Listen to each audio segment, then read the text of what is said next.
In life, there are many paths to cross. Many lines you can take. The path of the creator. The one who strives every day for a new idea. The path of the scientist. And the path of the artist. For the one is incomplete without the other.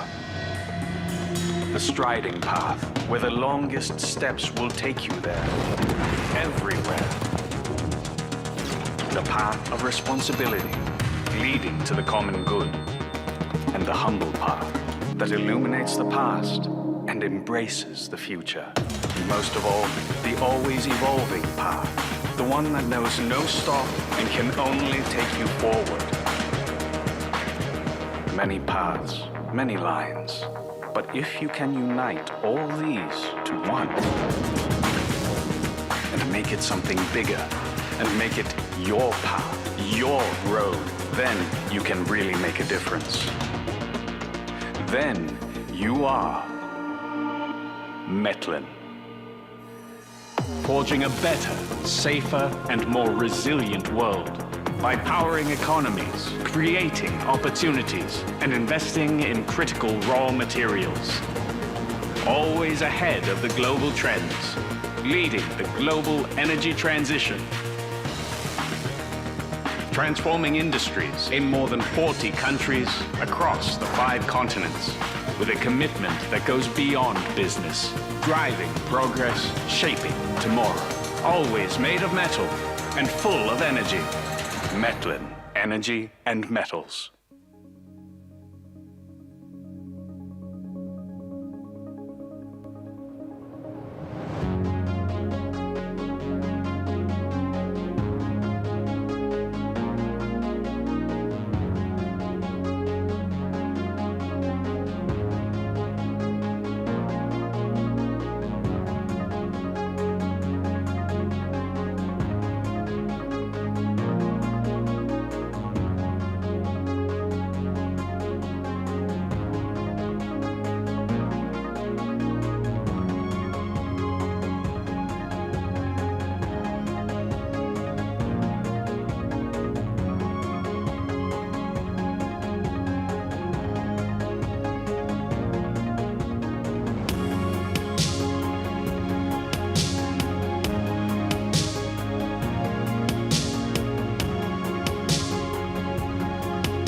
Έλα, μπαμπά. Έλα, αγάπη μου. Τι αποφάσισες τελικά? Βρήκα ήδη δουλειά.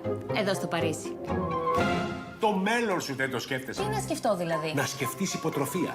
Μάστερ στα καλύτερα πανεπιστήμια του κόσμου. Και εξασφαλισμένη δουλειά στην Ελλάδα για 5 χρόνια.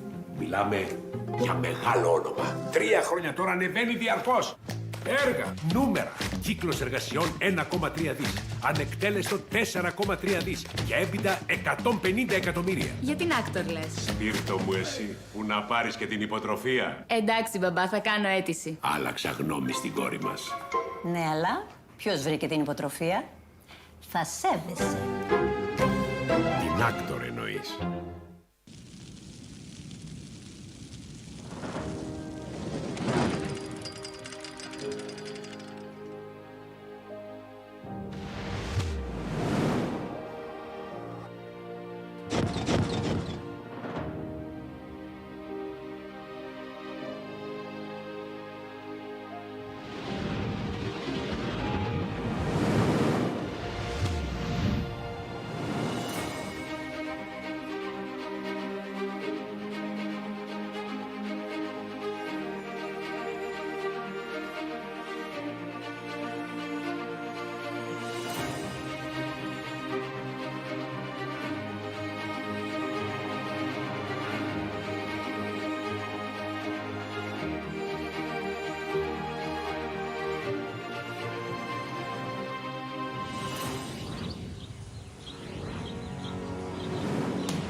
ενέργεια αλλάζει. Το ίδιο και εμείς. Δεν ακολουθούμε απλά τις εξέλιξεις, τις δημιουργούμε. Με στρατηγική παρουσία στην νοτιοανατολική Ευρώπη. Είμαστε η μεγαλύτερη εταιρεία στην Ελλάδα. Με στρατηγική παρουσία στο εξωτερικό. Αναπτυσσόμαστε δυναμικά στις διεθνείς αγορές. Με πλήρως καθετοποιημένη δομή και παρουσία σε όλη την αλυσίδα αξίας. Δημιουργούμε ένα διευρυμένο χαρτοφυλάκιο με ισορροπία στις βασικές μας δραστηριότητες και τη νέα ενέργεια. Με ένα από τα μεγαλύτερα φωτοβολταϊκά πάρκα στην νοτιοανατολική Ευρώπη.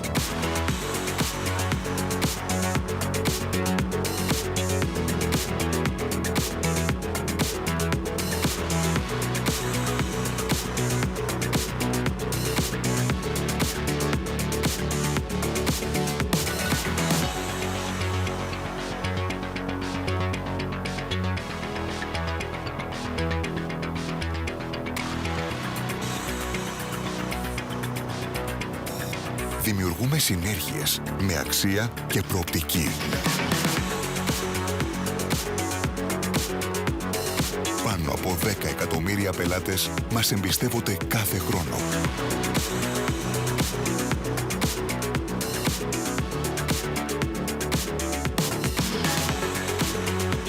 Και εμείς ενισχύουμε συνεχώς την εμπειρία τους. Μετασχηματίσαμε τον όμιλό μας με πυξίδα τη μακροπρόθεσμη αξία για όλους.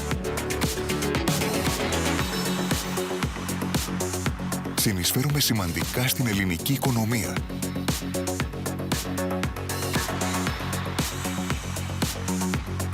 Ενδυναμώνουμε τις κοινότητες. Συμβάλλουμε έμπρακτα σε τομείς όπως η κοινωνία,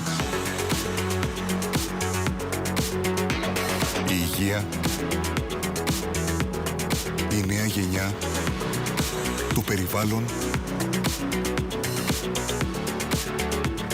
ο πολιτισμός και ο αθλητισμός.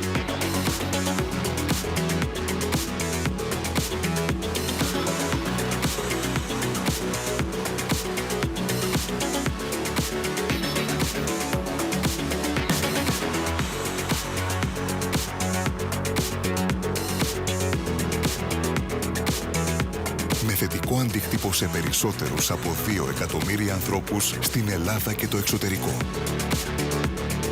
Αλλάζουμε την ενέργεια για ένα καλύτερο αύριο για όλους. Hellenic Energy. Empowering tomorrow.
I send my regards to you, love. The seas that we sailed across were rough, 'cause those winds and those rains and those holes and those cannons we fought were too much for you in the end, too much you thought. I'm like a sycamore seed turning as I fall, as I see you walking to me down the hall. And I'll be trying to pretend that I was fine, and every day I hadn't missed you at all. I'm like a sycamore seed turning as I fall, as I see you walking to me down the hall. And I'll be trying to pretend that I was fine, and every day I hadn't missed you at all. Oh, oh.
Η ενέργεια είναι στην καρδιά των πάντων.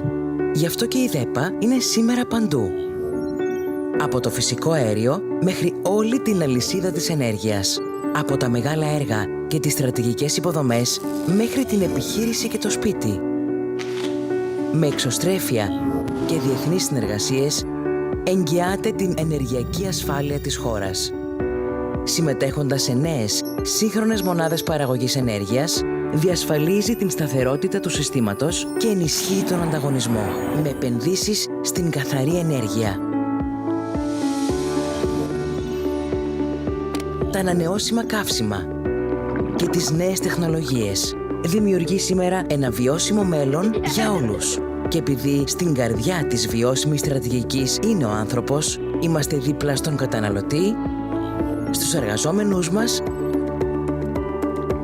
και στις τοπικές κοινωνίες. Με εθνική ευθύνη, περιφερειακή ισχύ και το βλέμμα στραμμένο στο μέλλον, Όμιλος ΔΕΠΑ. Στην καρδιά της ενέργειας.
ΔΔΕ εξυγχρονίζεται. Με έξυπνα δίκτυα. Με αυτοματοποιημένα συστήματα. Με αναβαθμισμένη εξυπηρέτηση. Με σύγχρονες λειτουργίες. Με ψηφιοποιημένες εργασίες. Με σεβασμό για το περιβάλλον. Για να έχετε καλύτερη τηλεφωνική εξυπηρέτηση. Για να μπορείτε να δηλώνετε τη βλάβη σας online ή μέσω του κινητού σας. Για να εξυπηρετήσετε άμεσα και online για τα περισσότερα από τα αιτήματά σας. Για να κάνετε online αίτηση για τη σύνδεση της υποδομής φόρτισης του ηλεκτρικού οχήματός σας στο δίκτυο. Για να παίρνετε άμεσες και γρήγορες απαντήσεις μέσω ψηφιακού βοηθού. Ένα δίκτυο καινοτομίας. Ένα δίκτυο καλύτερης εξυπηρέτησης. Ένα δίκτυο ενέργειας για όλους. ΔΔΕ.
In every era, there exists a lighthouse that breaks through darkness and leads technology forward. Today, a new lighthouse is being cast with light, illuminating the boundaries of intelligent manufacturing, leading the world forward. We are in the low-carbon era, creating a new technology lighthouse, moving towards a sustainable undertaking and pursuing glory. Reshaping the industrial body with advanced intelligence, unleashing brand new digital momentum, allowing high efficiency and low carbon transform the producing technology, leading toward brand new directions by improving quality and efficiency, enabling agile manufacturing in the photovoltaic industry, accumulating energy, surging momentum, and making a new leap forward. Breaking down the barriers between large-scale production and personalized demand, adapting according to changes. 30-plus digital use cases, breaking through 7 industry automation challenges. The direction of light depicts green mountains and rivers in every inch.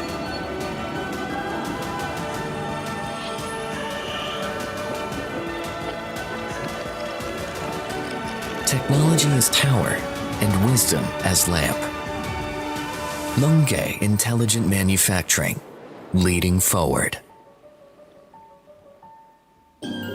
Longi.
Energy powers life and drives progress.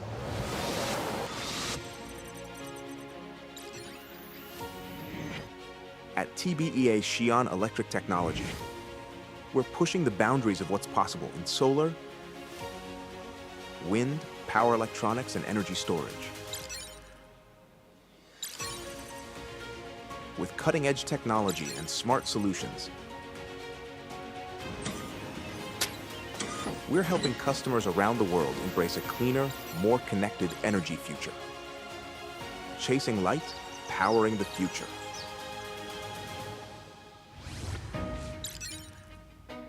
We started our journey in 2000, and since then, at the heart of what we do is solar plus storage flexible DC technology. We've been leading a major shift in how energy is produced and used. By combining it with big data and cloud computing, we've built digital production lines capable of delivering nearly 100 gigawatts of high-efficiency inverters every year.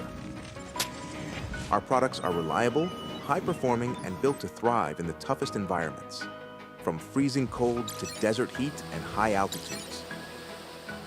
They connect to the grid seamlessly, generate energy efficiently, and maximize safety and returns. We offer end-to-end intelligent power generation solutions for every stage of the life cycle.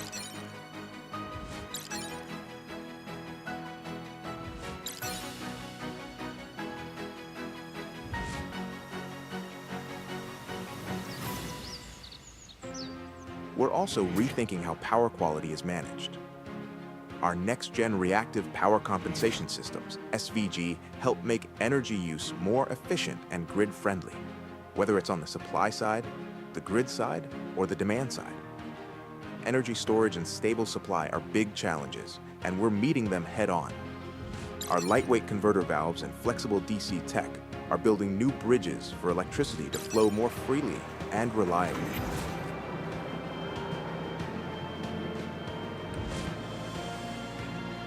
And our breakthrough DC fault ride-through control means green energy can now cross mountains, span oceans, and go further than ever before, breaking through long-distance, high-capacity bottlenecks in offshore wind transmission.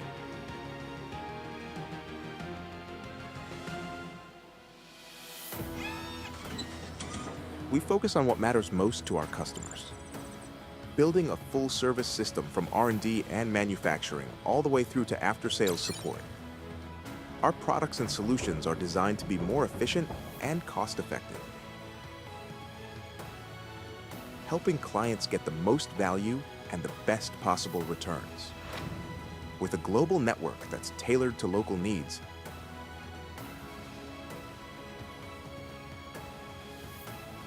we're already active in Spain, Saudi Arabia, Brazil, and beyond. We take ESG seriously.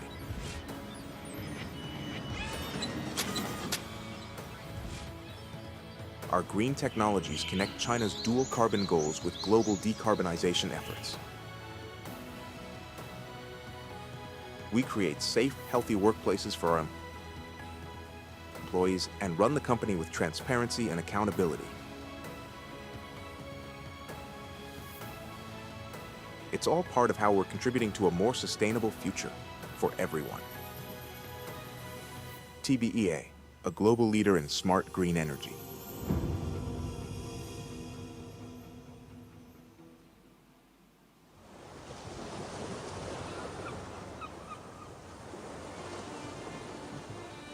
It begins with a burst of sunlight, illuminating the opportunities of today's world. We harmonize with the symphony of energy transition, whether realizing a distant dream or succeeding beyond our grasp. The sun continues to guide us in our commitment to clean energy conversion. Determination to discover new frontiers. We continue exploring, move beyond boundaries.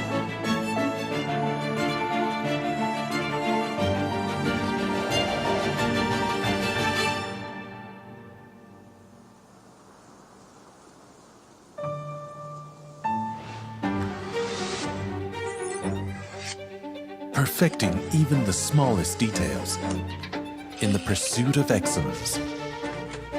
We endeavor to increase our merit,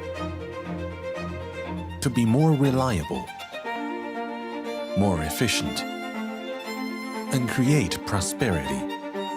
We continue delivering upon our core values, sincere and pragmatic, precise and open, innovative and respectful, customer-oriented.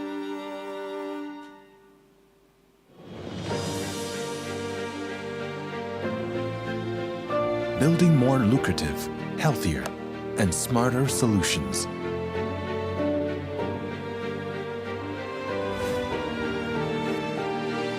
To pave the way for a greener future.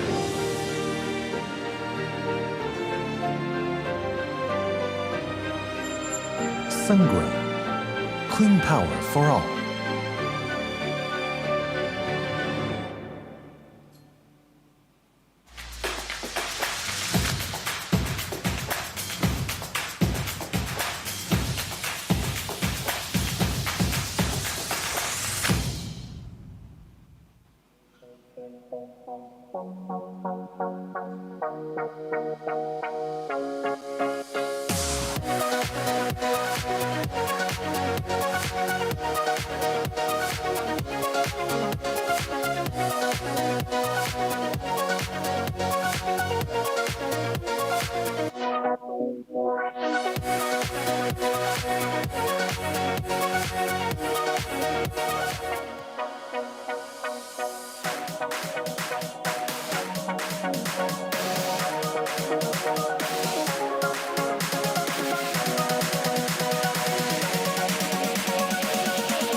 GCL-SI, the world's leading one-stop PV plus storage system integrator, is revolutionizing manufacturing and energy applications with technological innovations in material and product. FBR granular silicon, a new generation of silicon-based photovoltaic material developed by GCL, breaks the record for the lowest carbon footprint of silicon materials and encourages a thorough decarbonization and reformation of the industry.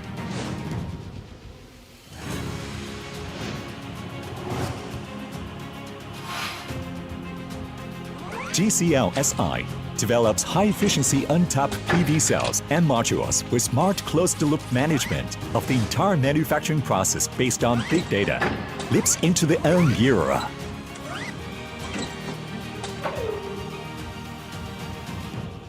We focus on the development of high-efficiency HJT cell technology and simultaneous exploration of the perovskite silicon tandem module technology, creating possibilities for the optimized efficiency of PV generation. GCL-SI. The world is evolving. The world is changing with energy from nature, and the need for a cleaner environment is changing rapidly and urgently. Imagine an economy, a society where organic waste from agricultural, livestock, and industrial activities is converted into clean energy, helping to reduce waste and strengthening the country's circular economy. At the same time, through the use of photovoltaic systems and energy storage units, Greece is reducing its dependence on fossil fuels and achieving energy independence. EcoElas contributes to building a better and cleaner future by applying technologies that benefit the economy and future generations.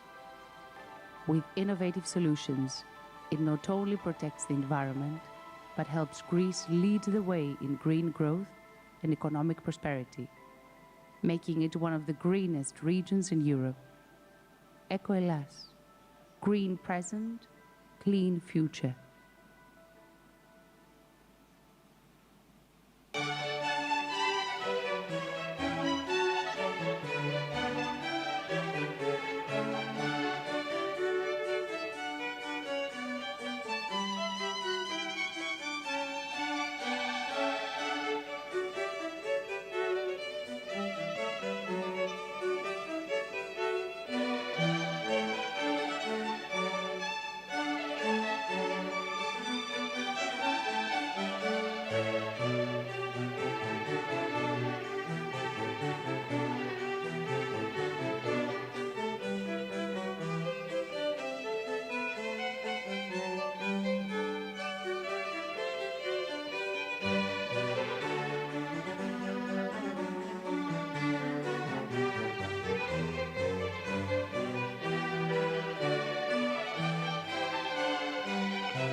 Παρακαλώ να μπούμε λίγο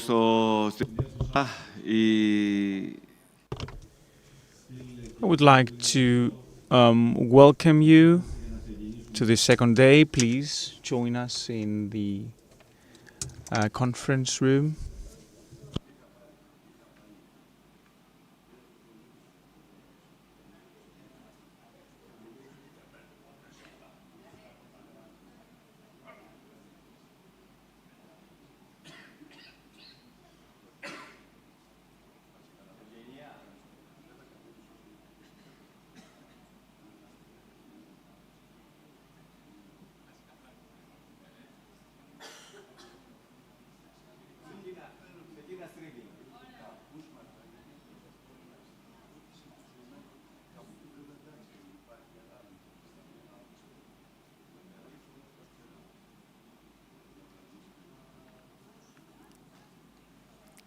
Καλημέρα σας αγαπητές φίλες, αγαπητοί φίλοι.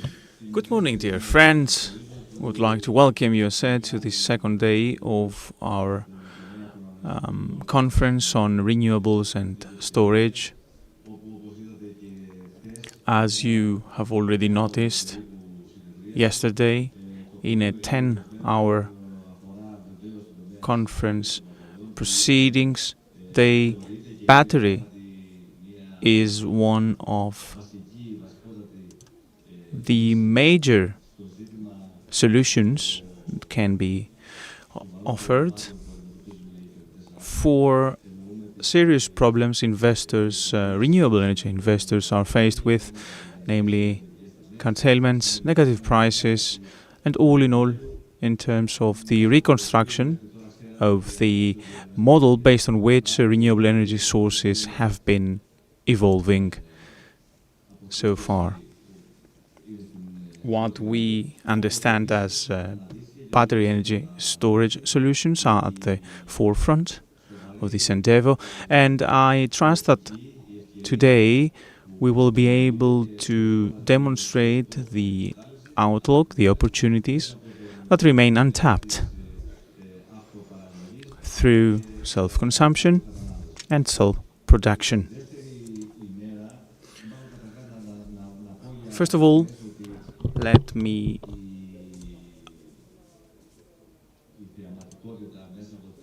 say that we had a lot of people following us on social media and on our site and joining us online. And as I said yesterday evening,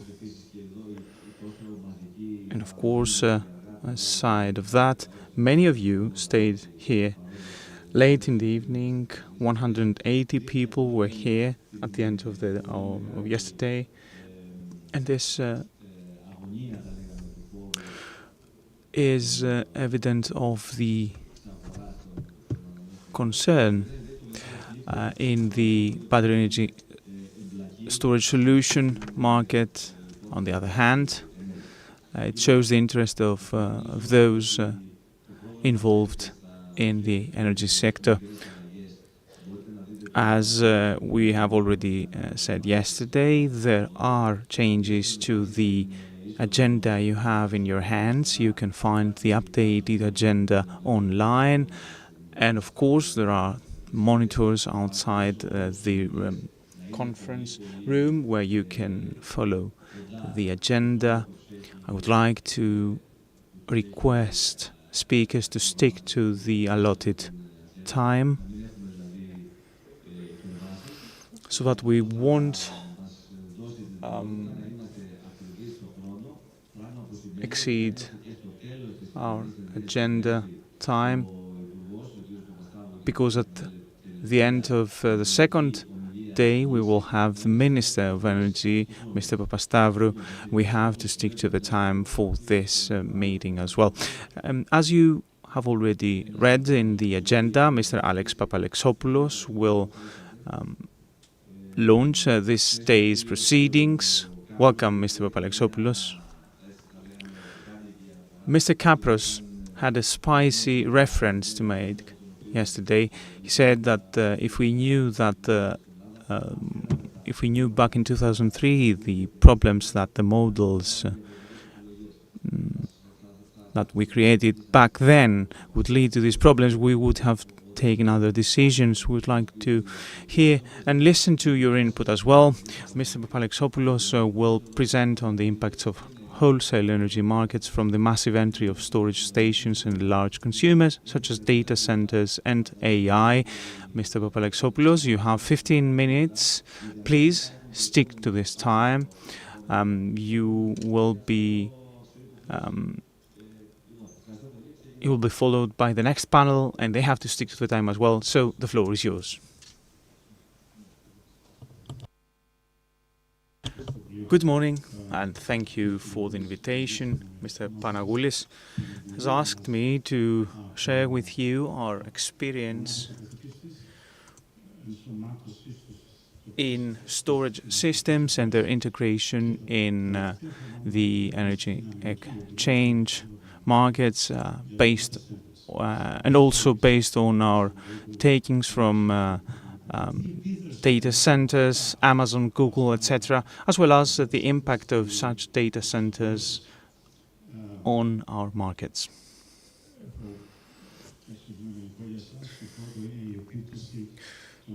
First of all, we will look into the impact of the battery energy storage solutions in the energy markets. Second of all, the impact of AI data centers in the energy markets, as well as the problems that these players cause in the market in terms of billing, pricing,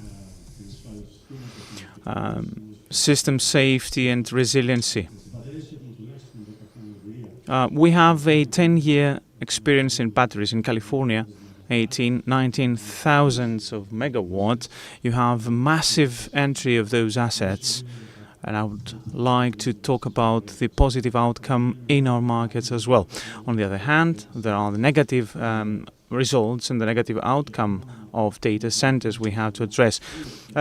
For the sake of time, let me just deep dive into the context and market transformation worldwide. Batteries, and all the more 8-hour batteries or even of greater capacity, are very important for the resiliency of the system, and they have to be paid for that as well. But we shift to a system, we witnessed that in Greece, where there is high price volatility. And there is also a great deal of lack in predictability. This causes us, designers and developers of systems, many problems. There are many new players, and we cannot tell how, over the next 10 years, these players will impact the market. On the positive side, batteries and our experience over the last 10 years is rather positive, is very positive. In specific, when it comes to reserves in places like California, batteries are overwhelming the market and are actually the main player that it provides reserves. They have zeroed out, they have crowded out other energy carriers such as gas power plants, and 98% of the volume that clears reserves are batteries. On the negative side, and this is very important as well, it has to do with the problems that AI and data centers cause to hyperscalers. There is a great unrest in the market. We have carried out many studies with many operators in the US, and I can showcase here just the impact of batteries concerning frequency response reserves. There are many flavors for frequency response. You can see here, for example, how a battery with a certain operator has helped to reduce the time necessary for the system to reset, to come back to its normal operation. You can see how they can reset the point C nadir back to and bring it back to normal operation. All KPIs on frequency point to the beneficial impact of batteries for our market.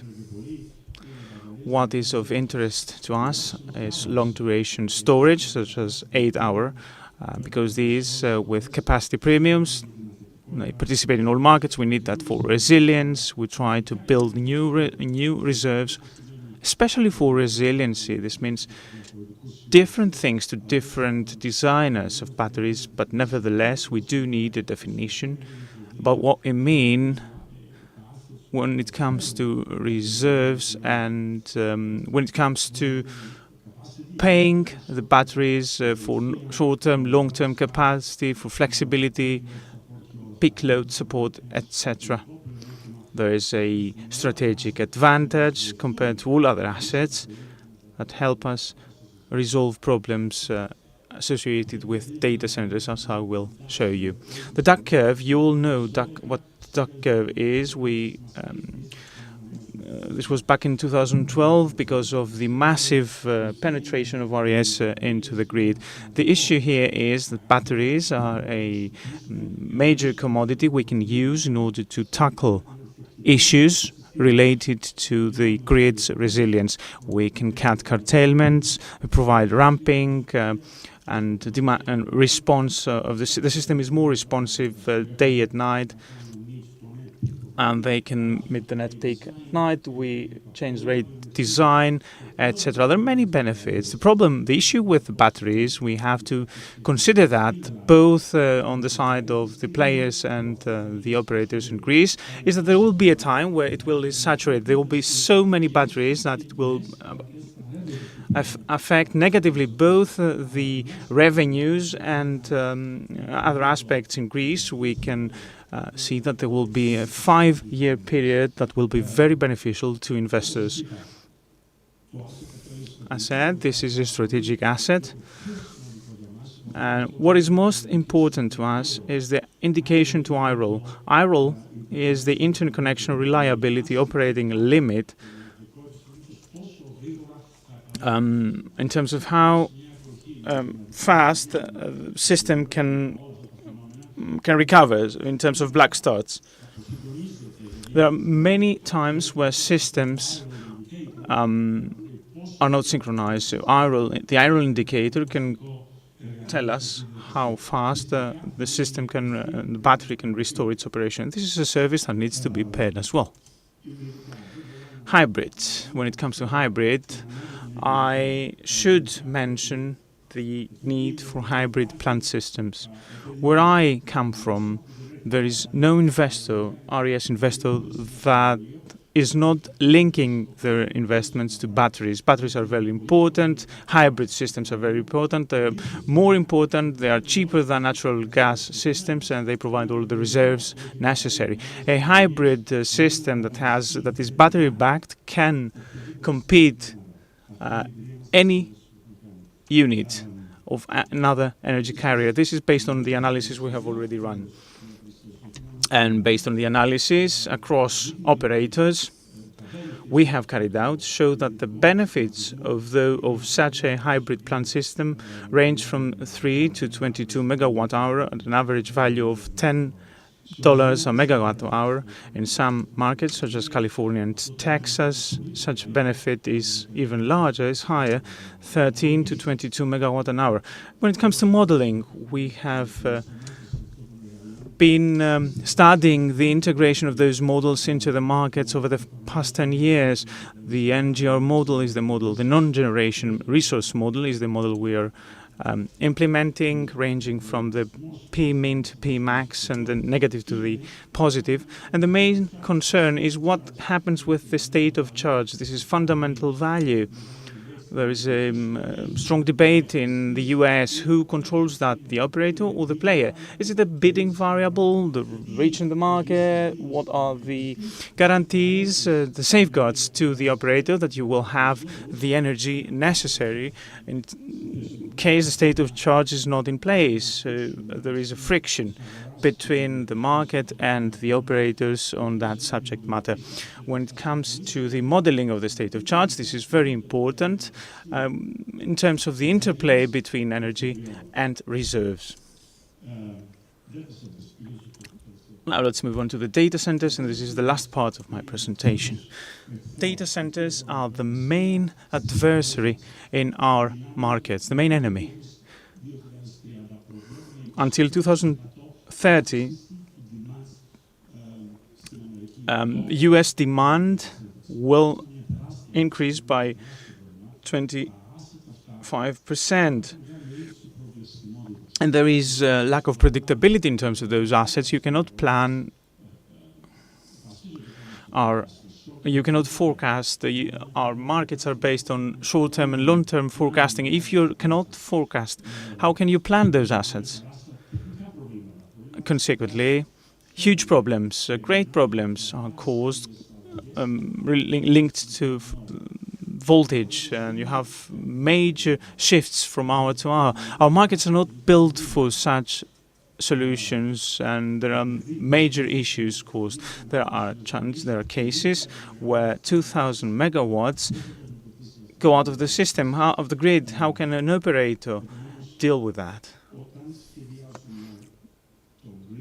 When we design the next decade's grid, we need to factor in where those data centers will be sited, and we need to build units next to those. And then it's the markets. It's not just the volatility of the system and the instability. They have a huge distortion in prices. Price volatility peaks from midday to night. Take, for example, PJM market, that is half of the east coast of the US.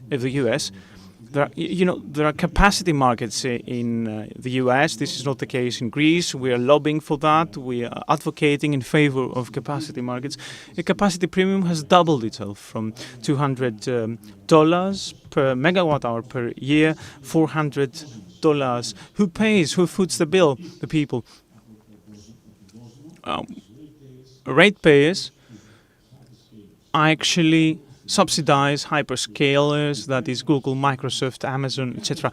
They take dozens of thousands of megawatts out of our system. They cause insecurity and they disrupt the system. This was the case in the 2026-2027 auction, and we witnessed that in the price spikes. And we have to introduce rules, change the regulatory framework, set caps.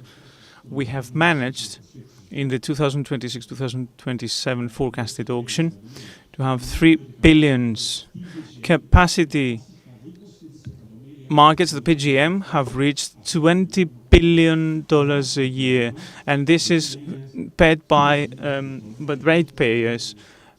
And it all boils down to how we can deal with this issue and adapt the markets here too. And there is a gap in the regulatory framework. When we invest in grids, the end consumers pay for that. There are 4 billion for transmission upgrades approved last year, let alone hyperscalers build data centers right next to the power plants, next to a nuclear plant of 1,000 megawatt, and then they strike deals. They have a direct line. They have high prices in the market, and they do not pay for the grid cost, the grid charges. And of course, the government subsidizes that and turns a blind eye here too, because it all boils down to compete with China on the energy issue. Everything and on the issue of the AI, and everything is about AI.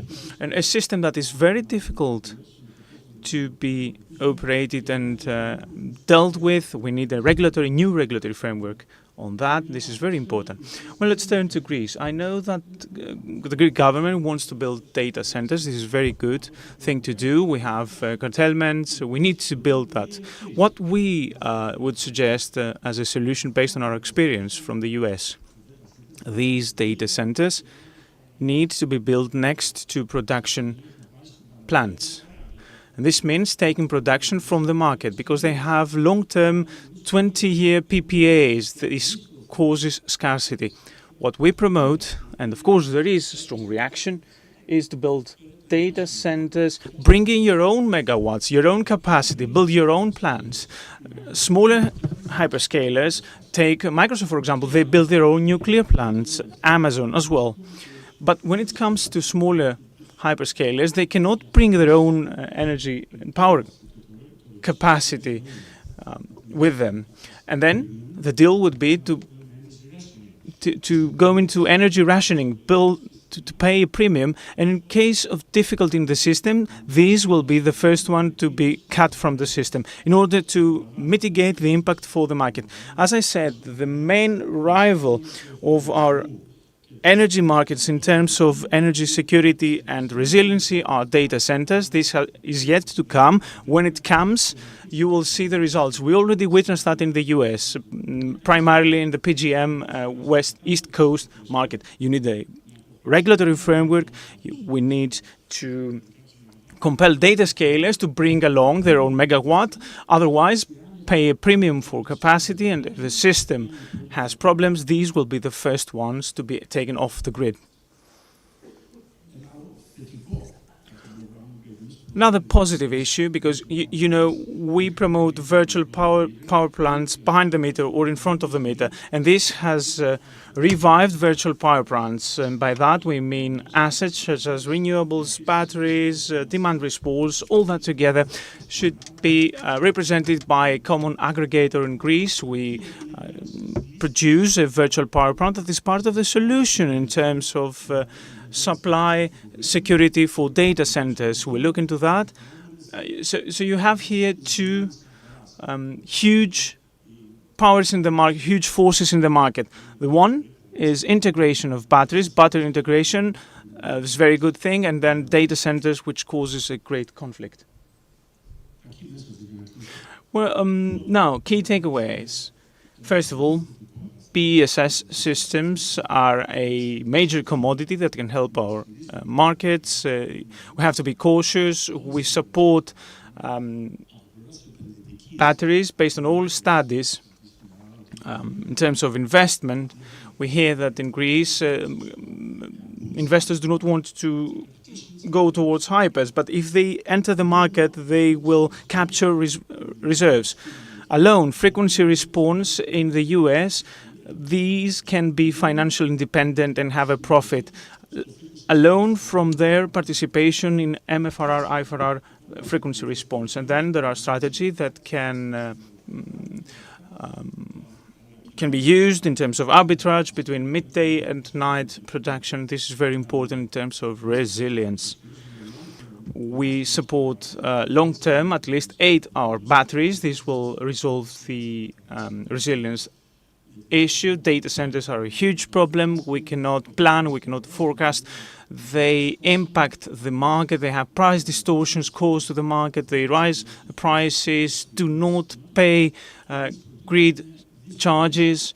The solutions proposed are difficult, but are on the table for discussion. And let me conclude by coming back full circle to Mr. Panagoulis. You know, the markets work globally, but it's just Greece that has such uncertainties. Markets work. You need a target model, you need improvements. The problems witnessed in Europe are not the problems of the US. You have ex-ante mitigation. We support ex-ante mitigation. If 2,000 euro megawatt hour, 2,000 megawatt hour bids cannot go into the system. You need to cut them out ex ante. A 2,000 megawatt hour offer goes down to 200. Everybody's moaning about industrial costs. The US has already addressed these issues. In Europe, the market is good for the traders, not for the consumers. And with that, I conclude my presentation.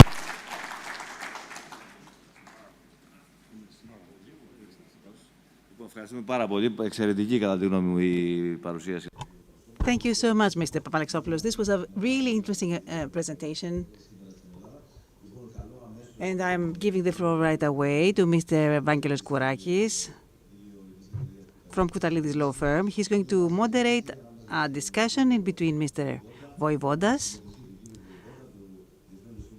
CEO of the PEP, and Alexandros Papageorgiou, CEO of Energy Exchange, the NX.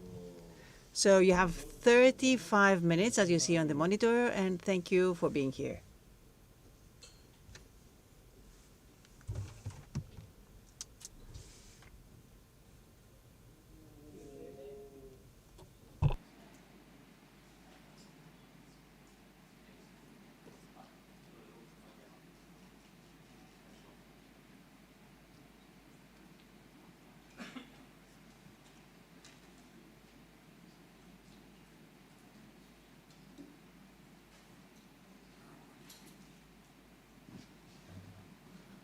Καλημέρα σε όλους και από εμάς.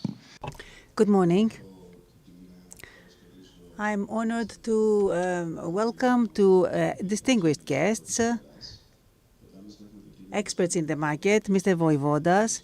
He's CEO of the PEP, which is the RES and GEO operator, and expert in energy design. He was director in the Ministry of Development. He worked a lot on the PCI models, and he's very expert to explain to us how the market functions. Also, Mr. Alexandros Papageorgiou is CEO in the Energy Exchange and has cooperated a lot with Mr. Voivodas. Mr. Papageorgiou, you have a long expertise in energy exchanges, and you are teaching at the Bocconi University in Italy.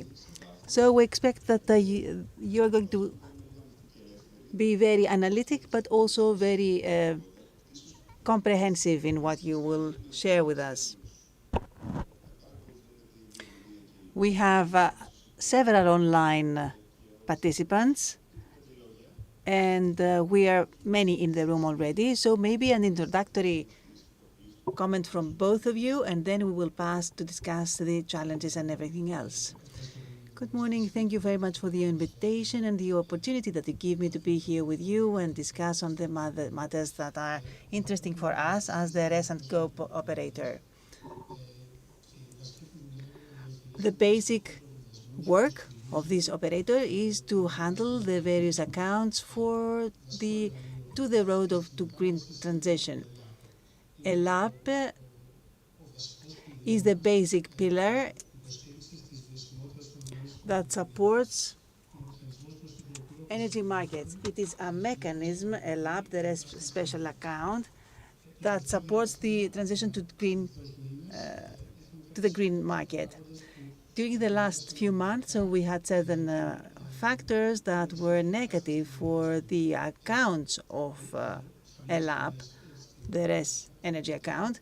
We had very low prices at the dump market, zero prices for long, zero balancing, and this created several problems. So, nevertheless, in the beginning of the year, the account had a positive value, but now, after that, it got to negative values. This means that this is a rather volatile account, dependent on the changes in the market. But of course, when this happens, the producers are concerned about their payment. You know very well that the variability of ELAP depends on the market and its revenues also, while its expenses are dependent on the PAS contracts high prices. So this creates a rather risky profile. The PEP, our operator, follows this, the development, the growth of this account, as well as all the other special accounts that it manages. So we have some scenarios for alternative revenue streams. The ministerial decision for the green levy was one of these solutions. It was activated very quickly. At the same time, we cooperate with the ministry in order to increase the revenues of this account from the emissions rights exchange system. Furthermore, the low markets in the price can support the coming back of the account to positive grounds. And nevertheless, you see that we have some alternatives, some plan Bs for the support of this account. But nevertheless, since we are dependent on the market, the sustainability of this account is rather risky, so we have to find long-term solutions in order to face such challenges. Now, the emission trade system is a medium-term solution that could support the LAB, the account, the RS account. The gradual maturation of the contracts with higher prices, it could also be a longer-term solution to decrease expenses, but nevertheless, we have to follow closely how it develops and give new solutions. Thank you, Mr. Voivodas. Mr. Papageorgiou, you have the floor. Please introduce us to the operation of the NX and the basic challenges. Thank you for the invitation. Good morning, everyone. The NX, the Energy Exchange, was founded 7 years ago. Our core business is to manage the energy market, the spot power in the market, the day ahead and the intraday markets. Along with the energy market, we also run the natural gas market for 3 years or more via the natural gas platform.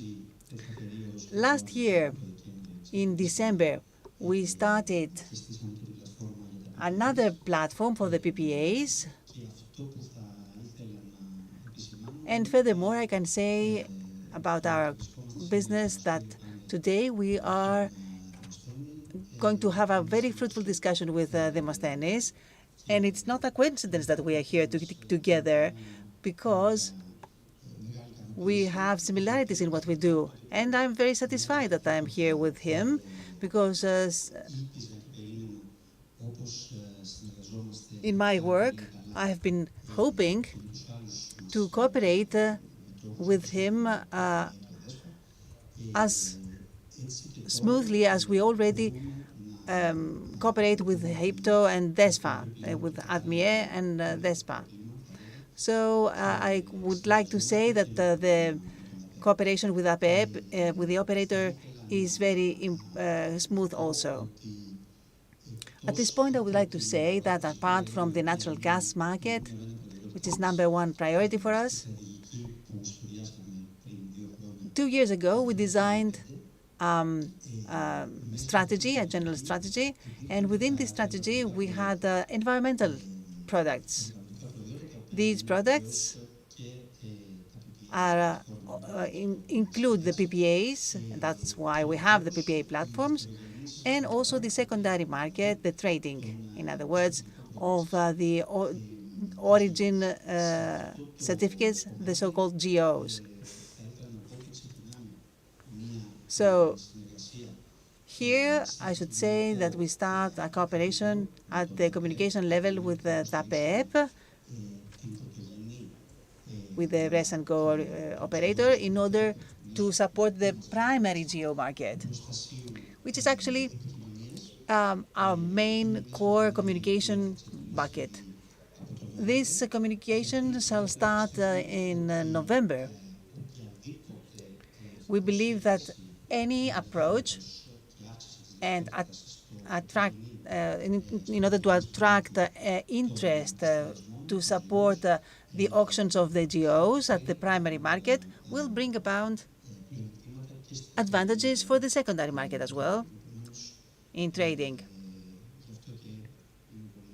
That's why I'm very happy that I have the opportunity to discuss with him on these very important matters.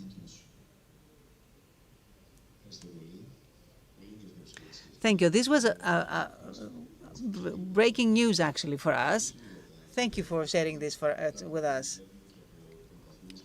Mr. Voivodas, we see that the banks even consider that financing these endeavors is a critical enterprise.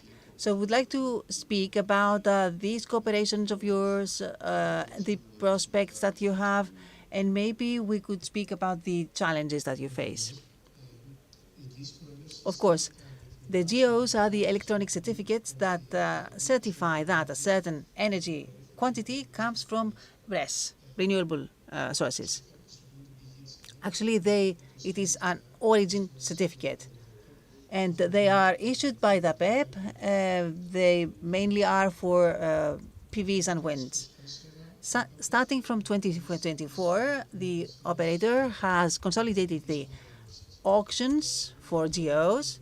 Until now, we activated more than 25 players in this market. And we are happy because half of them are foreigner. We speak about major traders, about customers that need these certificates, these GOs, in order to show that which is the source that they use.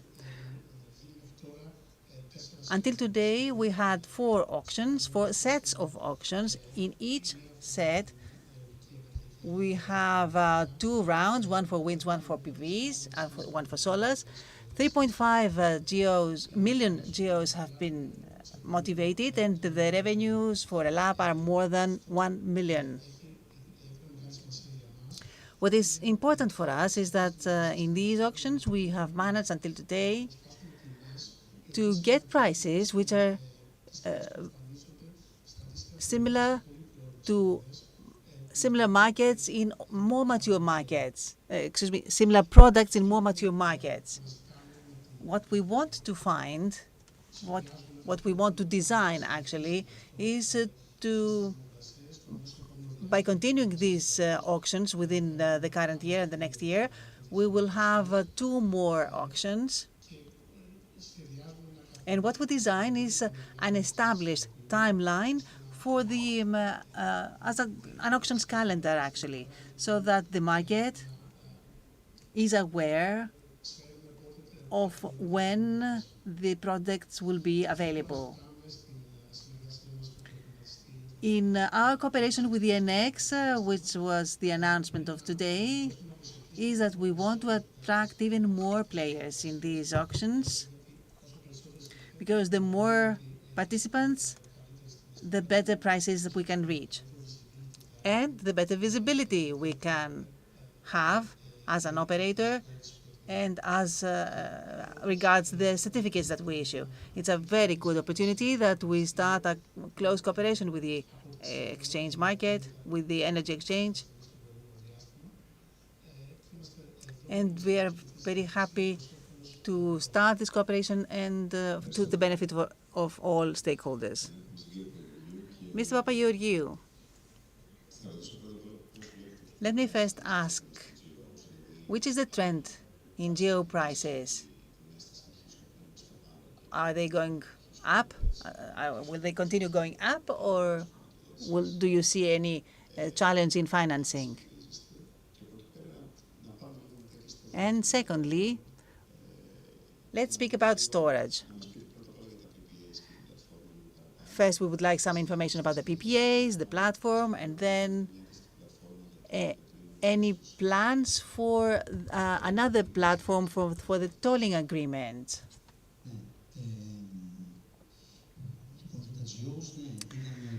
As regards the GOs, I can tell you the following. During the last period, we saw the prices dropping at a European level. The forecasts are indeed that the prices are going to be higher, to rise. We support this forecast. Now, as regards batteries, as you know, the energy exchange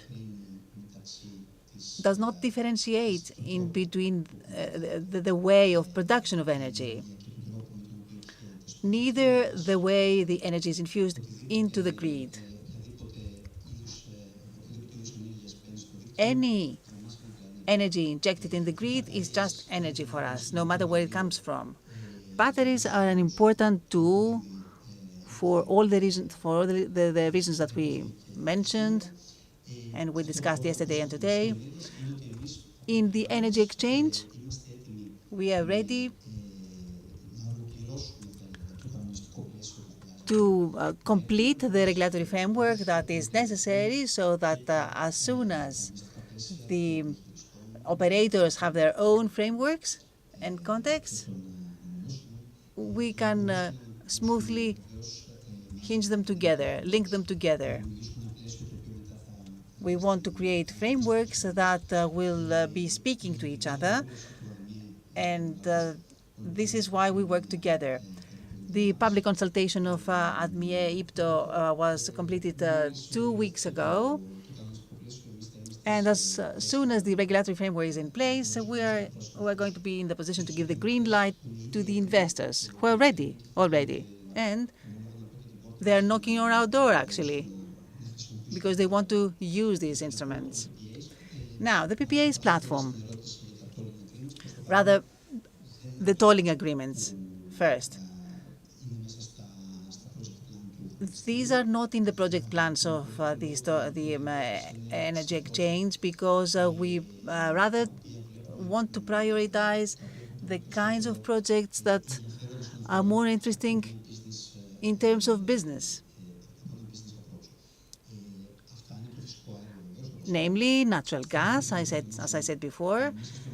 In November, we are going to start launching the weekend products, which were the easy part in our work, actually. And in 2026, we plan to launch the balance of the month product and the month ahead product. Along with the trade port offer for natural gas trade, that is going to be also launched in 2026, plus the services that we already offer for turning over participant and the DESFA procedures. We cooperate with DESFA very closely. So we will be ready to offer a very good package of services for these types of energy. Now, regarding to the PPA platform, I can say the following. It is the natural gas platform. We speak especially about Europe because anything that happens in Greece, we can see it in Europe at the same time. Unfortunately, we don't see much interest due to the prices, to the cartels, etc. But nevertheless, we do have a design in place which is designed in such a way so it can upscale and be able to offer an integrated solution to the market. But of course, in order to reach this stage, we have to take some steps which are very important. Without these steps, we cannot see a strong business case here. And I'm speaking about the European directives, like I did 3, about the role of the state as a guarantor, because we want to clear the megawatts of the PPAs at the energy exchange. If this doesn't happen, if you don't have this guarantee, you understand that we won't have the space to move. We won't have we won't be able to move. So things will remain as they are. Thank you. Could we speak about the ENG products? Because we have people here who are interested in this market. Of course,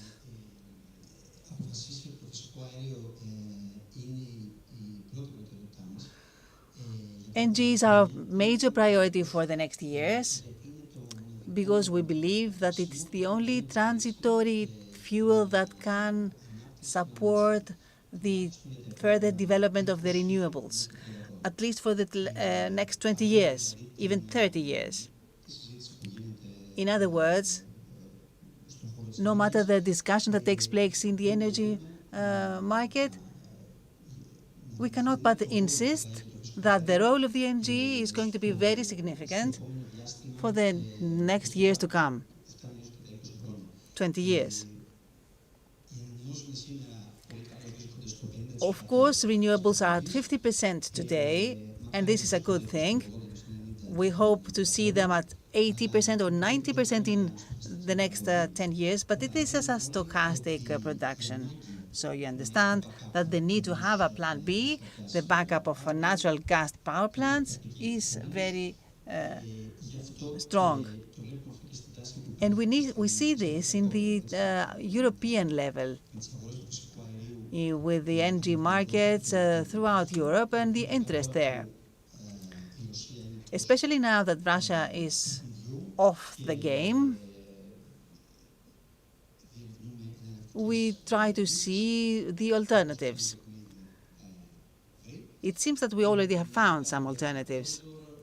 We have the Delta corridor with LNG quantities that will pass through Greece as transit to reach Ukraine through all the southern eastern European countries. Yet we haven't finished with ENG. It's not history. It is here, and we have to be vigilant because things change and we have to be ahead. And that's why in my team we are always ready, because in 2026 we want to offer all the services related to ENG, because we want to give to the companies the best framework so that they can optimize their portfolios. Thank you. Indeed, ENG, as we've said in other conferences, is here to stay. So it seems that your strategic approach is a good one. Mr. Voivoda, going back to the account that you mentioned, the renewables account, ELAPE, do you believe that insecurity can be lowered and maybe predictability be improved if we have some hedging that could take place in the form of a long-term PPA, for example? Do you think that this would be a solution to the volatility that you mentioned? How would you think that this solution would roll out? It is true that we have had some proposals like that. Of course, this is a matter of the ministry to decide. It is the ministry that has to design the framework. The operator, of course, has a big RES portfolio. All the PA contracts also. We buy energy from the producers and we give it to the market. There are the contracts that have several contracts that protect the producers from the fluctuations of the market. We have a differentiated portfolio. We just wait for the state to decide.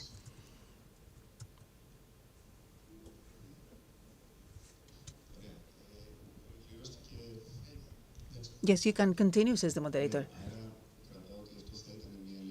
So, as I understand, you say that this would be a solution towards firm grounds. And this would ease the concerns of the producers.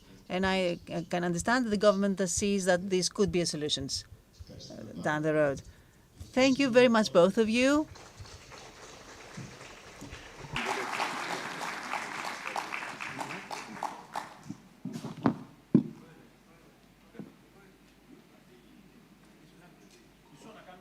Ο ΔΔΕ εξυγχρονίζεται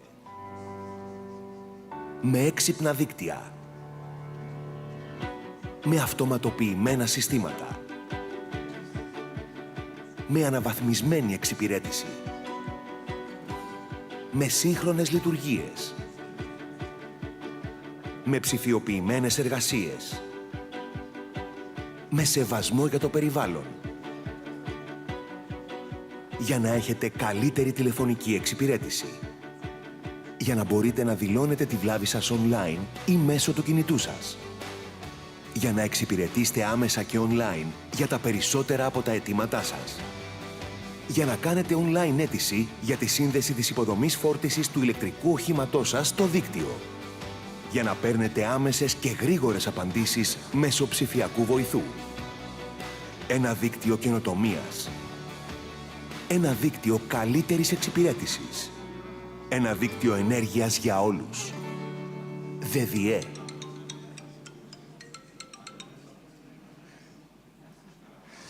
Λοιπόν, αγαπητές φίλες και αγαπητοί φίλοι. Dear friends, we continue with an interesting panel.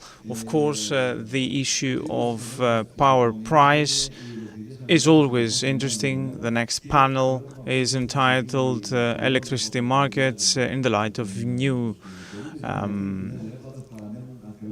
Facts, why the prices for electricity remain high despite RES penetration. I would like to ask Yannis Stefanou, who is the partner head of energy sector at Grant Thornton, to moderate this very interesting panel.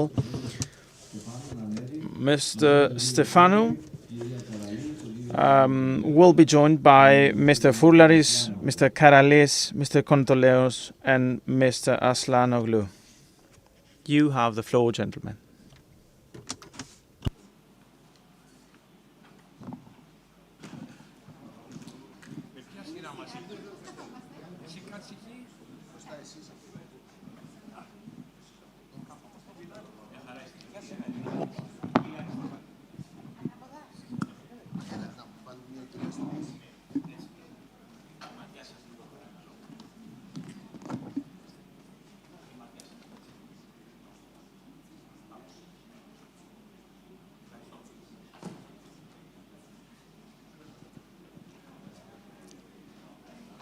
Καλημέρα σας.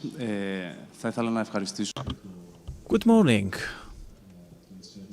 On behalf of the distinguished guests, I would like to thank Energy Press for the invitation, and I look forward to this interesting discussion we will be holding. All guests or panelists are well-known personalities. Mr. Fourlaris, who is the Vice President of the Energy Sector at the Regulatory Authority, Ms. Karali, who is the President of SIE, Antonis Kontoleos, the President of EVICAN, that is the Hellenic Union of Industry Consumers of Energy, and we're joined also by Miltos Asanoglou, who is the General Manager of ESPEN, that is the Hellenic Association of Energy Suppliers. Let's start with Mr. Fourlaris with a presentation. I would like to thank the organizers for inviting me in this panel that is entitled Why Electricity Prices Remain High Despite RES Penetration, Why Electricity Markets are as they are. And of course, the more the RES share increases, the more the electricity cost should go down, since we're talking about variable energy carriers and decarbonization. But these are projects linked with an investment cost that has to be amortized at a shorter term.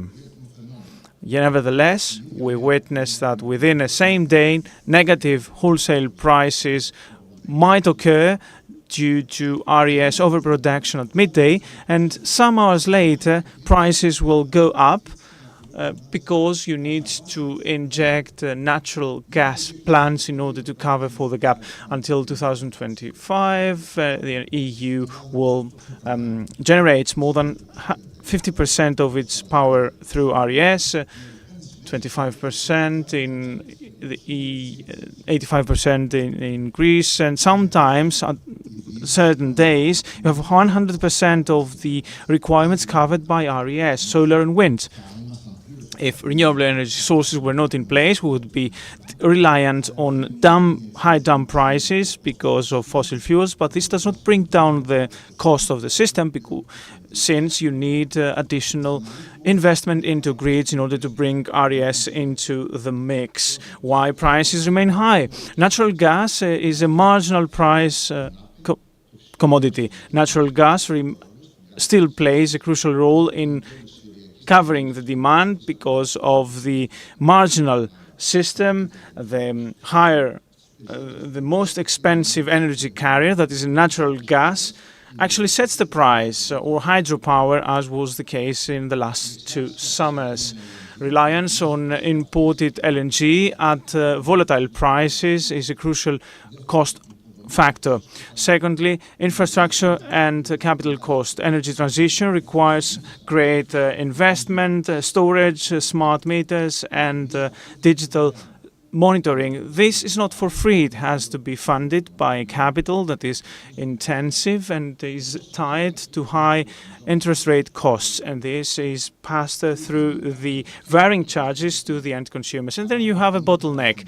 We produce cheap green energy, but we're not able to store it efficiently and sufficiently. Curtailments are a rather regular phenomenon in Greece, elsewhere as well. The end consumer has to foot the bill, and the renewable energy sources do not perform as they should. In addition, the wholesale market, the hourly pricing model runs smoothly when things are smooth, but when you have heat waves or RES overproduction, you have high prices. In addition, RES penetration without sufficient storage leads to high curtailments and effects that distort the merit order. And this high volatility translates into high risk premiums and expensive forward contracts. Fifth, variable charges and the power bill. Energy represents the cost of supply, and then you have public utility charges and levies. RES, renewables, diminish the short-term marginal cost, but do not bring down the end cost. And then transitioning into a RES system requires flexibility, enhanced networks, and security. This costs, and this is a cost that is not translated into the marginal price, but rather in capacity payments, uplift charges, and capital costs to develop the network. Now, what needs to change in order to improve things? I think there are crucial directions. That is, storage, first of all, as we all understand, is key in order to shift energy from low price hours to high price hours. The rate at which storage systems will enter into the grid will also be crucial for these prices. And then you have to manage the demand response. It's not just the supply that has to become intelligent, but also the demand. We have to be able to shift through smart meters and dynamic tariffs and bring down the cost for everyone. Similarly, price thefts can be reduced through the settlements, through clearances. The wide introduction of smart meters will also have an effect on the great variance of prices. Millions of smart meters have been installed by 2030. HEDNO forecasts that 1.4 million additional smart meters will be installed every year, and the information system, the integrated information system, according to HEDNO, which will collect measurements and facilitate dynamic tariffs, will come into effect in 2026-2027. And then we have to enhance the grid and interconnections. We should not throw away green energy. We need a powerful interconnection, transmission and distribution, which will bring costs down in the medium term. The pacing of interconnections and realization of interconnections will also be crucial for the variation of prices. And then the redesign of the energy market.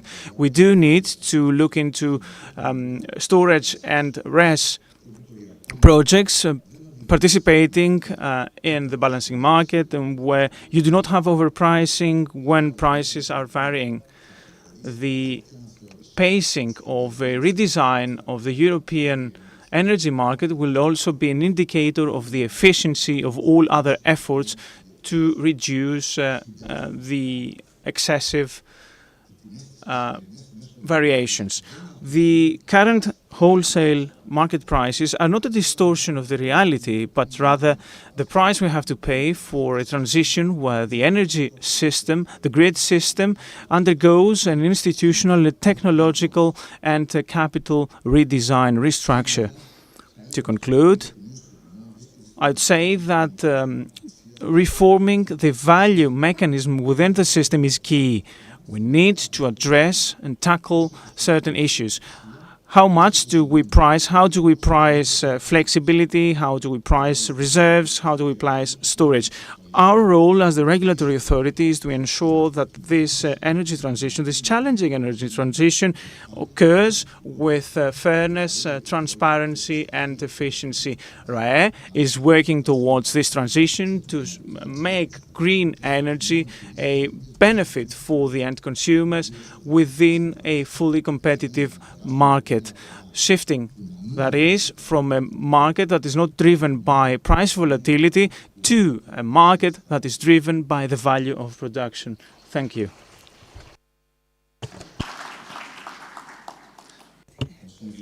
Thank you, Mr. Foullaris. I will just note down two things you said. You had four main aspects that you addressed, but let me touch on the energy transition. I would like to turn to Ms. Karali,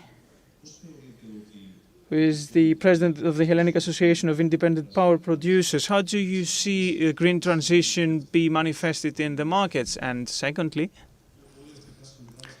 this energy transition, this green transition has a cost, bears a cost for our systems. How do you think we should manage this cost? And what is the role of storage in the management of such a cost? Good morning to you all. I would like to thank the organizers and Mr. Panagoulis for the invitation to speak to such an important event that gathers interested parties of the sector. The members of SIE, that is the Hellenic Association of Independent Power Producers, are investing in large BESS solutions.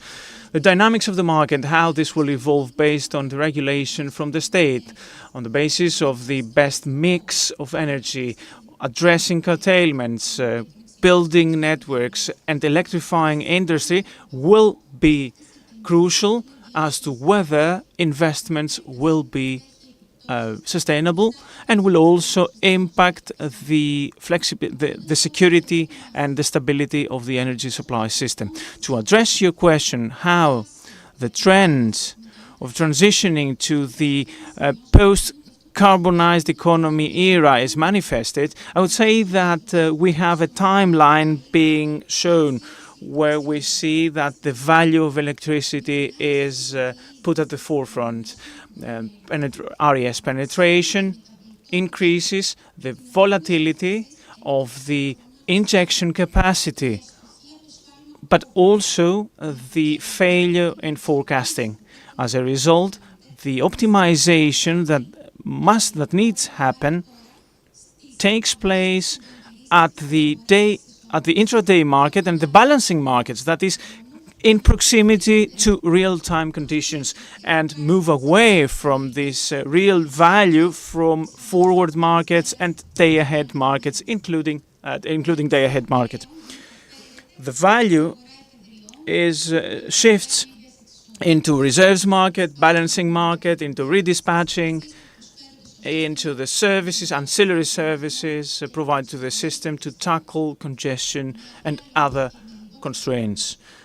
To put it simply, what actually happens is the cost shifts from the day-ahead market to the balancing market, since in our country the intraday markets do not have the depth, the necessary depth, and then the lambda P3 account becomes bigger. In order to address the implications, since we want to make this transition to the decarbonized economy, markets are a system because they reduce the risk premium investors are seeking in the markets. With a view to mitigating this issue, investing in storage solutions is key, but they're not a silver bullet. In order to be able to address storage issues, the design of the market should make use of the particularities of the market, and I refer to the proposal of the IPTO, of the system operator, which was up for consultation. I mean, our association has put forward specific proposals and comments, and unluckily, the transmission system operators' proposals apparently unfavor storage systems compared to the competition. The storage systems, the storage units, cannot correct their positioning in the intraday markets, and this is unreasonable. As a result, liquidity, which is necessary in the intraday market, is limited, and this very nature of batteries is cancelled, that is, to have a fast response to the needs of the system. What also surprises us is that the operator proposes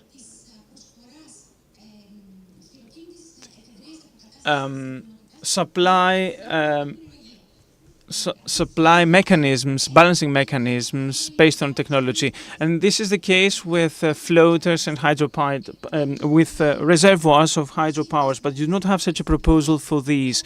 Our association notes for yet another time that the framework addresses and favors hydropower plants, which causes inefficiencies, and the end consumers are those that will bear the brunt at the end of the day. To conclude, I would like to also mention that storage systems are able, in an optimal way, to address the stochasticity of the renewable energy source system, but this is only short term. Batteries and storage systems are not able to respond and react on the seasonal scarcity of the production potential. This means they're not able to take us to a 100% safe and secure system that is free of any blackout. To what extent we are willing as a society and as the economy to take on this risk, I think that all shareholders have understood that, and we are anticipating strategic decisions to respond to increased demand at a medium and short term through capacity mechanisms. Thank you. Thank you so much. Miss, do you have any comment, Mr. Foularis?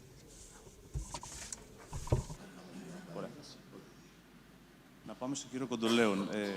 Πιστεύουμε ότι σας απασχολούν έτσι ιδιαιτέρως τα θέματα των... Now, Mr. Kondoleon,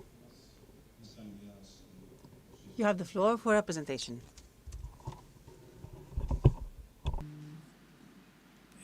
Ευχαριστούμε πάρα πολύ για το χρόνο που μας δίνετε και την ευκαιρία να εκφράσουμε. Thank you so much that you give us the opportunity to speak about this energy-consuming industry. I'm going to speak like a consumer. In very simple terms, The problem in the cost of energy for every consumer is how the balancing market and the redispatching interact with the actual price that we pay. The price is very high, and the conventional values for the day-ahead market is 3.5 million. The monies we get from the balancing market is more than 1 billion in 2025. This means that 28% of these units come from the balancing market. I'm going to show you later on some diagrams that support this phenomenon.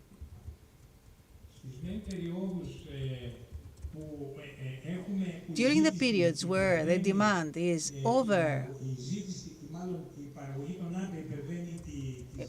lower than the production from renewables, then the thermal units are outside via dam. And the IPTO, ADMIE, comes and gets them into the grid again. The price that they take for the downtimes, the down hours, is double than 1 hour before they were injected in the grid. This increases the cost. We are an association, and we see a great distortion because we see ADMIE introducing some lignite units that are obsolete and are to be decommissioned. They inject them into the system without documenting this. So what is the solution? Consultation and discussion. So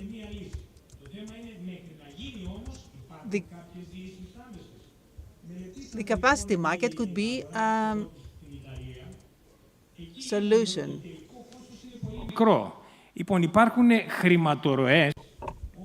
We have some financial flows, like, for example, managing the border amounts that could be considered as revenues. So this way we will have a reduction by 10%, or compliance. We do not know what happens in compliance. In Italy, we have differentiated revenues for the add-up account.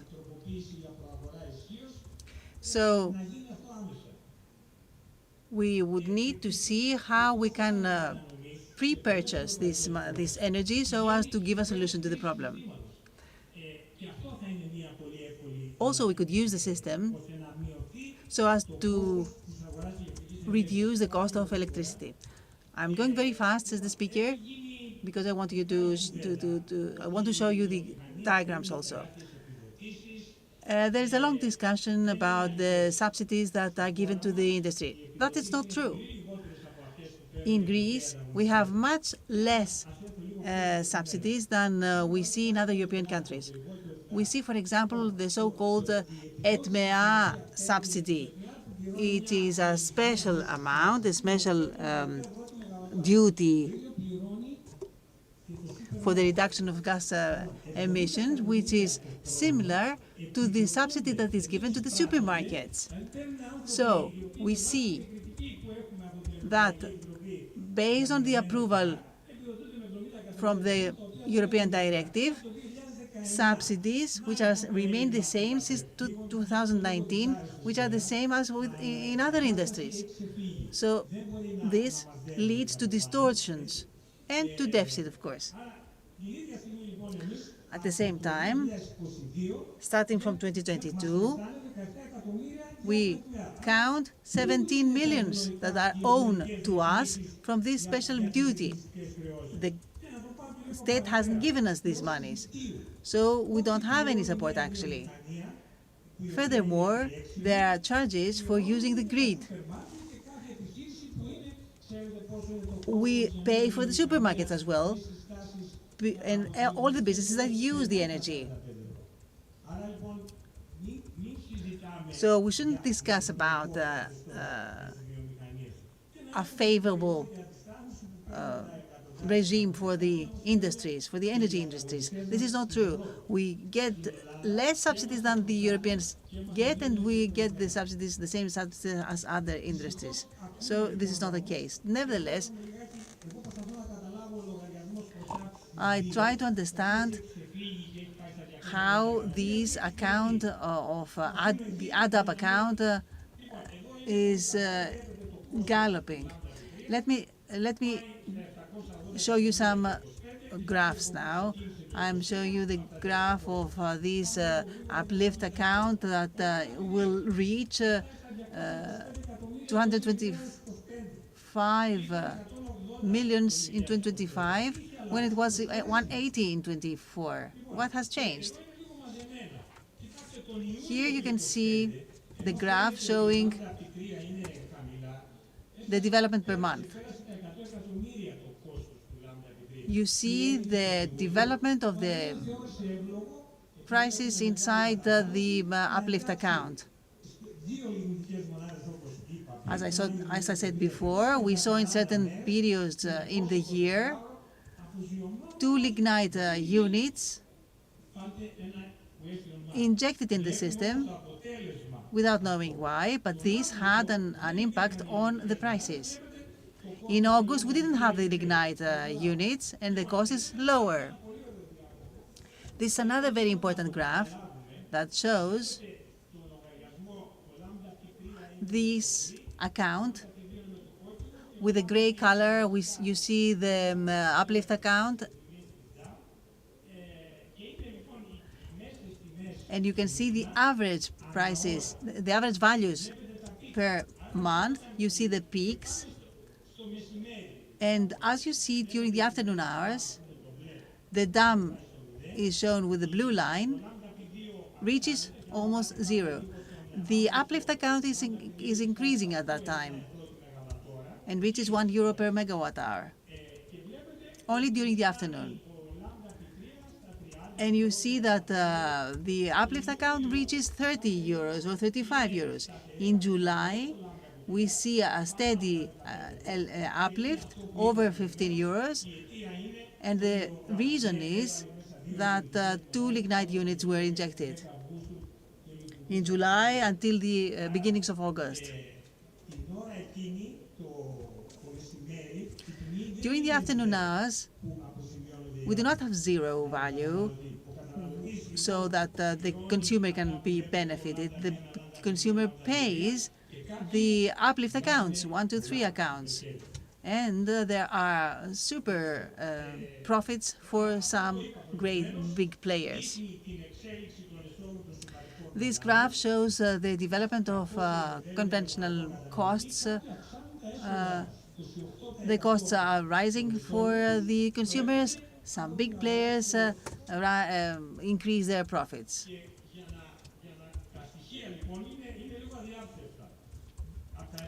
So the facts show that based on the weekly reports from IPTO, from ADMIE, let's see October here. The week is the first week of October. Let's see the uplift account, which is €19.3. 2 weeks earlier, in September, when the lignites were off, so we see week -3 and week -4, we see the changes. I remind you that the 2 lignite units were inside the grid before in the earlier weeks of September. We see a better price then, a better value after the extraction of the lignites. I'm showing you the same phenomenon in another graph, showing another week. This is a week in September, the last week of September. We reacted strongly, and the RAE also intervened, and the lignites were extracted from the grid. So when they operated, we had 17, while when they were extracted from the grid, this value dropped to 9. And you see here the similar graph showing the drop of the value before and after the extraction of the lignite units from the grid. I repeat that we have not understood why these units are in the grid anyway. The ADMIE has to explain this decision. What we want to see is a regularity as regards payment, but it is completely untransparent why they select to introduce these units in certain periods in the year.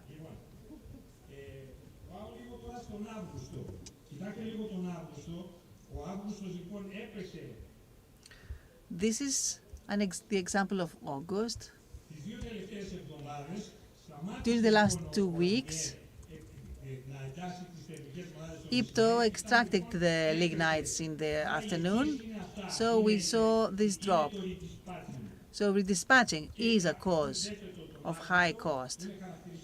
In August, this is characteristic. The uplift account rises in the afternoon, exactly because we have the thermal units injected in the system. If we check ADMIE reports every day, we will see this phenomenon.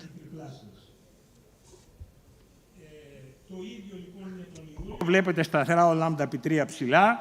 In July, we see the same.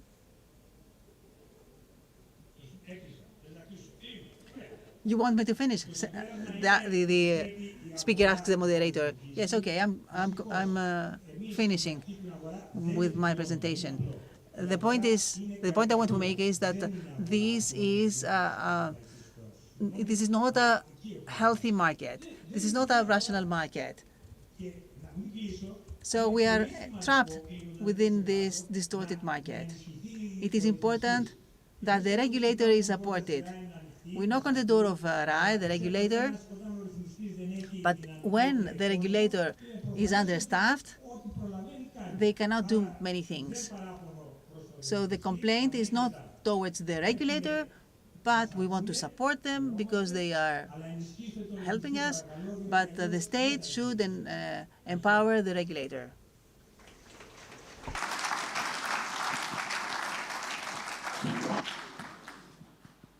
Ευχαριστούμε πάρα πολύ. Περάσουμε λίγο στον κύριο Αστράνογλου. Mr. Aslanoglu.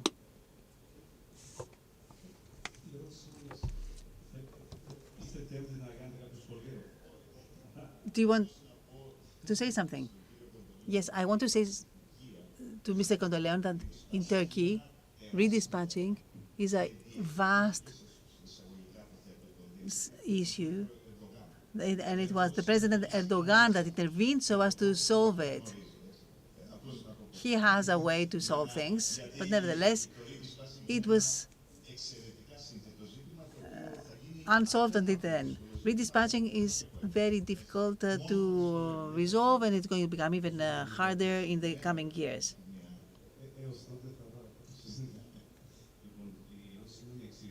So I have the following question. Which are the mechanisms, in your opinion, to incorporate the RES energy into the market?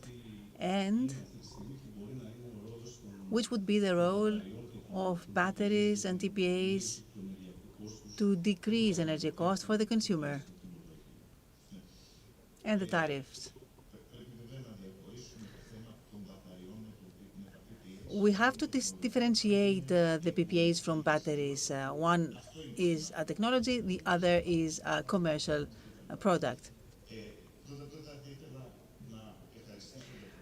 I would like to start by thanking you for the invitation and by saying something as an introduction. It is impressive that the Renewable and Storage Conference, we speak about retail tariffs.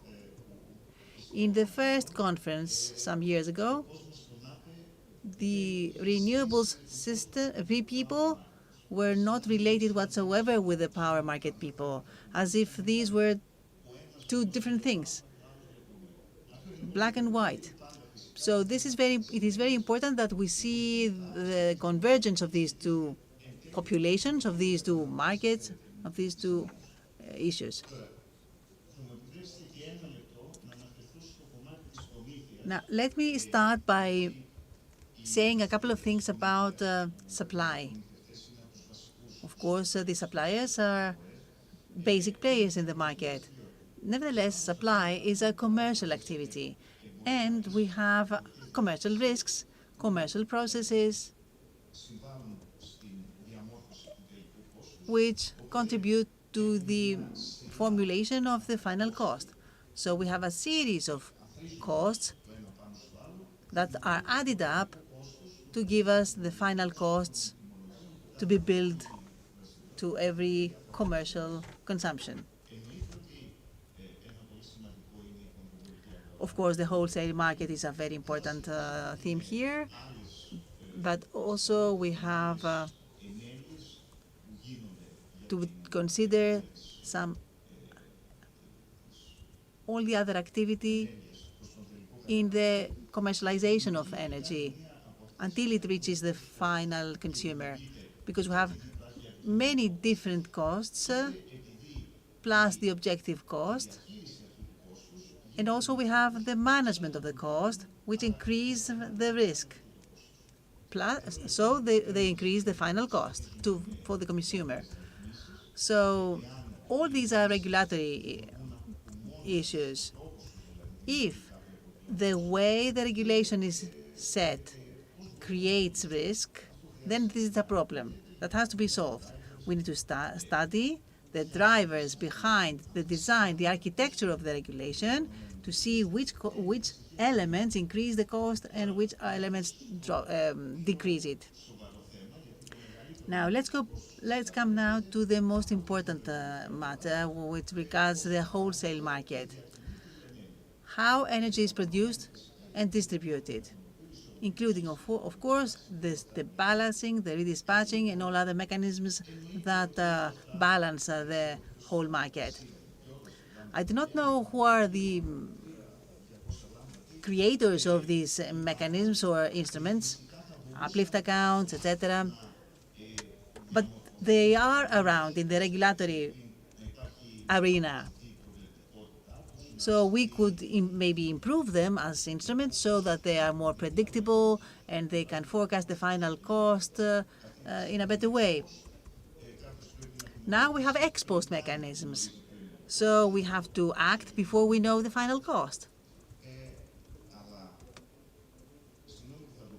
But I'm sorry to say this, the elephant in the room regarding the architecture of the prices is related to the introduction of the renewables in the energy mix. The architecture determines the final cost to the consumer. My logic is the following. We have the fundamentals, where does energy come from, how is it produced, etc., and we have the operation of the market. If the markets are distorted, and this might be a matter of competition. If the competition is distorted, for example, I wouldn't like to be Mr. Foulas in this case if we have these types of distortion. Nevertheless, we find this phenomena in all countries. I think that only the US can reach some solutions in these cases. In other areas, we cannot. Nevertheless, I'm going to focus on the structure of the cost. There we have the following issue. We have these marginal tariffs, etc. This, though, is the model that we follow on the planet for every product for hundreds of years. It will not change. However, this model might be problematic, and we do have problems when a certain product is produced by infrastructures or with ways that create different costs. Nowadays, we have various sources, but we had these sources 20 years ago already. We had expensive natural gas and cheap lignite. So we had different types of energy the same type of problem. It's not the marginal tariff to blame in this case. The model works fine. But we have to find ways in order to provide the final consumer with cheap energy. The current organization of the market doesn't give any other solution but the PPAs. But if the final benefit, the final consumer wishes to become the beneficiary of these solutions, we have to change the structure. The structure changes not for hedging positions, but for providing cheaper energy to the final user. If we buy through BPAs, we can give this benefit to the 70-80 portfolio to the end users, while now this is at 50.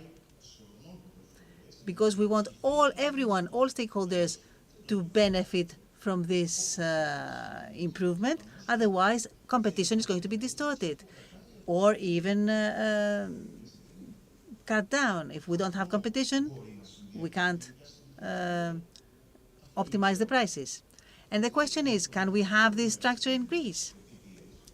In Greece, the merchant PPAs are under construction in the major projects. We do have some. They have been contracted already. This is true. But this is just 5% in the production bucket. So these 5%, even if the suppliers had this 5%, they couldn't drop the prices. It's a very small percentage. It is the operator that has the renewables operator that has these advantage, and it is them who decide which type of energy they enter in the grid, they inject in the grid. So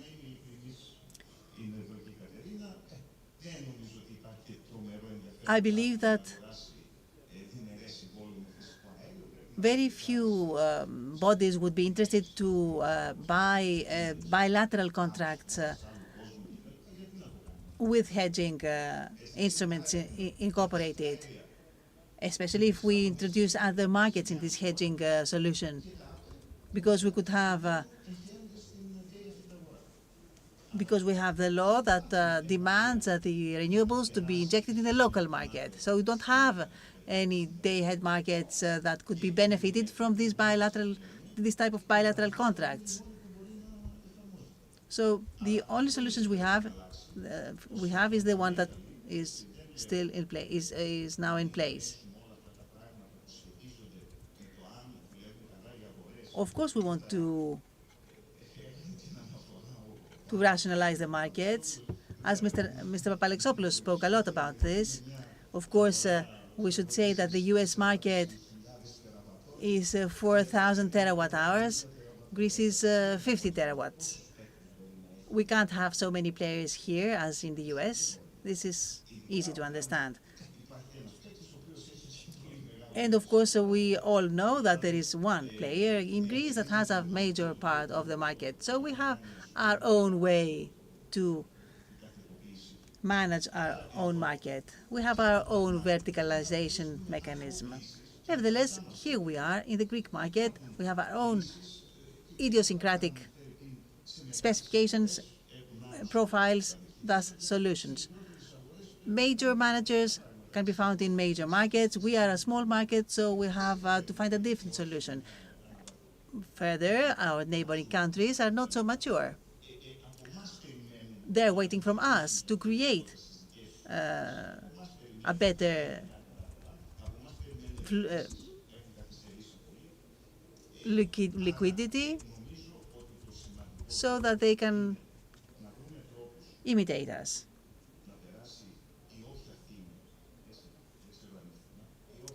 The point is to find a way to pass the cheap price, the cheap cost to the final beneficiary, which is the consumer. If there are some solutions, we have to implement them now, because this would help, we would assist the renewables market more than the consumption's cost. Because, of course, liquidity in the stock market could be improved this way with the TPAs, with the options, with the secondary market, etc. This is good for the market because the spectrum of the products becomes bigger, so this gives more solutions, more options to the players. Thank you very much. Ακούγομαι, έτσι. Σε σχέση με αυτά που μόλις είπε ο Μίλτος για το πώς περνάει... I would like to say something about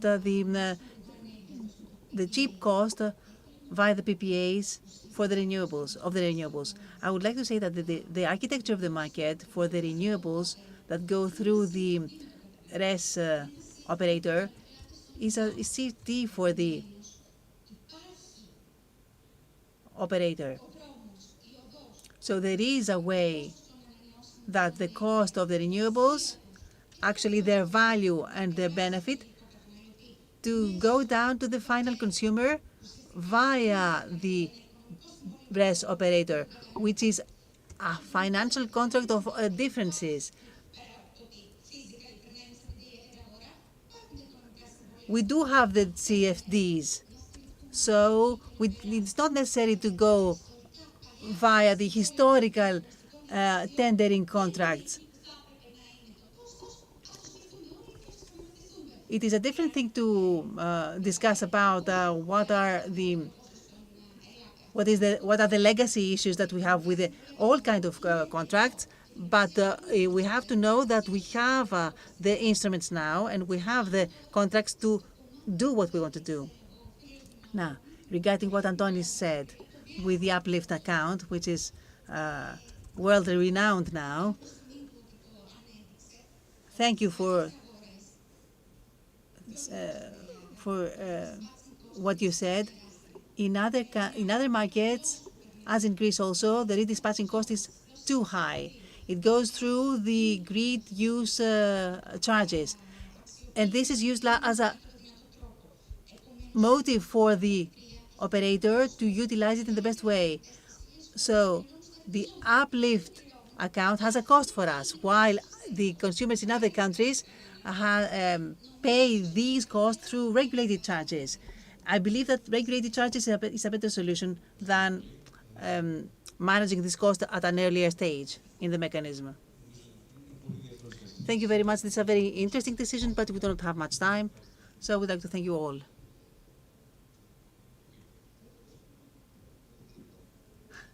Just one last sentence, if I may.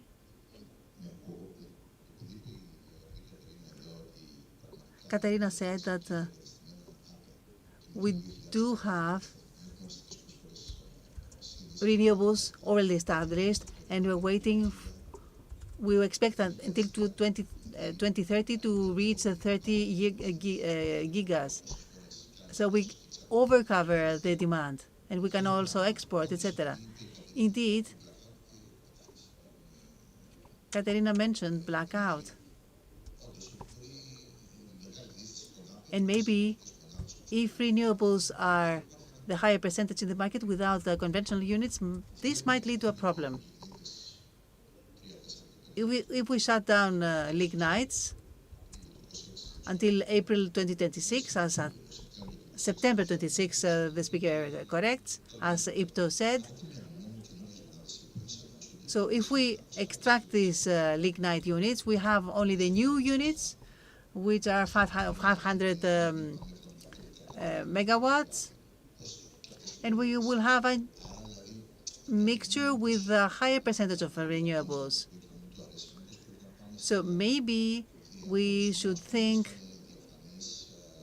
to call transparent tenders on energy availability, capacity availability, because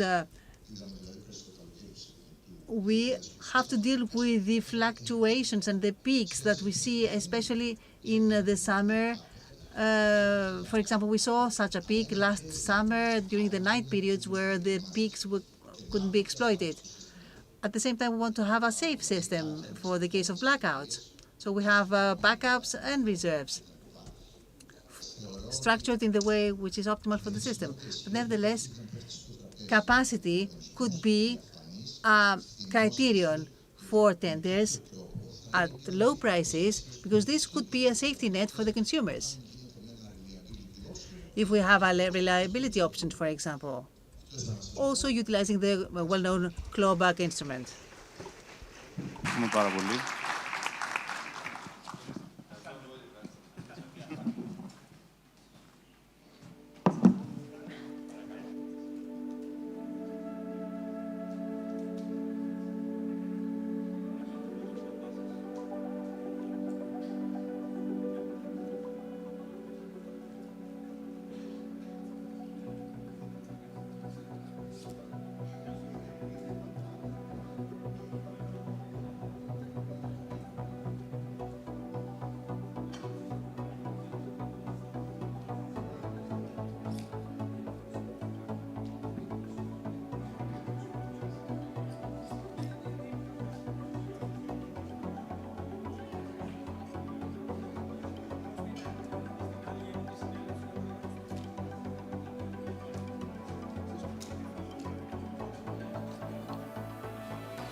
Λοιπόν, αγαπητές φίλες, αγαπητοί φίλοι. Dear friends,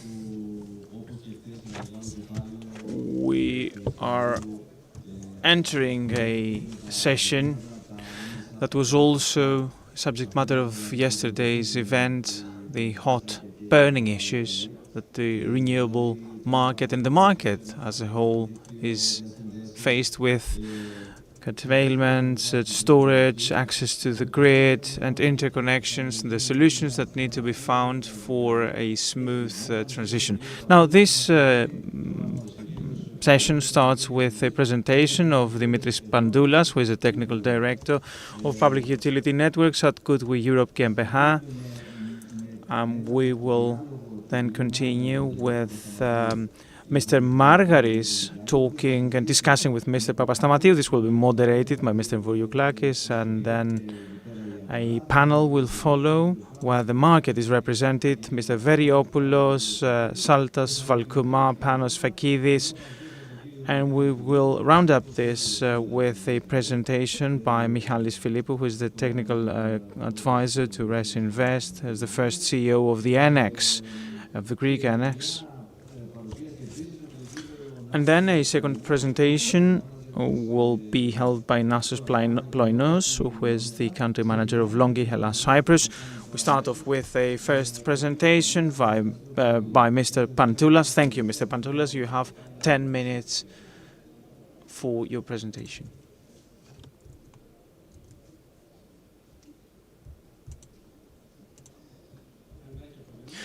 Good morning. Thank you very much for the invitation. As Thodoris said, my name is Dimitris Pandoulas. I'm the technical director at Goodwill Europe for utility scale projects. I would like to paint a different color here. Today we are talking about energy production, but I want to turn my focus to the quality of production. What I would like to present to you today is a way to look at the design, construction, interconnection of a project holistically, and how grid requirements, which at the end of the day are very important for the quality of energy, and how we as stakeholders involved in these projects contribute to that. Let's ask ourselves what qualitative energy means, quality energy means. I would like to draw a parallel to water. It is not sufficient that water's access enters our house. It should be also drinkable. Quality energy, similarly, is not about sufficiency and availability, but also about the stability, such as constant voltage, frequency, harmonics. These are very important. And this is where technology steps in. Inverters, which are the heart, as I say, of a solar project, of a PV project,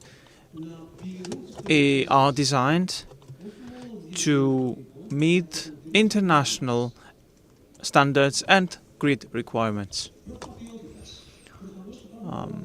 Quality standards. There are many quality standards, be it local, international, and then there are international regulations according to IEC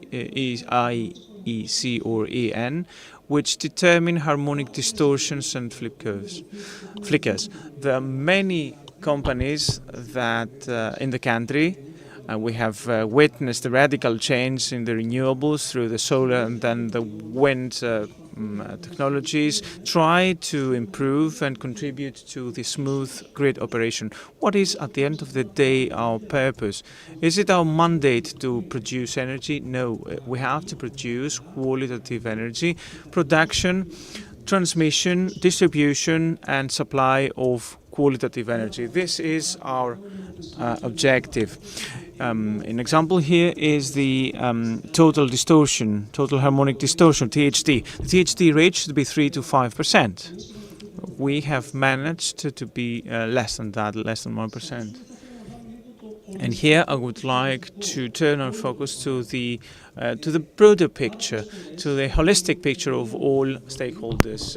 Based on my experience in Europe, I have participated in the design, engineering and construction of more than 30 megawatts, 30 projects of megawatts in Europe and outside Europe. Many times, oftentimes, we undermine grid code and grid requirements. And when I say we undermine, we disregard them, I'm talking about all parties involved. It is very important to understand that grid requirements, grid codes of each operator should be involved from the beginning of a project. And I will further deep dive into that. Just you see how many parties are involved in the evolution of a project: designers, developers, consultants, engineers, state bodies, the transmission operators who determine grid requirements and grid codes, FAT and SAT in charge, engineers, grid online testing, stakeholders, everybody involved. You're well aware of the objectives because you are also active in the energy business. Are these objectives ambitious? They might be. And this is why we should all work together towards this direction. How about the role of interconnections and grids? Grids and requirements have been designed, have been built on the nuclear and fossil fuel plants. We need to reshape them in order to integrate renewables. Decentralized production, storage of energy, smart grids need to be integrated into that. And what we actually need is continuous, uninterruptible energy to avoid blackouts, as the recent blackouts in Spain. Fast forward, what does grid compliance versus sizing means? Sizing means the sizing of the system. Dimensioning of the system. Although I work for a inverter equipment supply company, I don't like to talk about just a single product. I'm talking about the operation of a system, of a whole system. And you know, in a PV system, it's not just the PV itself. It's the inverter, the substation, the power controllers, the SCADA, data loggers, panels, cables. They're all components, interconnection and substations. This is the system. And as I said, the sizing of projects, sizing means not just picking the right inverter that meets specifications and parameters of my system, but the whole system. Sizing is associated to the quantity of inverters we need in a project to be able to compensate the reactive power required by the grid operator.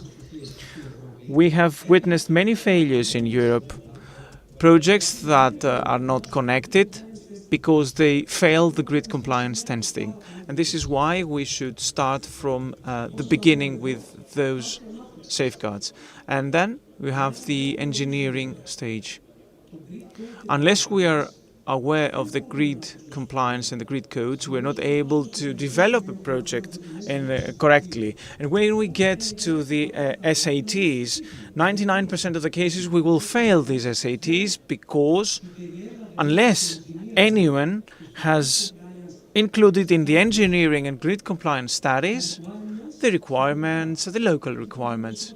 Because as said, there are international standards as well as local requirements in place. And grid codes are the cornerstone for supplying and transmitting quality energy. And then you have grid following versus grid forming, which is a trait of energy quality. Until now, inverters and equipment is passive. They will sync based on the electrical characteristics of the system. And what you need is a reference.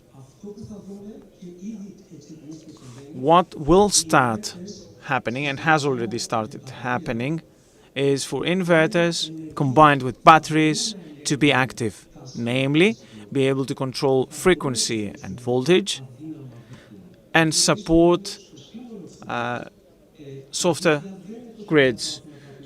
We see that grids are not that strong to support renewables. You can see an example in Europe where grid forming has already been integrated. Take the UK, for example. Grid forming requirements have been introduced into the code based on the 2025 Grid Code NESO reform. Germany has published ratification procedures for grid forming in 2024. Italy has published the guidelines of Terna operator for GAT press based on grid forming controls. All these trends will help avoid blackouts. To conclude, we should ask ourselves how all stakeholders can contribute to promoting that, introducing all requirements in the engineering, construction, supply phases. How about our company and best practices? I think this is what everybody does, and I would suggest everybody does. Data collection. We collect data from the various grid codes and requirements across Europe. Certifications. We work together with certification accreditation bodies, local synergies with system operators on the ground to be able to gain insight and provide insight as to the technology we possess. And then standardization committees we're participating and working together with. Thank you for your time.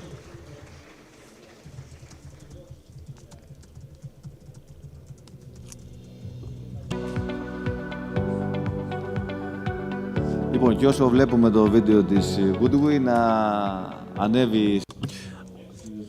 I would like to ask Yannis Vouglakis, Senior Director Energy Industry Strategy PwC Greece to moderate the introductory discussion between Yannis Margaris and Panagiotis Papastamatiu, and the panel of representatives of the market will follow on.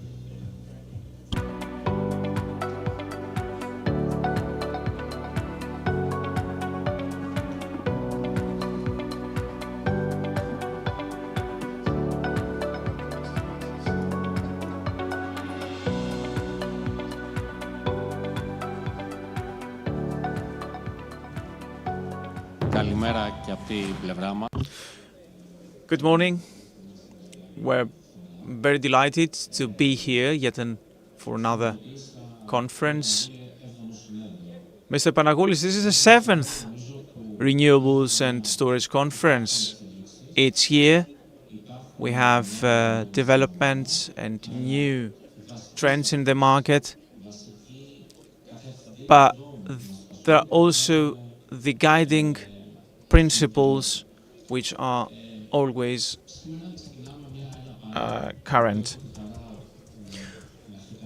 I'm very delighted to be joined by two distinguished executives, by two persons that have been active in the energy sector for many years. Mr. Margaris, who is the Vice President and General Director on Technology, Strategy and Development of Systems at IPTO, and Panagiotis Papastamatiu, he's the General Manager of the Hellenic Wind Energy Association and has many other hats had in the past and currently in discussing new sectors for the energy market, and of course with a special focus on renewables.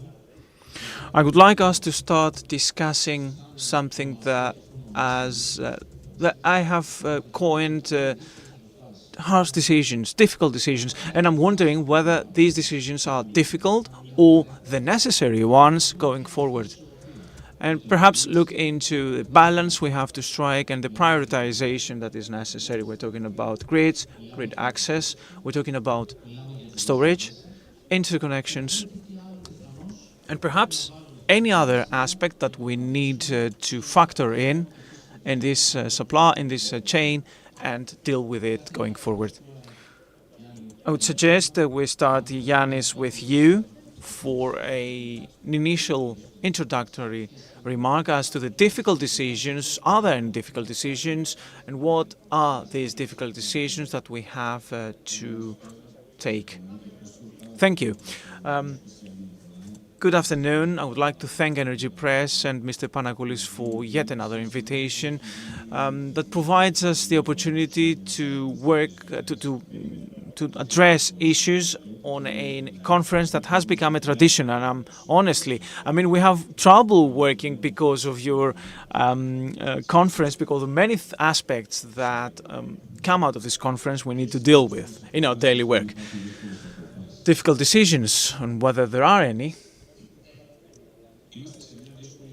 We find ourselves in difficult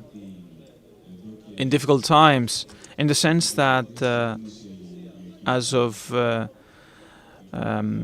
some decades, the energy transition started and continues, is being implemented, at least in the electricity market. Because if you look at that from a global perspective, energy transition only affects the electricity. The electricity sector has taken on the burden to green the economy. If you look at the data as to how we produce the energy, the necessary energy, I'm not talking about electricity, but all other sectors of energy, this is where oil and gas are booming in the last years. And perhaps those in the electricity business are moving at a different direction compared to everybody else. This is just a concern I raise. It's not a matter of correct, of right or wrong. And perhaps we should even forget it. The fact that we have reached 50-60%, we are heading towards 80%, 100%, whereas in all other sectors of the economy, we increase, we're not increasing greening of the economy, but rather the browning of the economy, which causes, which is a difficult starting point on the outset.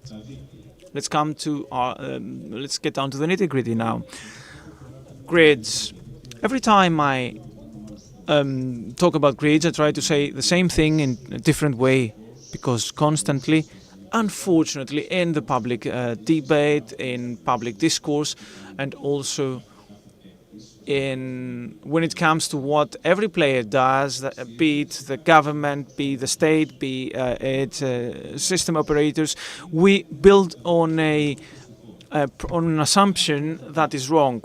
We don't have the systems that we need in Greece. And I always ask, what is the measure in order to measure it? What is the objective for the grids in Greece? If the objective is the objective formulated by the state in the National Energy and Climate Plan, if the objective is that one, because perhaps somebody could say that this is just a concept, this is a notion, this is just a figure. Well, we as IPTO understand that the NECP objectives in terms of renewables, and this is what generates the necessity for grids, is the optimum objective that ensures the least cost for the security of the system. Based on this assumption, based on that premise, we have more systems, more grid than we need. And I want to be provocative in order to boost the discussion.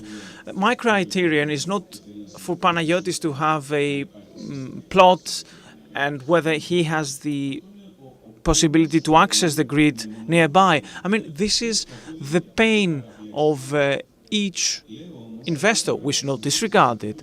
But when we're talking at the level of state and strategy, we need to agree and align ourselves on the larger volumes we need to achieve, on the larger objective.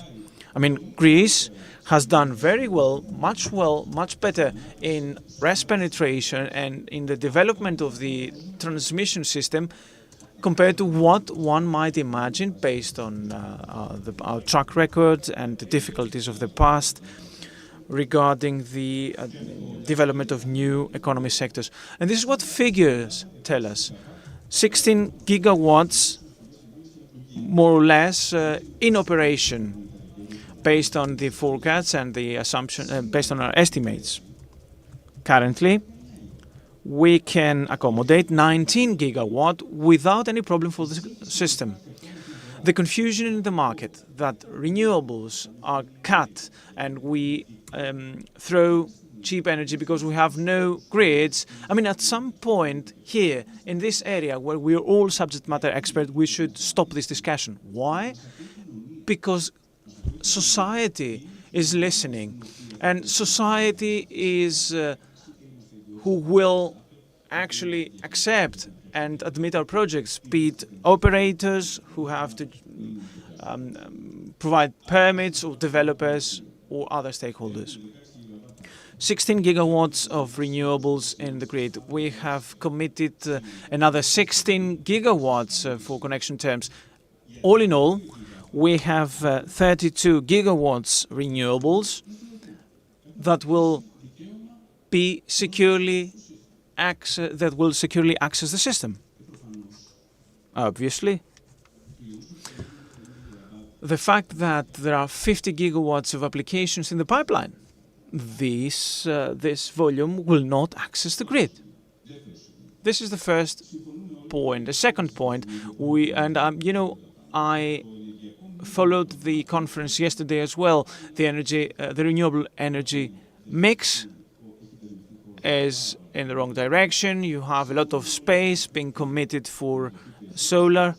We all agree that the wind needs to commit more space. Panagiotis is rather the expert here to talk about that. And we as the operator have supported towards the Ministry of Environment that, we're currently in a freezing period, but if things unfreeze. We have to give priority to other technologies, wind turbines being among them, in order to strike a balance in the mix. Thirdly, storage. We all wish we had storage. We, as system operators, need storage to have a better balance.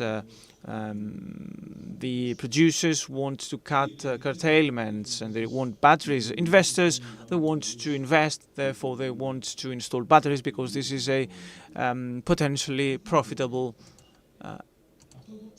scope. Why batteries are not progressing? I have no answer. It's just a rhetorical, it is a question. The only batteries that have been prioritized over the last couple of years were the RAE tender batteries. A decision has not been taken at the level of the state as to the priorities for tendering connection terms in battery systems. There are different BESS solutions. For example, Article 40 of the December law, setting out that someone can file for an application to install a battery at a point of common connection, and then you had many applications piling up. We asked the ministry, well, you have so many applications, the batteries are already piling up as applications. Should we prioritize them or wait for the joint ministerial decision that has been extended, and then there's another extension by late October to be able to know how many applications we have? Prioritization is key here, because absolute priority is a buzzword in the regulatory framework. At the end of the day, nobody has a priority if everything is absolute priority. The first ones, the early movers in the system will have cheaper, better connection terms. There will be substations, space for other flexibility, and the next players will have less favorable terms. Why did we turn to the ministry? Because institutionally speaking, we have to stick to a plan. We have to stick the ministry is the organization that is the policy maker for the energy strategy in the country. It's not IPTO that is the policymaker. Yanis, you have already addressed and asked many questions. I talked about hard decisions. You can name just another one, but you have stated issues that we need to open up for discussions. I mean, indirectly, spatial planning is another issue. You have indirectly addressed that, and the imbalance between supply and demand. The electrification of production. Alex has already shared his experience with data centers from the US. This is a discussion we have to do. It is part of the interconnection as well, and then you had the part of the social responsibility. We have to look into how this will evolve in the coming years, but we need to focus in order to allow for Panagiotis to talk as well. When it comes to storage, you as IPTO, do you lag behind?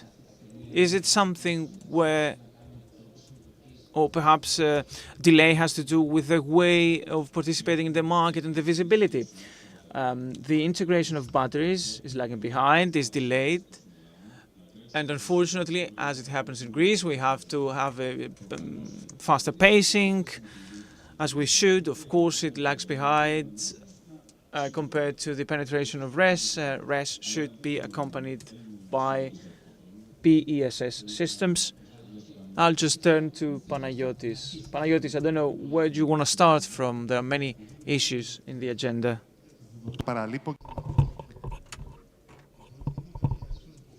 We speak about difficult decisions. So the most difficult decision is that Yanis Voulakis said, don't agree with Margaris at everything, so I have to find something to disagree with him, which there isn't any actually. But nevertheless, I'm going to start from the strategic approach and speak about the matters that Mr. Marker has already covered. I shall start with a comment considering also the difficult geopolitical situation. The most difficult thing is how we proceed with transition from now onwards. Nevertheless, transition as such is a difficult transposition because you have to understand where you are and know somewhere else. And in this transposition, there are disturbances at many dimensions of the system, so this is important. The word has been introduced into the public dialogue, the public debate a lot recently. Nevertheless, for 30 years now, I have a lot of expertise in these debates, so I believe that these differentiations that we're speaking about won't be reflected on the debate because this has been traditionally a difficult discourse. On the one hand, the Greek discourse, political discourse, has always been supportive to transition of any kind, political transition, green transition, energy transition, etc. But the practical implementation of such wishes or promises was always difficult. And in terms of electricity, it's going to be difficult technically wise even more. What happens now with the system is a proof, an evidence of this difficulty. I believe also that in the Western countries, there is not enough awareness, starting from the political leadership to the layperson. There is not awareness of what exactly green energy transition means. Of course, energy transition doesn't mean electricity. We have to deal with changes in volumes, changes in energy, changes in way of life, changes in locations of living in villages, in cities, urban or geographical or rural areas. All these changes create a series of contradictions. And these contradictions create a lot of superfluous, in my opinion, discourse, because people start detailing where are they going to pass a pipeline through instead of understanding how beneficial this might be for their everyday life in the long term. The changes are huge. We have almost 3 times more demand for electricity in the last decades. This means a huge burden on the existing structures. The benefit of the energy transition is huge, and we shouldn't block it with minor discussions. As regards fundamentals that somebody mentioned in a previous panel, we have to be very careful in our public discourse because we have to consider the economical dimension of this decision. In the last years, in Greece, we have been employing different models in order to measure the various indicators that we use, the mechanisms and the models that we use, considering the reserves and backups and storages, etc. And different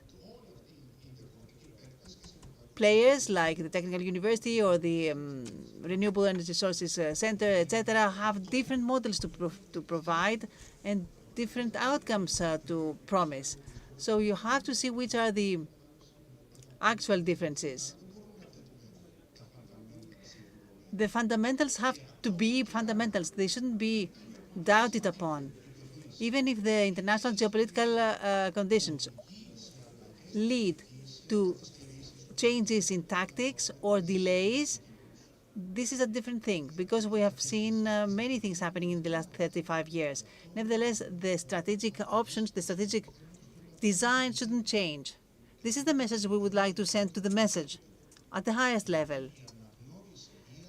The recognition of the change of things cannot be self-destructive, because the message we want to send to the society is that these transitions are going to be beneficial. All these powers that want to doubt the fundamentals are undermining the progress in the energy transition. I'm sorry, says the speaker, because I talked politics a bit. As a moderator, I would like to say that I'm very happy that you both introduced society into the equation, and you said that it is very important not to doubt the concept of economicity, of affordances. In the last period, the public debate shows that there is a lot of discussion on the details of something that should be considered stable. I do agree, and I want also to remind you that these doubting of effectiveness of the fundamentals have to be related to the practical or technical things.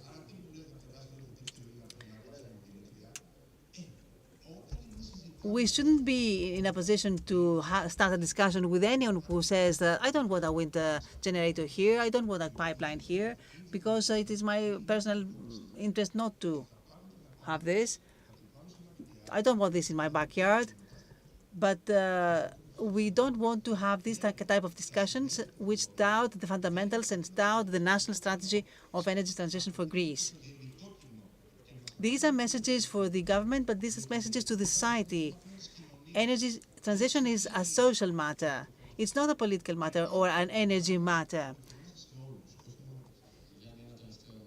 One last comment, please, before we close.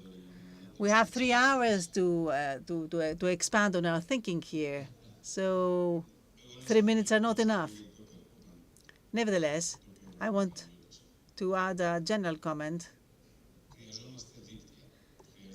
We do need grids plus backup reserves, no matter whether we have 80% renewables or 96% renewables or 50 as we are now. We do need storage and backups.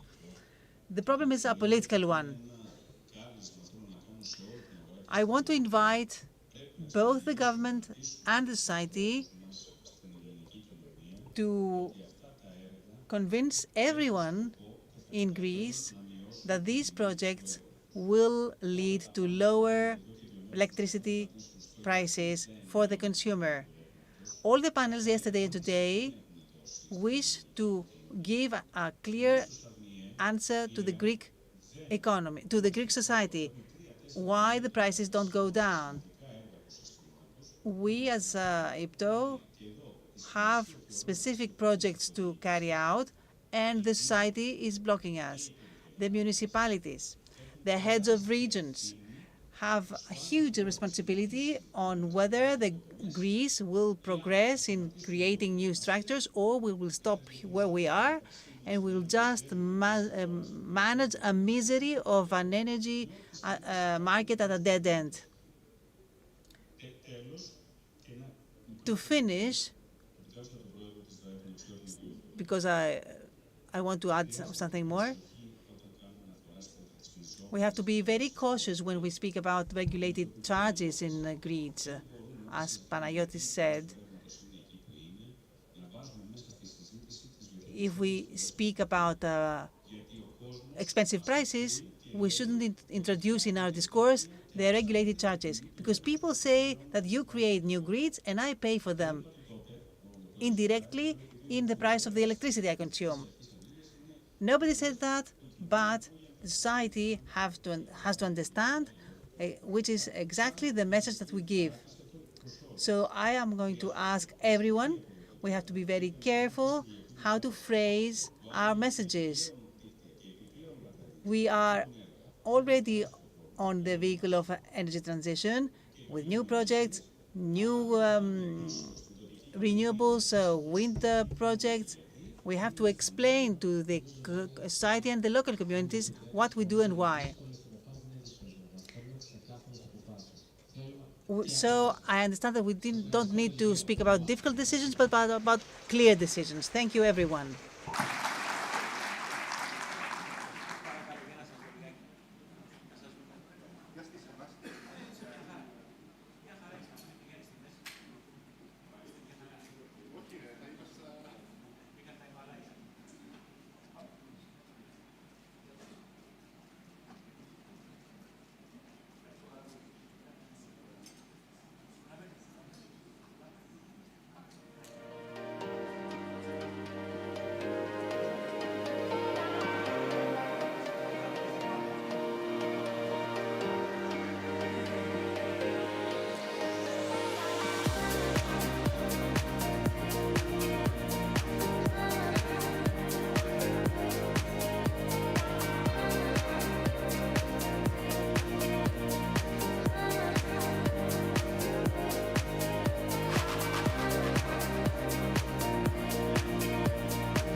Συνεχίζουμε λοιπόν. Βρήκαμε και τη σειρά των θέσεων μας. Είμαστε πολύ σε αυτό.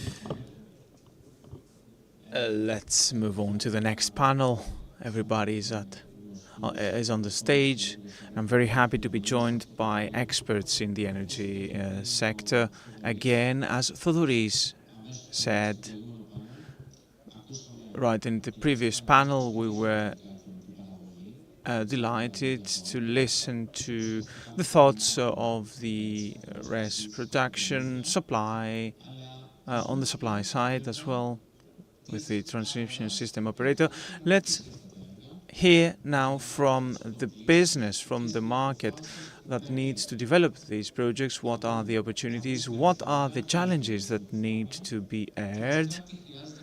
And what it actually takes to implement those projects. I am happy to welcome Michalis Veriopoulos, who is the General Manager for Development at Terga Energeki, Apostolos Saltas, who is the Manager for Renewable Energy Sources at DEPA Commercial, Sotiris Kapellos, Chief Operating Officer at Hellenic Renewables, Hellenic Energy. Good morning, Sotiris. Ms. Valkouma, Ms. Salia, if I may. Welcome, Faria Renewables, and then Apostolis Panos from Principia and Yorgos Fakidis from Riner Energy. Welcome to you all. I'm very delighted to see you here today.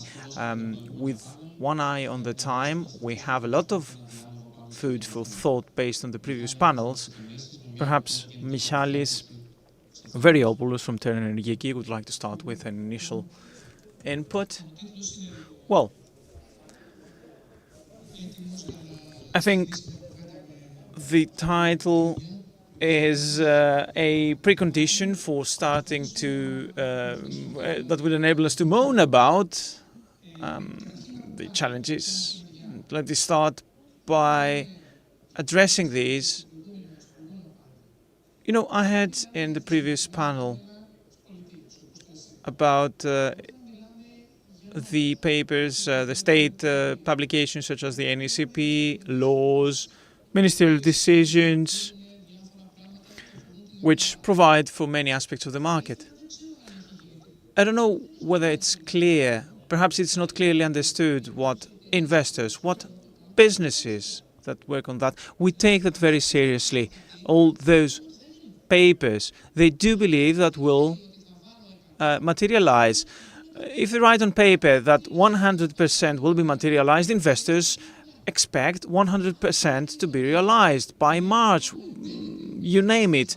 If the operator is obligated to do so by the law, then investors expect that this will happen. I think we are prepared for a very vivid dialogue here, says the moderator. I mean, it's either regulation or chaos. We do understand that delays will come in, problems will arise, but we believe we abide by what has been ratified and decided. And I'm saying this because a basic prerequisite for a transition is a stable, flexible, and applicable regulatory framework, a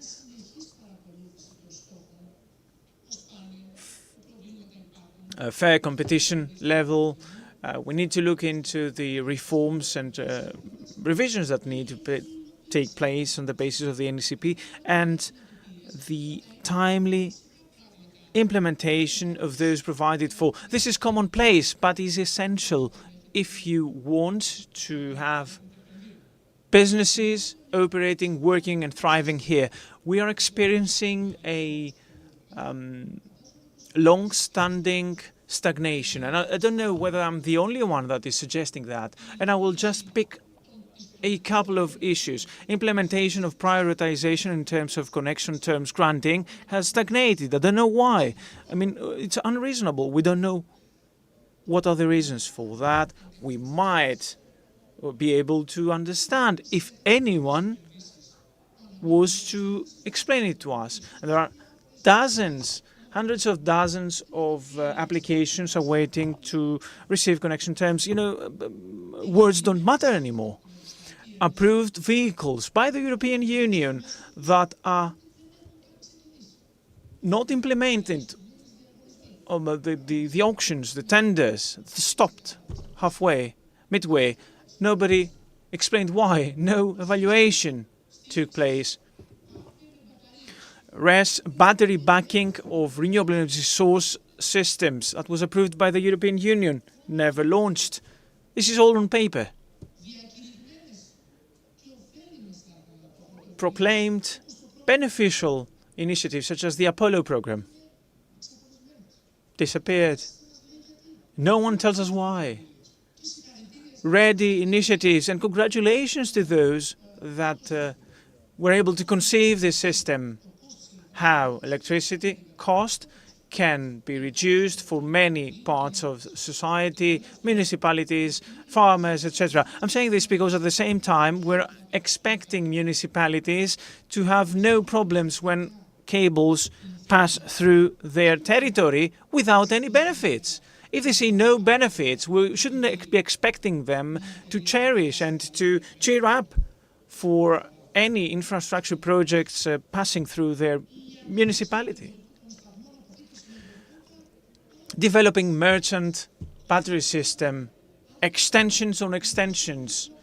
This is a multifaceted, complex system and scheme that I doubt whether the competent services are able to pull this off within the expected timeline, not 3 years later. And there are NECP objectives that are prescribing pumped storage development, 2 gigawatt. I don't remember now.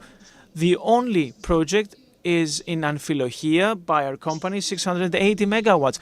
How do they expect 2 gigawatt pumped storage capacity by 2030 when there is no political support, no support schemes. These are huge infrastructure projects that are in the air. There are various issues. The regulatory framework on offshore wind farms. This is very important. It is associated to geopolitical issues. Nothing there as well. Where is that? I'm just saying that I'm picking these issues together to go full circle. When we legislate, when we put forward regulatory frameworks, we have to mean it. And if there is an issue, we have to name it. We have to address it and then perhaps re-navigate. I think we find ourselves in a stagnant position. What we need to do, I mean, we're in a stalemate. What we need to do is address the stagnation by implementing and continuing in the implementation of what we have already decided. We have to put it into practice or say we stop here. This is where we stop, full stop. And then 5 years on, we can discuss it further. And give me just a minute to wrap up. We have to step up the integration of interconnection systems in Greece, within Greece. We need to promote the BESS scheme, pumped storage primarily, for reasons needless to state, or merchant batteries. We need to expedite RES development projects that are linked to bringing energy costs down, industrial RESs, farming, beneficials to farming, and then the spatial planning for renewable energy sources, including offshore wind farms, needs to be completed. If we address that together with all other aspects that we have been discussing in the panels, I think we can go forward. Michalis, these are not just a couple of issues. There are many issues you have addressed. And I think it all captures what the transition is. As Mr. Papastamatiu from the Hellenic Wind Energy Association pictured it, I mean, there are many things that need to be done, but you need a detailed monitoring, step-by-step monitoring in order to implement them. And I adhere to what you say. Monitoring is key. We need to address the conditions, identify them, and readapt ourselves. And if I may, the NECP and the decisions have been revisited from time to time. What we need is the will to do that. How about you, Apostolis?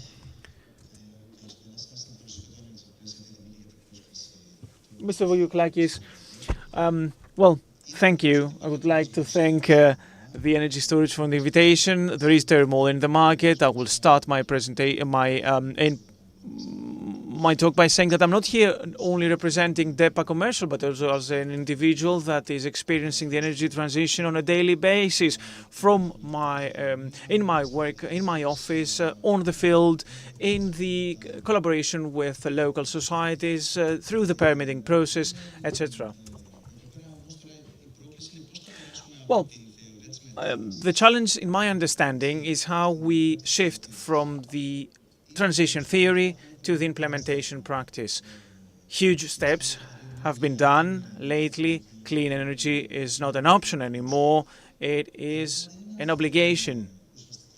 The question is not whether we're wishing more renewables projects.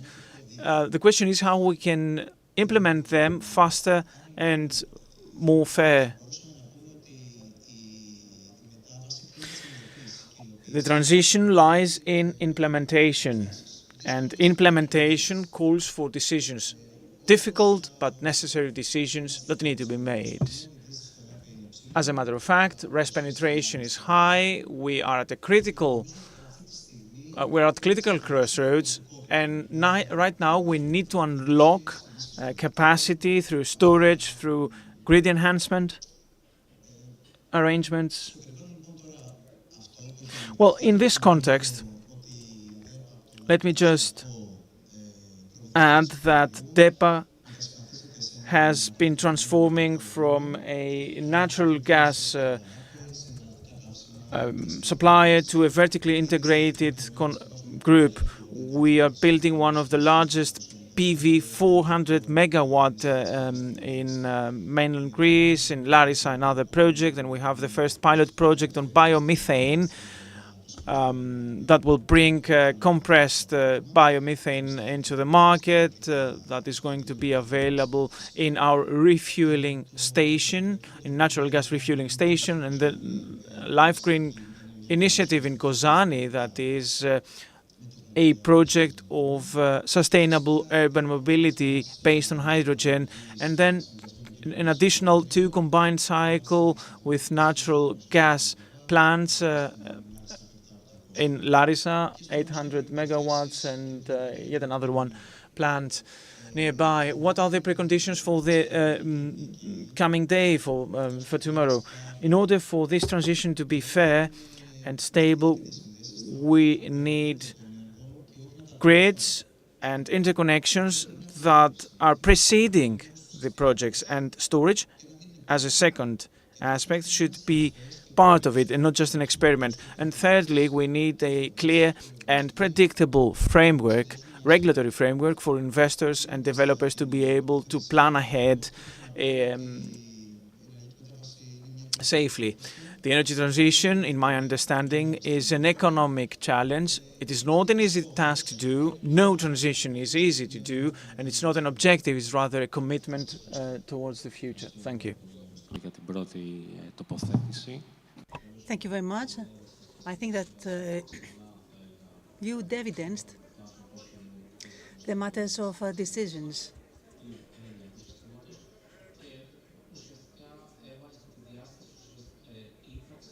And you also introduced the necessity of the infrastructures that can give solutions. Thank you, Yannis.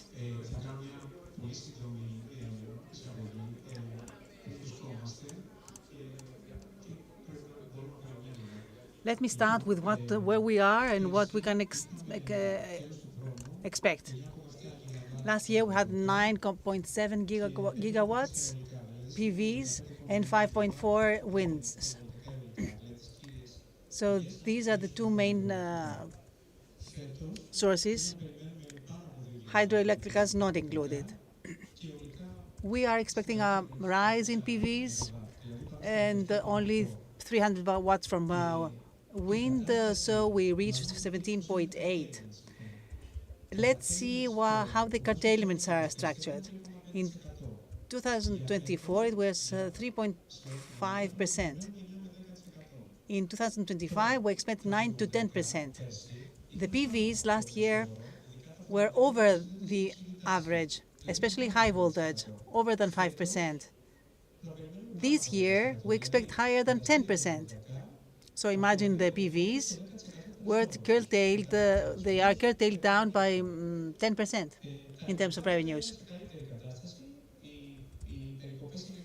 In wind, we have 1 to 2%, up to 3% in some cases curtailment, because they produce during the night period, for example, also where we don't have any curtailment. So that's the situation. We have more and more PVs entering the system, which burden the system even more in relation to curtailments. And curtailments are not allocated smoothly and evenly throughout the architecture. We have been expecting proposals for the ways to curtail in relation to a subsidy plan. Those with higher curtailments would have a better subsidy so as to reach a just allocation scheme. Yesterday, I heard Mrs. Deputy Minister. She said that we are very near to implementing such a scheme. We'll see that. When we speak about 10% curtailment in projects which are under operation now, this means dozens of millions. And we want to base our future design on storage, on batteries rather. So we had two calls for 1 and 2 megawatts. We expect at the end of March we will have the proposals to these tenders. We expect that the tenders will go in 2 rounds. We have one more round running this year for 4.7 megawatts, and considering also the timeline published by the ministry, we would expect the commencement at the beginnings or the middle of 2028. So we will have 2 gigawatt hours of batteries in 2026, plus more batteries in 28, in 2 years from today, 1.5 years from today. So we will have a way out in these curtailments burden, but not so dramatically high, because we will see more renewables entering the grid. So the investors should know that the market has changed. It's not as it was 5 years ago, where you had the wind, the solar, and you had a machine producing cash. Now there is competition. There are forecasts for both solar and wind. After 2030, these are going to be lower if we don't see any geopolitical distraction, because natural gas is expected to have low prices. So we enter a new situation where the market is very competitive, and it's very important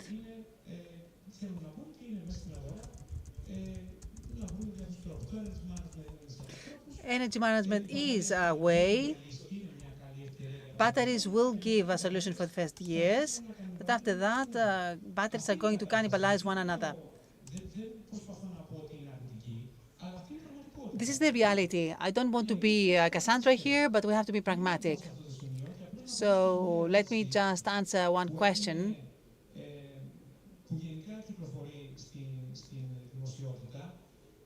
Which is as follows. Why don't the investors throw some batteries in the grid? Let me tell you what happened with us. The first tender was called in July 2023. We submitted in September 2023 for connection terms. They wouldn't give connection terms at that time, so ADMIE was pressured by the minister, and they gave us connection terms in February. We had 2 months to accept. We accepted very quickly because we wanted to proceed. After that, we had to prepare the suitability of the line. We have a substation on the project, we have an interconnection, and we have a kit. So we have a high voltage line plus kit. Suitability,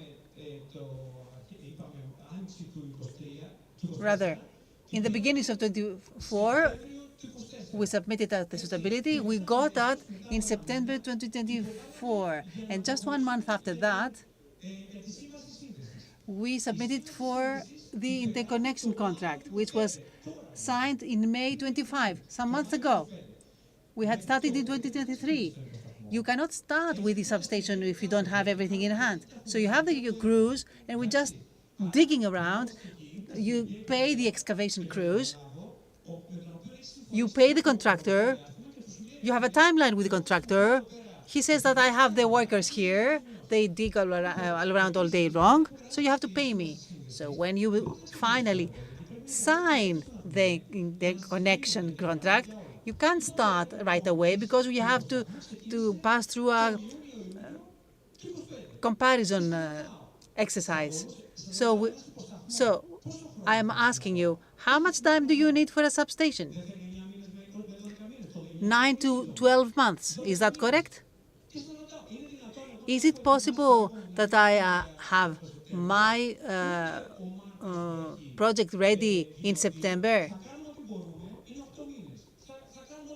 We just signed in May. So you understand that this is the process. Because there are rumors in the market saying that why don't you give us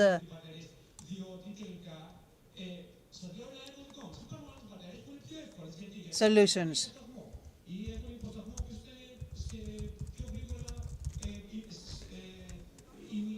We have various procedures. There are some easier interconnections, but our experience shows that the red tape is very heavy. Thank you, Sotiris. And we'll give the floor to Mrs. Valkouma. But I just want to make a comment. We want to show which are the challenges. And after the challenges, I would like to see whether we have any specific proposals. Thalia, what do you do in this environment? Which are the dynamics that you see? Which is the next day that you expect? Good afternoon. I would like to thank you for the invitation. I'm happy that I'm here. Congratulations to the organizers for this very nice conference.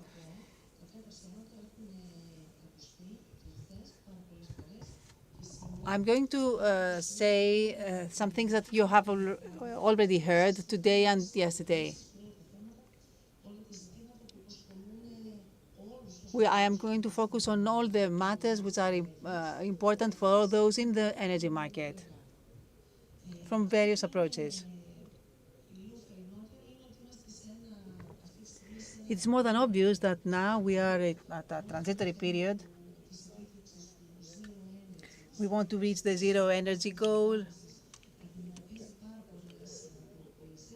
We have a lot of challenges to face, and we are at a point where we have to take important decisions.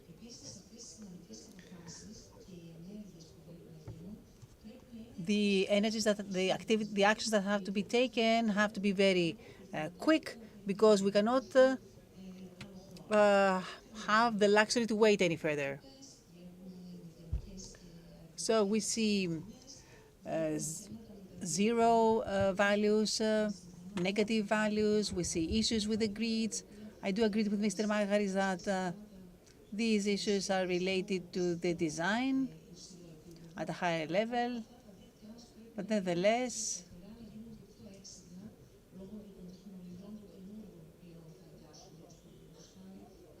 we will have new technologies that will be introduced in the whole scheme.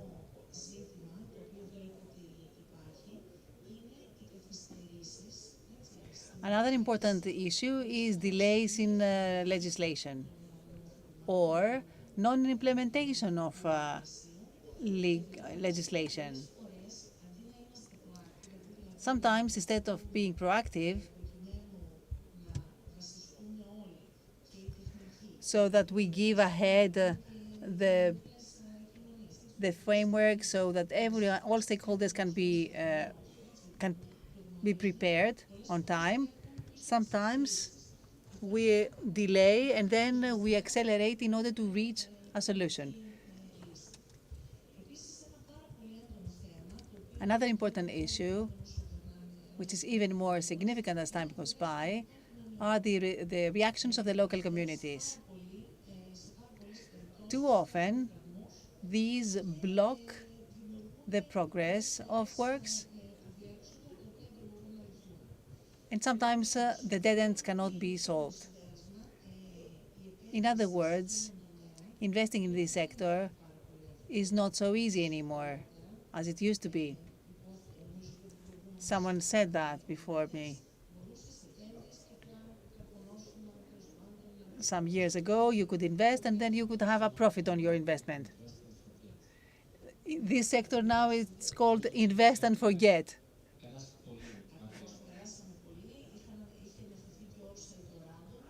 Also, the El Dorado term was used for the sector. It's not an El Dorado, it's an organized field, but we need to have technical adequacy and knowledge, and we want a steady medium-term and long-term framework so that we all know how to plan the next steps. But of course, we have some positive things as well.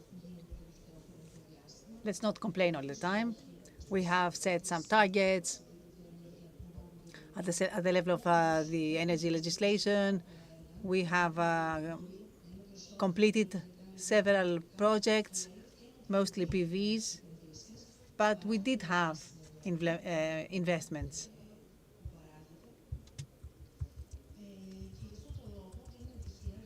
So it is not accidental that Greece has managed to reach 41% of its decarbonization. Another important thing to note is that from the 51% of the electricity needs was via renewables, and I want to compare these to the 25% that we had in 2023. 24-51.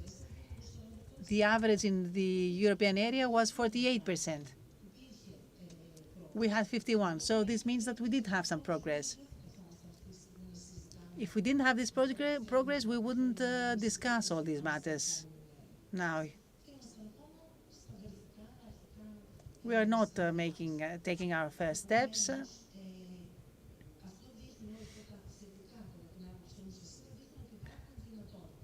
So the positive things show that we can accelerate now. Of course, we are lagging behind in certain areas, as we see in the discussion today and yesterday.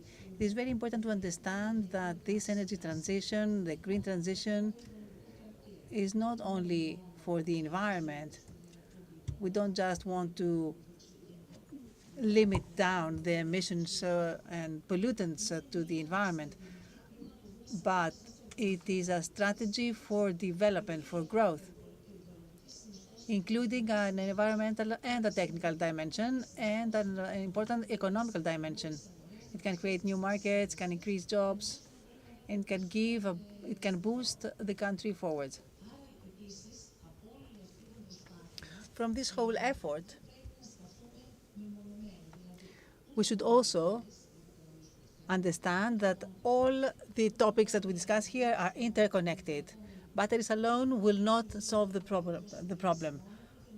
The ministry alone cannot give a solution, neither the local communities.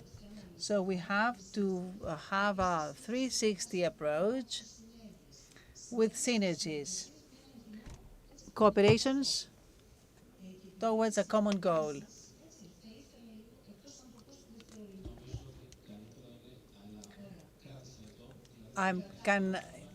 When you ask again, I'm going to share some proposals.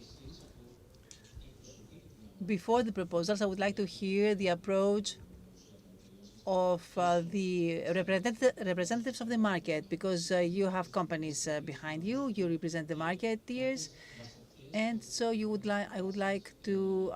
one of you to give some proposals to the bodies. Apostolis.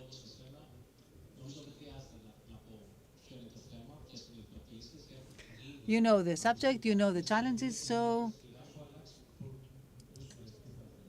yes, I have thought many times how I would like to start my comment, but nevertheless, I'm going to start. I believe that renewables are at a stage of maturation now, and we are becoming aware of how they're going to evolve in the future. It is the third decade of renewables in Greece. The projects are deployed in a more difficult and complex way now. including the social parameter at early stages, because we see the communities blocking a project even at the contractual phase. This is not a problem of the industry, it's a problem that regards both companies and the institutions. We haven't found any solution until today to the social dimension. As we heard in a previous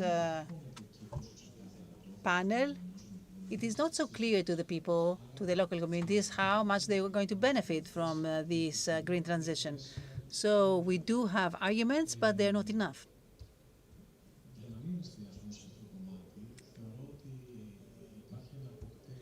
There is also a set of factors to consider. For example, curtailments. And unfortunately, these curtailments put pressure on the market. This won't lead to bad outcomes. We have to be realistic. We have to understand the market. 90 terawatts. We have to understand how many of us can be in this market. Not all of us can be there based on various decisions. This is something important. We have to acknowledge this and find a solution.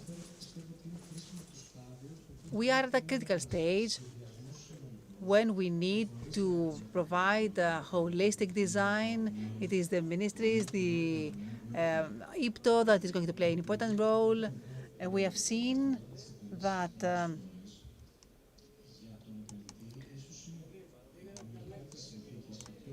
for IPTO, for ADMIE, it is safer to know which is the electrical space. And when I see the electrical space, I don't mean in general. I mean to allocate batteries to geographical areas.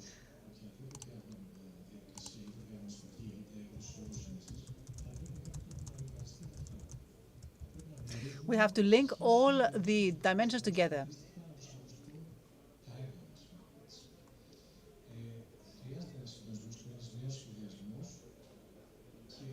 So we have to proceed to a new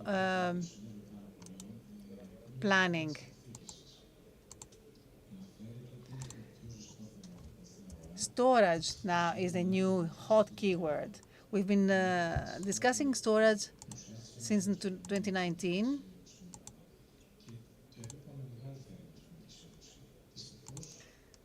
Unfortunately, things are more complex. Batteries are something difficult to implement. And also they are a short-term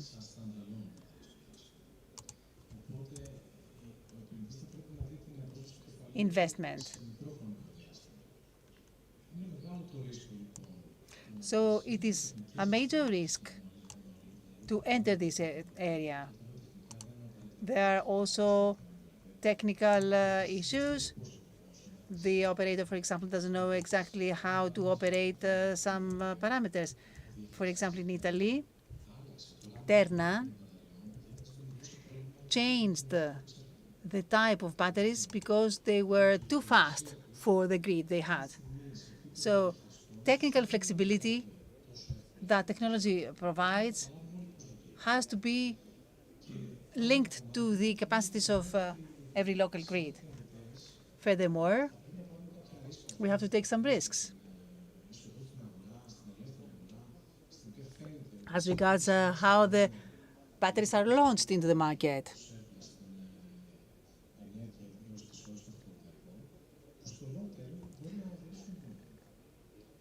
We don't want to see long-term boomerang effects if we take a wrong decision now. So we are not going to solve all solutions. We do not have a panacea. We will have similar conditions in the future, maybe, with batteries, if as the ones that we face now with the PVs. I remind you that the design for for batteries was done in 2019, because the market of the PVs was hot, so we wanted to find more controlled solutions. We started thinking about storage, and now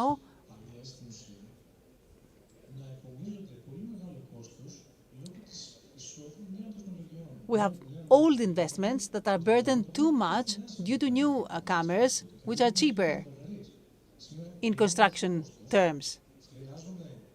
The initial cost, for example, today is, let's say, 100 euros per megawatt hour as a spread. Someone who enters 4 years after me with a battery will need 60. So in 4 or 5 years, I have lost a major part of my project. So we need to be cautious in every step of our design, and we need all the stakeholders to be very serious in their approach. As Mr. Capelli said, we had issues for projects that are ready. They wait for the connection from IPTO so as to proceed. But we don't have the process to request. We don't have the contract. We don't have the code of balancing service or balancing responsive party. We don't have the code to be base unit or allocated. These are toggles that have to be given by the other parties, but we could be ahead of the time and offer these cheap service to the grid. The revenues are at the CFD level, so it is important that it is cheap. I won't take any more of your time. Thank you, Apostolis. Thank you that you showed us important details. You were realistic in showing what regards the investment risk. Investment risk will never go away. The point is to see how to size it down, or to foresee it, or to offset it. Now, Yorgos, you are from the market. You develop storage solutions also, so I would like your approach. Which are the main challenges in your opinion? Thank you for the invitation. I would like to start by saying that I represent Elena Energy. It is a software company that we have developed for energy management systems, for SAIL, for batteries. So we are now implementing 3 projects under our group. We hope until December that we will be ready to deploy. However, I am afraid, rather many people ask me, why don't we proceed quickly? Κινδυνεύουμε δηλαδή να είμαστε έτοιμοι το Δεκέμβριο και να μην μπορούμε να μπούμε στην αγορά. We are asking, they ask us why aren't we ready for deploying our projects? Because we do not have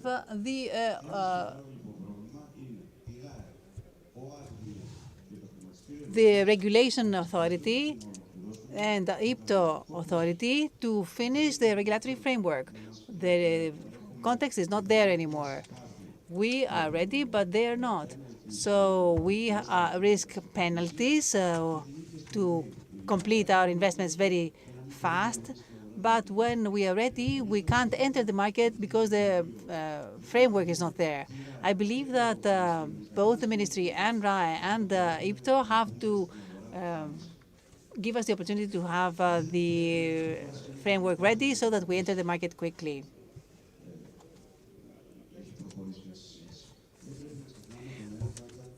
Also, we should never forget the elephant in the room, which is the PVs.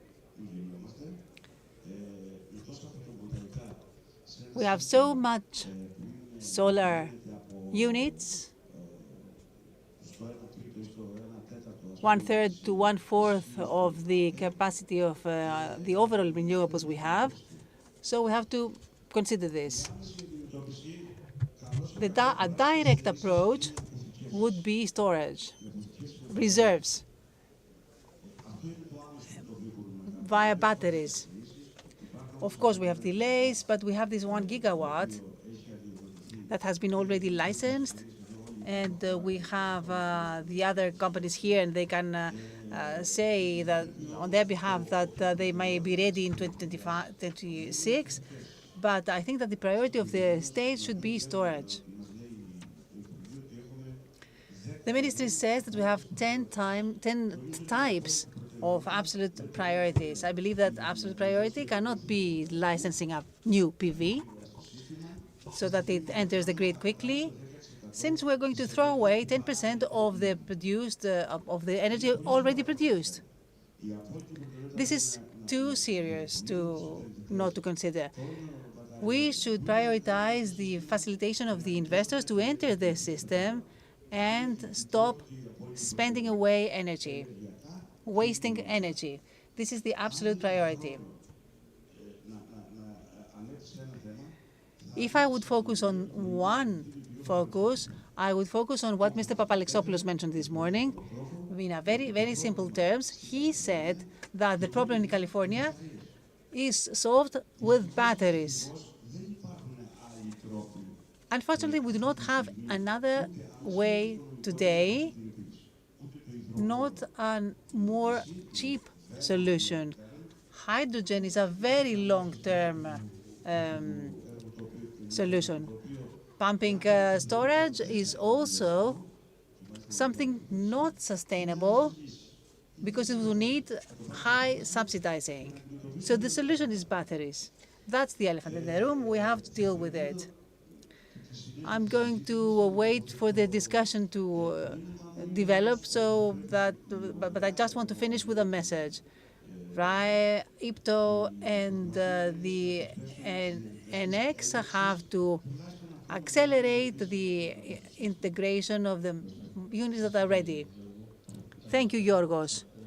I understand that everyone speaks not about a challenge or a technology or a solution, but a combination of these. The problem is complex, thus the answer will be complex. There are many challenges related to deployment, implementation, and operation. Also the market conditions and the operation context. Let us try briefly focus on which you think is the most direct solution that could be given by the market to remedy some issues. For example, new projects, optimization of the operation, decrease of investment risk, interconnections, new structures. Pumping storage has been mentioned in the morning. Alex mentioned the seasonal storage. The needs now increase, so we need to see storage from other approaches as well. So I would like you to be conclusive in what you say, not complain, but propose in a realistic manner. Haris, very quickly. I can prove that pumping storage has a lower cost, long-term cost than batteries. Second, the state aid for pumps is lower than batteries. This is actual data. These are actual data. Of course, we shouldn't compare something that has a capacity of 8-9 hours, which is an infrastructure project that will last for 35 years, while the batteries, on the other hand, are fastly deployed, and after 4 or 5 years, they have to be replaced. In my opinion, that's not correct. This is not a good design, in my opinion. Now, proposals. 3 systems have to be deployed directly. One, a system to support renewables with batteries. It might be through tenders or whatever. This is to the state to decide. The policymakers are going to decide that.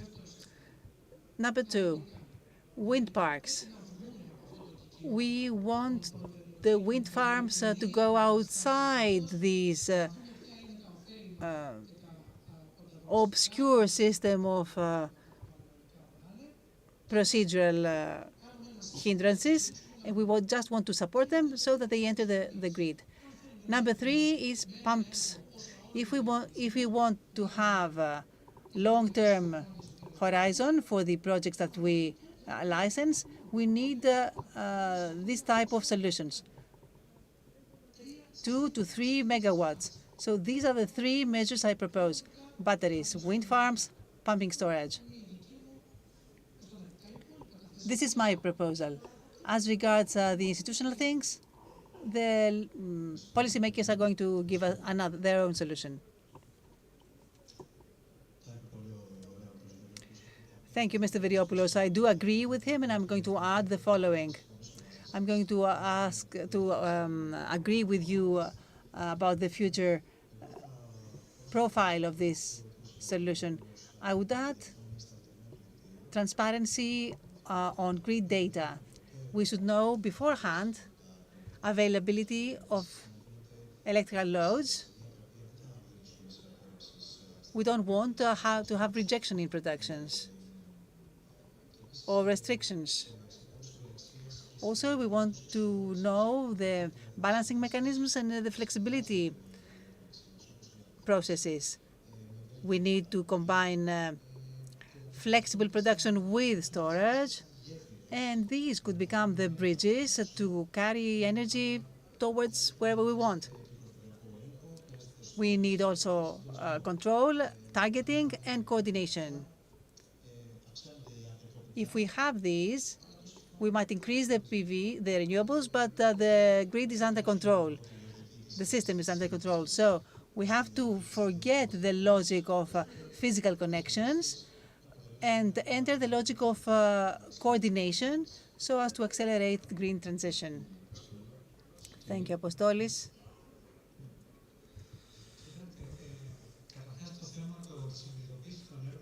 The hybrid nature of projects is something important, not only the new ones, but also the old ones.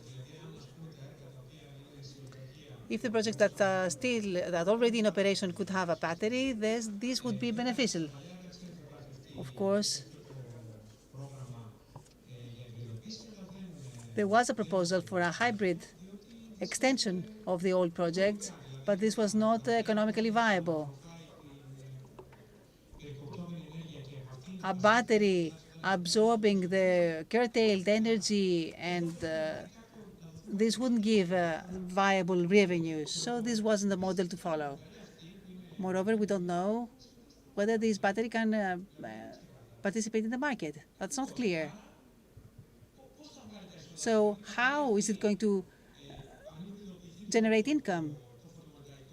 In a hybrid PV, a battery cannot have revenue only from the curtailed energy, since this is wasted. So we have to give a solution here. Mr. Viriopoulos was very clearly prepared. He spoke about all the problems, and the solution is simple. The legislator has to be comprehensive. Licensing has to be simplified. We are supposed to be in an accelerated period, but now the IPTO is pausing the process. The point is, can we have pragmatic legislation? For years, we've been seeing, for 20 years almost, I see laws at the level of the ministry which are not related to what is going on in the field. The legislator doesn't know what happens in the field. It's obviously the battery case.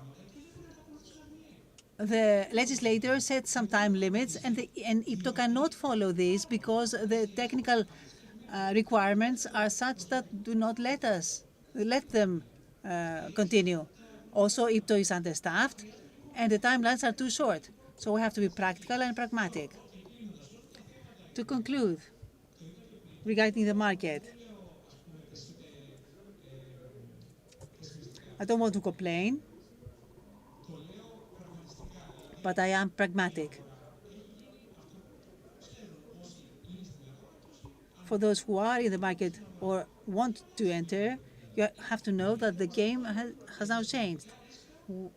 The market is very competitive, with too many risks, and everyone has to find ways, the companies have to find ways to manage these risks.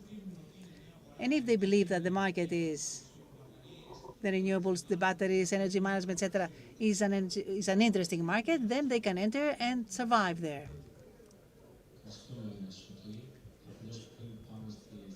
Thank you, Sotiris. Before giving the floor to Thalia,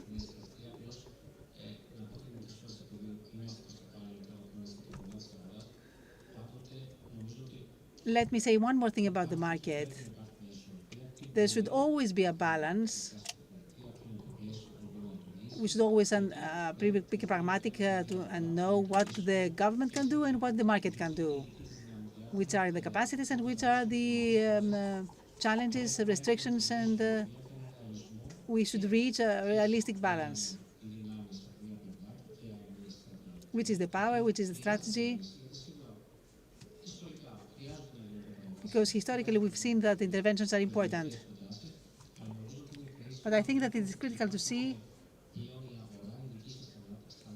that you develop new projects which are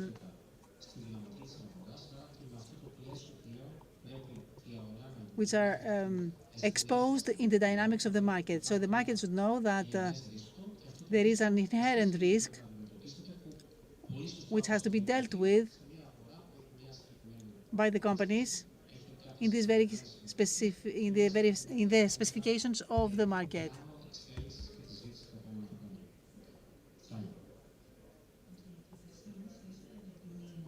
First of all, I would like to say that there is no optimal solution for me.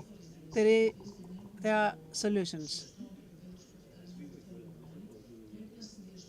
To have the optimal result, we have to combine different types of solutions. Nobody works alone. We have to cooperate. Let me focus on the batteries, and then I am going to say which are the basic pillars that I believe are most important. As regards lithium batteries, I won't speak about pumps, but the lithium. At the moment, we have some specific legal instruments. Let's say that batteries are in 3 or 4 categories. Tender batteries, that we see that they proceed in fast or slow pace, depending on parameters, etc. Our own battery, for example, is ready from September. Nevertheless, we have to wait for all the legal provisions to be in place so that it can operate. The fact that these provisions are not there, and we have to communicate every day with all the competent bodies, and nobody knows what is going to happen next, this creates concerns to us because we want the battery to be deployed out there. It's ready, because if it stays at a warehouse, it loses its capacities. So it's important for the first category of batteries, which are going to first to be entered to the system, to have the legal instruments to help them deployed. This will be the foundation for the next phases, for the next types of batteries. It is important not to delay any further on the merge-up batteries. We already delayed. If we want batteries indeed as a national strategy, we have to be proactive. If we speak about so high volumes, we should have, the ministry should be ready to function, to quickly, to act quickly and justly and correctly, because we'll have reactions, etc. We also have the collocated batteries. We don't understand why they don't go forward, and they stopped after a ministerial decision of last April. And batteries with a common interconnection point. This is the fourth category. Thank you, Thalia. Apostoli. Let me clarify something. I mentioned risk for the investors. When they decide to invest on a merchant battery, expecting certain conditions in the market in 5-10 years later, based on the current data and based on the forecast of the capex in 5 years, because these batteries will operate for 10-20 years.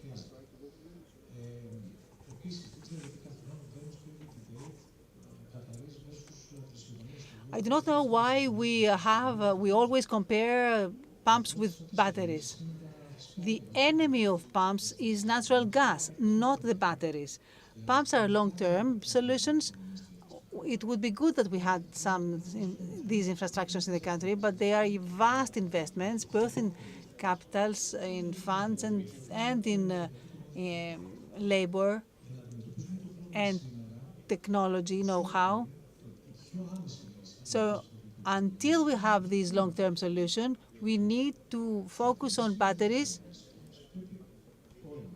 for the short term and the long term.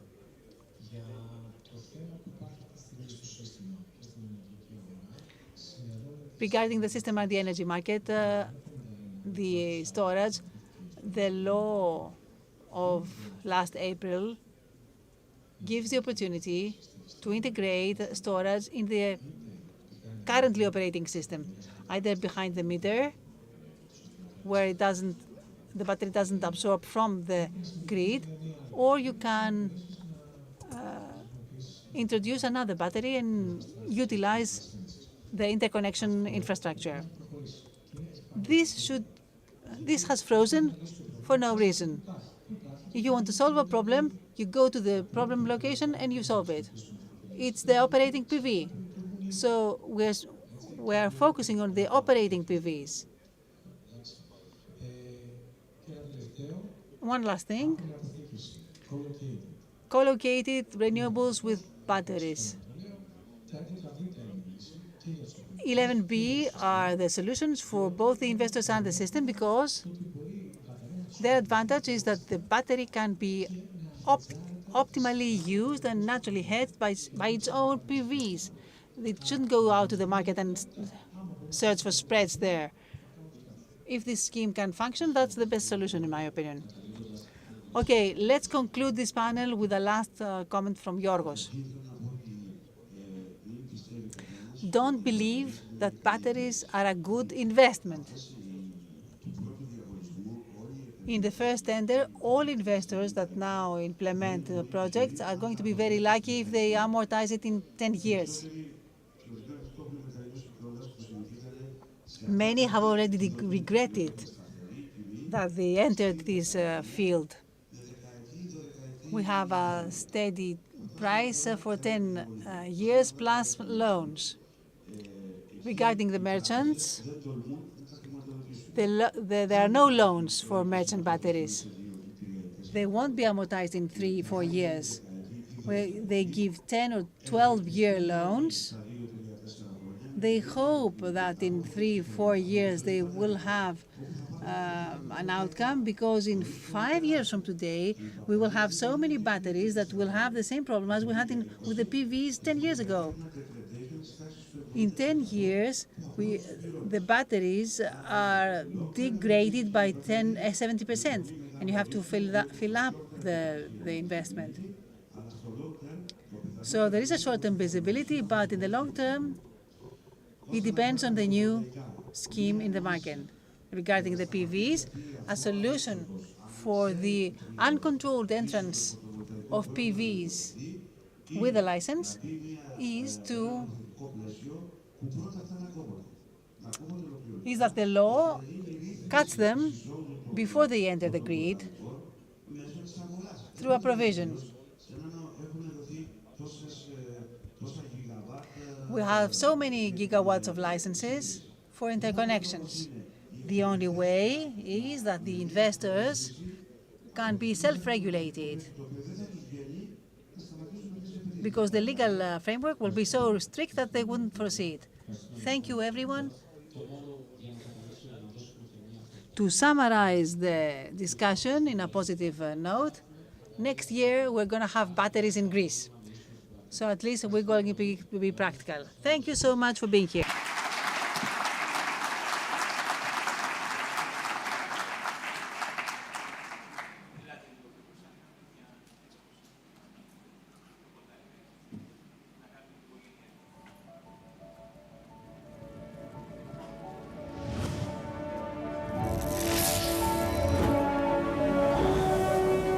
In every era, there exists a lighthouse that breaks through darkness and leads technology forward. Today, a new lighthouse is being cast with light, illuminating the boundaries of intelligent manufacturing, leading the world forward. We are in the low-carbon era, creating a new technology lighthouse, moving towards a sustainable undertaking and pursuing glory. Reshaping the industrial body with advanced intelligence, unleashing brand new digital momentum, allowing high efficiency and low carbon transform the producing technology, leading toward brand new directions by improving quality and efficiency, enabling agile manufacturing in the photovoltaic industry, accumulating energy, surging momentum, and making a new leap forward. Breaking down the barriers between large-scale production and personalized demand, adapting according to changes. 30+ digital use cases, breaking through 7 industry automation challenges. The direction of light depicts green mountains and rivers. Ανεβαίνει τώρα στο αναλόγιο, τέλος πάντων, ο κύριος Μιχάλης Φιλίππου, τεχνικός σύμβουλος σήμερα στην... We now have a presentation by Michalis Filippou, technical advisor at RES Invest. He's going to talk about RES curtailments, electricity cost, and secure system operation and required interventions. This is a very interesting topic, and I would like to thank Mr. Vouglakis for this panel. Whatever we heard from the market has been very important, and we have recorded everything. Mr. Filippou. Ευχαριστώ πολύ για την πρόσκληση, Θόδωρε. Thank you for the invitation. Good afternoon, everyone.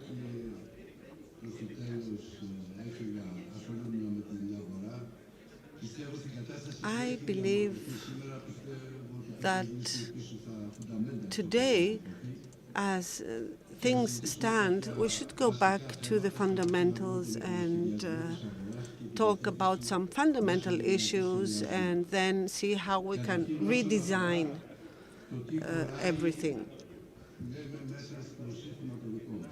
What is the capacity of our system? And when we talk about the system, it's a control area, which means what does AGC control? So on a daily basis, the limitation is the demand curve, the daily energy production in the system, and the network is limited to this area, the area S.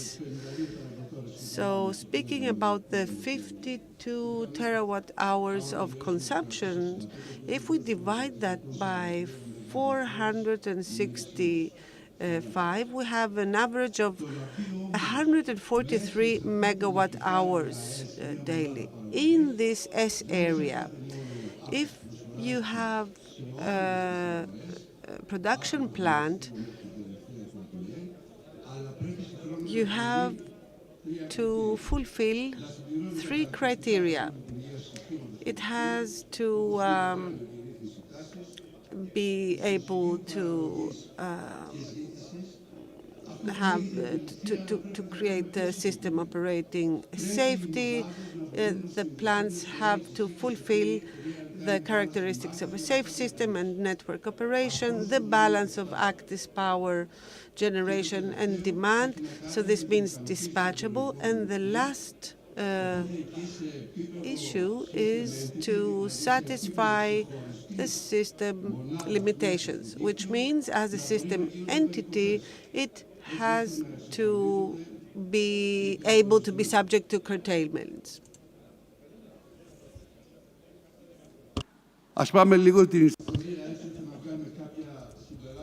Let us look at the background to draw some conclusions. In the past, the system was working on the basis of certain fundamental values. So we had lignite on the basis. It was a domestic, cheap fuel. Then we had oil. And if I remember correctly, since 1988, we have had the import of natural gas. Regulation, which is important for a control area. It started with the hydroelectric plants. The Public Power Corporation was founded in the 50s. Then in the 60s, we had an extension to Monastiri. And we were doing frequency controls. We were an isle. We were only monitoring the frequency. Afterwards, as an interconnected system, we have been monitoring the frequency of the whole of Europe. So we do not have the possibility to monitor on a domestic level.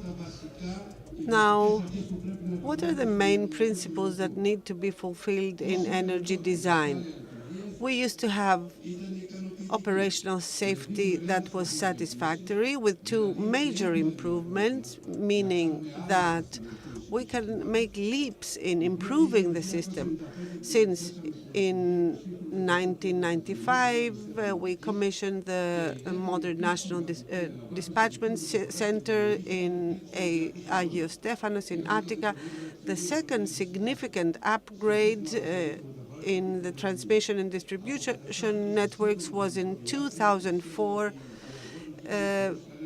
during the Olympic Games in Athens. Now, energy cost. It used to be satisfactory. Growth in Greece, any growth that has been done has been based on lignite. We started regulation only with hydroelectric power. We were using more water.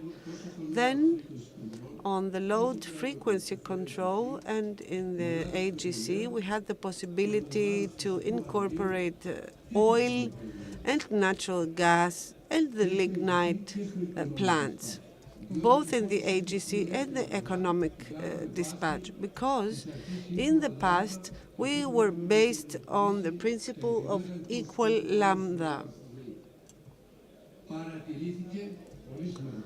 An important point is that oil plants, natural gas and lignite plants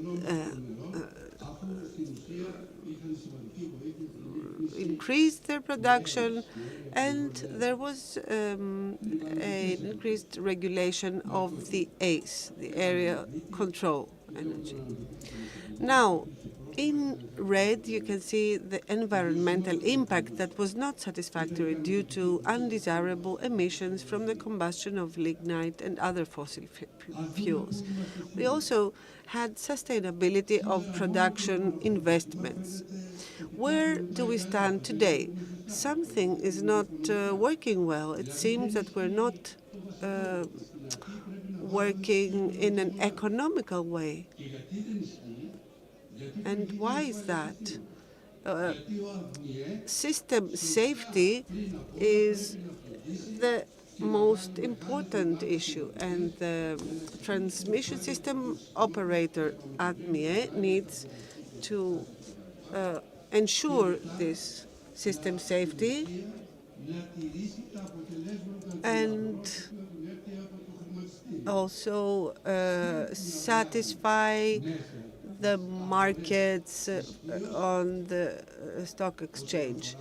It also needs to incorporate the capacity markets, FRR and MFRR, and there's also energy that is related to reserves. If we only have natural gas, then you understand that this production of natural gas increases strongly. What this figure shows is that apart from the limitation that we saw before, which was the demand curve, we also have another component, which is related to the technical minimum standards and the reserves that are connected to natural gas and lignite.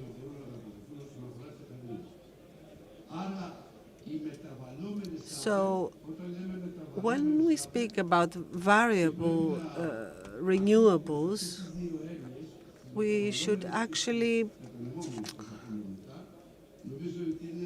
clarify what we mean, both with variable and with dispatchable.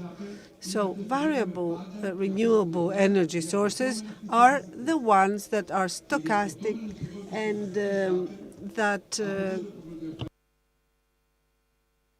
and fluctuating. So in the past, I think one of the previous speakers said that we would not even discuss, and I mean RES producers, about that. Because the variably produced renewables were incorporated in the energy mix. But in 2023, the problem became visible because the balance of active capacity was disturbed, and therefore curtailments were necessary. So where do we stand at present? Operational security. There is no doubt that this operational security needs to be examined. It should be put under investigation, especially after the Iberian blackout and under the new conditions of high renewables productions. The resilience of grids and inverter-based generators to disturbances needs to be strengthened through appropriate improvements, both by the TSO and the DSO. So grid disturbances and the increase of harmonic production needs to be dealt with. The energy cost is high. There's no doubt about that. And everyone is protesting and complaining, domestic consumers and industry. Why are energy costs high? We heard it from the minister yesterday. We heard it also from several speakers today. This is because of the natural gas that is abundantly produced. The main reason here is that renewables are not participating in the reserves, in the ISP, in the balancing market. If you look at the ISP data, there is no MFRR or AFRR reserve dispatch. The result of this is that energy cost is highly burdened. Environmental impact in renewables, we have advanced in this respect. We have a lot of production. Unfortunately, we do not have that much water to resolve the problem of hydro electricity, because other countries have very high percentages of hydro, more than 40 or 50% of hydroelectric. They do not have any regulation problems because they can compensate with hydro power. Here, in the whole world, there is no control area with such an installed capacity as ours, 16 gigawatts. So there is no such area that can produce without problems. Sustainability of renewables investments. Now, let me conclude. There is no doubt that batteries, standalone batteries, need to be immediately deployed. That is why we need some additional measures to take. What are these measures? What do we need? We need to limit the total installed capacity to a certain threshold so as not to encounter sustainability problems and the uncertainties of their management in the markets. So we need, in terms of renewables, to continue and accelerate with the upgrade of resilience of transmission and distribution networks to disruptions. We need to upgrade the resilience to disturbances, at least of large inverter-based generators, by replacing grid-following inverters with grid-forming inverters. And we need to implement technical and regulatory conditions for the integration of hybrid RES and storage systems, mainly with BSS. And it's not only batteries. There are also other technologies that are available, such as super and ultra capacitors that offer satisfactory power density, the possibility of a large number of charge and discharge cycles with a high frequency and speed of charging and discharging. So we need to divide renewables into two large categories. One would be the dispatchable renewables. There we would have the large renewables projects above 400 kilowatt. Then the variable RES that will not be connected to the TSO systems. They will take priority, and they will be introduced without curtailments because of the low cap, the 6 megawatt of installed capacity. In any case, we need to have curtailments, and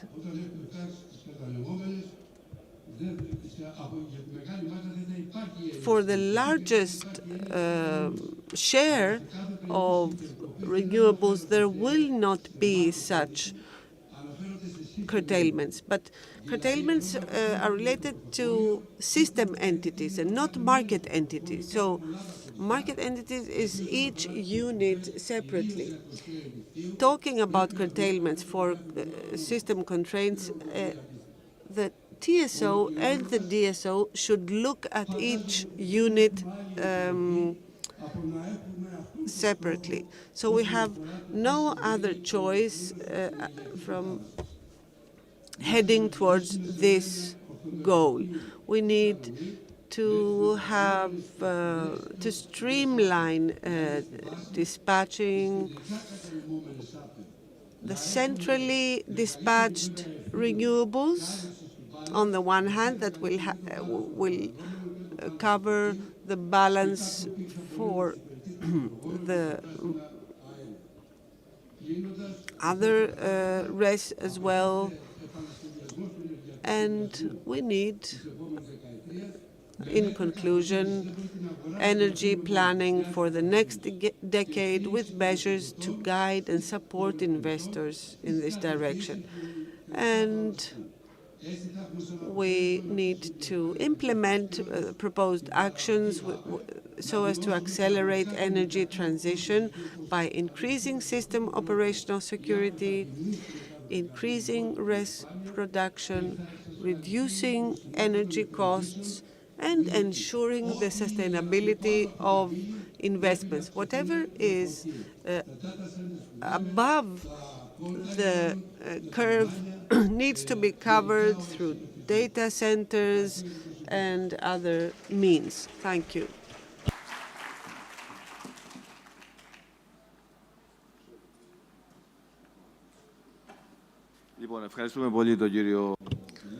Thank you, Mr. Philippou, Michalis Philippou.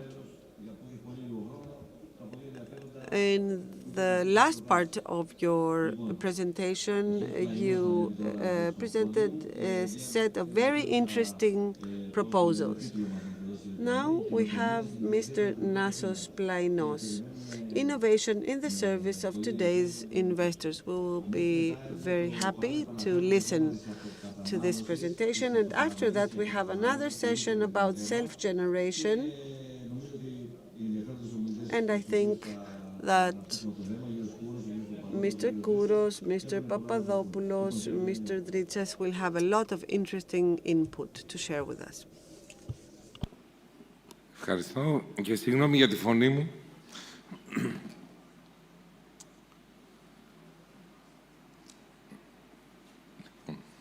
2 λεπτά.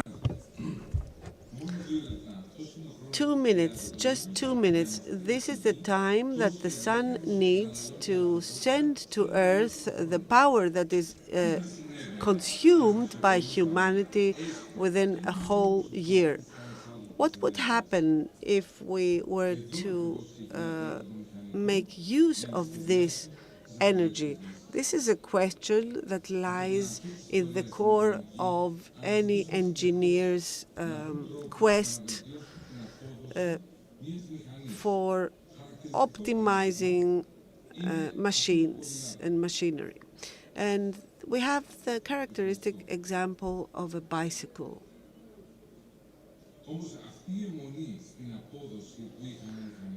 Efficiency has always been the main goal for engineers, and that actually caused problems.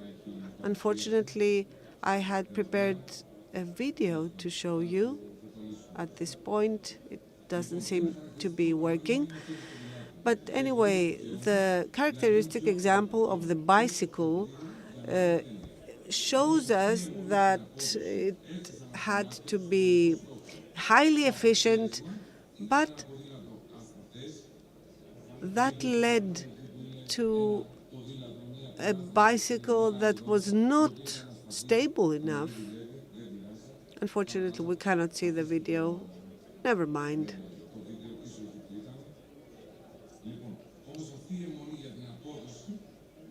So they lost the final goal from their eyes, and they were led to a machine that created more problems rather than solving problems. Could this be the same situation in solar systems? Can it be that we have more problems being caused for investors? And this is why I chose this title for my presentation, because I believe that engineers finally were able to devise a bicycle that was also efficient. And this is an operational platform that has been used until today. In the same philosophy, Logi offers a platform and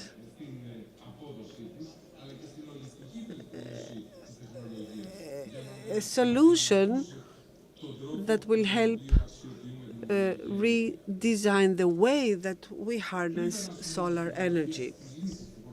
Before talking about the solution to the problem, let us see what the problem really is.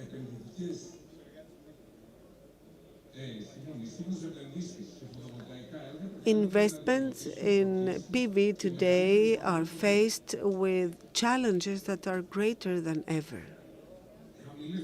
Low tariffs that are becoming lower and lower, curtailments in generation, tree zoning, environmental factors. So solar systems need trees to be planted in the vicinity, and also reliability of equipment. As we can see in this figure, curtailments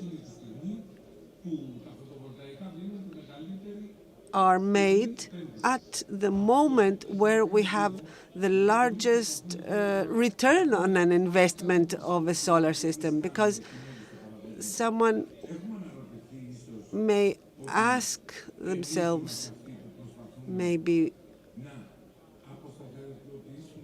could it be that we are the ones who are trying to destabilize the system?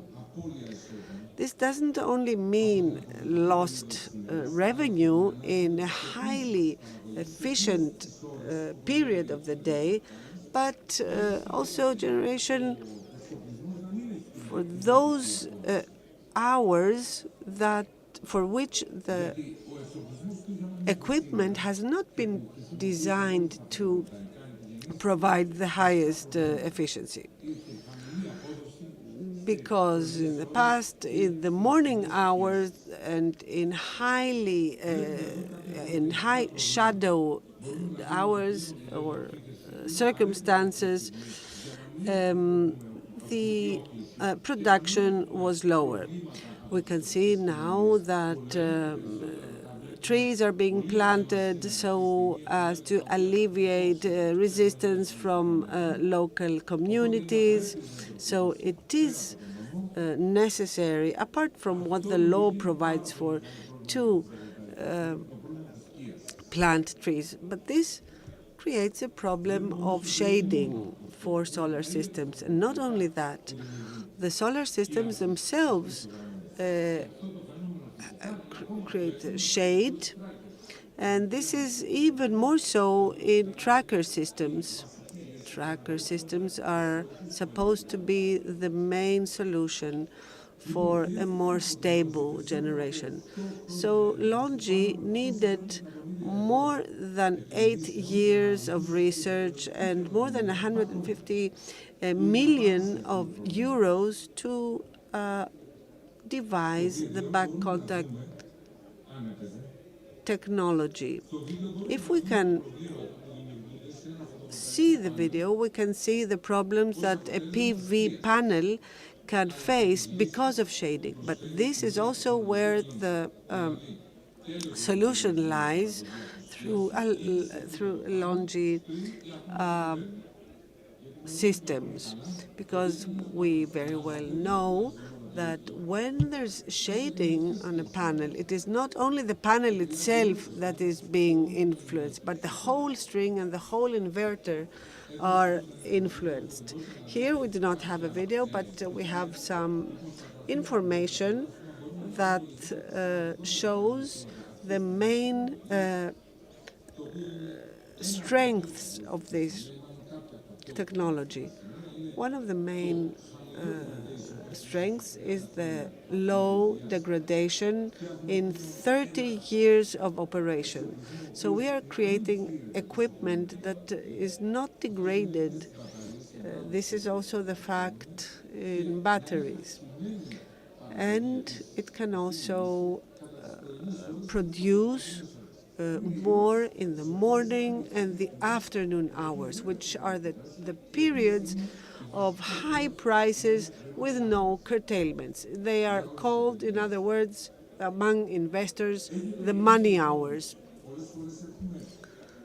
But sometimes we must consider that shading does not only limit generation, it also creates problems to the panels, such as hot spots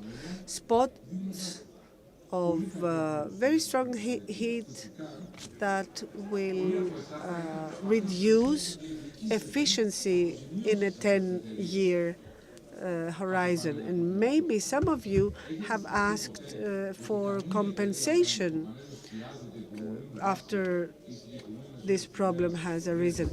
Have you ever thought about that no company will compensate you for this problem because they believe or they say that it is a wrong installation that has been made?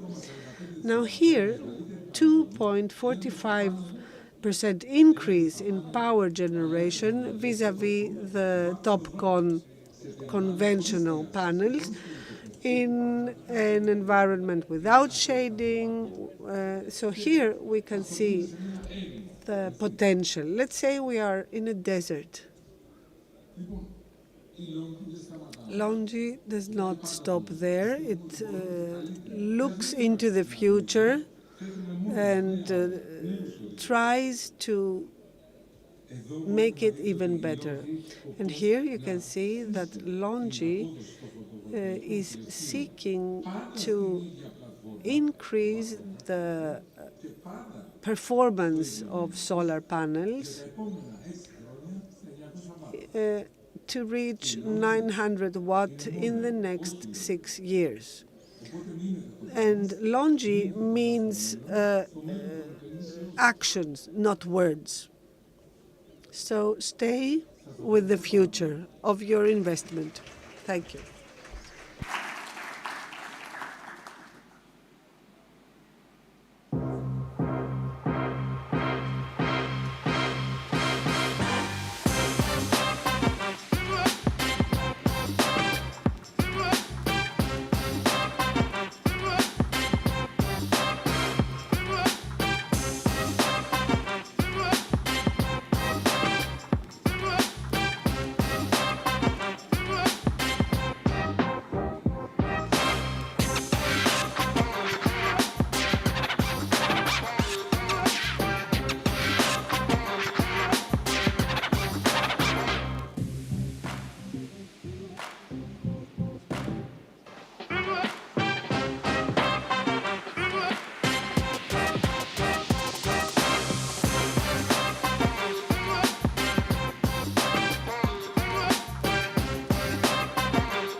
Λοιπόν, παίρνουμε την σκητάλη και συνεχίζουμε για ένα γρήγορο και ουσιαστικό. We are ready for a discussion on a very important topic, which is self-protection, self-consumption, and this whole system, which is serious because first, there are many things that have to be explained. This is something that the consumers want, the market wants, but the projects don't provide what they all want. The second strange parameter is that the market has been based on the 500 PVs, but this market is inexistent actually. At a large percentage, the companies which are still in the country supporting the smaller players, they have staff, they have constitution, but in this field, they cannot enter this field because there are many burdens. So we have been discussing this for years. It's a central topic, it's a central issue, but it seems that it can't go forward. So we have with us Mr. Ilias Kouros, Mr. Christopher Dritsas from MGD Energy. Mr. Kouros is a CR manager from Greece and Cyprus from SK Engineering, and Mr. Yannis Papadopoulos from ENG.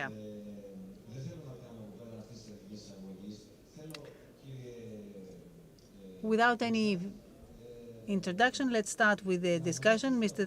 Dritsa, give me your explanation.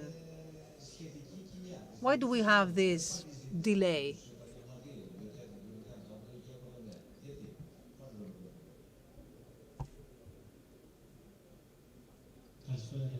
Good afternoon. I'm happy that I'm here.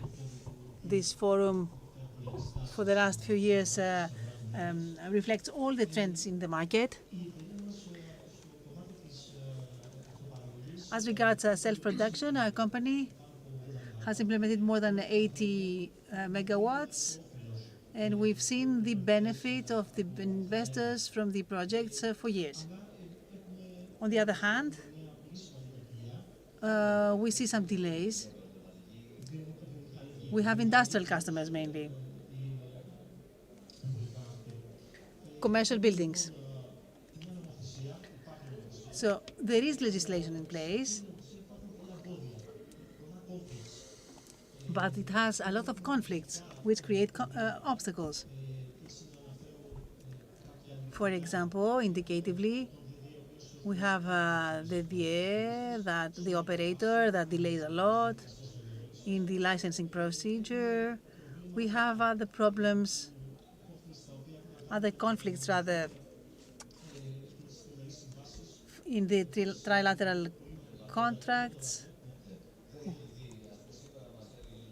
Mr. Voivoda said that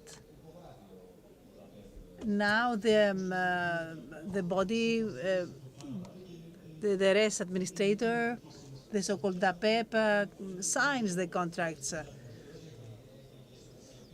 Yes, indeed, they have started signing, but there is a long queue of pending applications. But there are some contradictions in the specifications that the bodies set. For example, the height of the capacity that they ask. And thirdly, there is the technical dimension as well.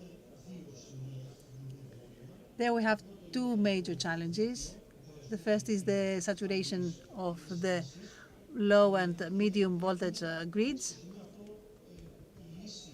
The solution at this point would be acceleration to implement upgrade and upskilling projects. Another technical problem that we have in self-production market is the energy profile. The customer's consumption. The two profiles have to match, production and consumption. For this to happen, we would need the storage in between so as to solve the problem. So the battery, yes, when we have surplus of energy, we could have storage and use it later. This is very basic and has to be resolved in a legal manner, not only technical manner. And also these are practical issues. Yes, we have a long experience in self-production, indeed. That's why we have this panel, exactly because you're all expert in self-production. Mr. Kouros, what's your opinion? Good afternoon. Thank you for the invitation and the opportunity that you give us to be in this panel, in this very interesting conference.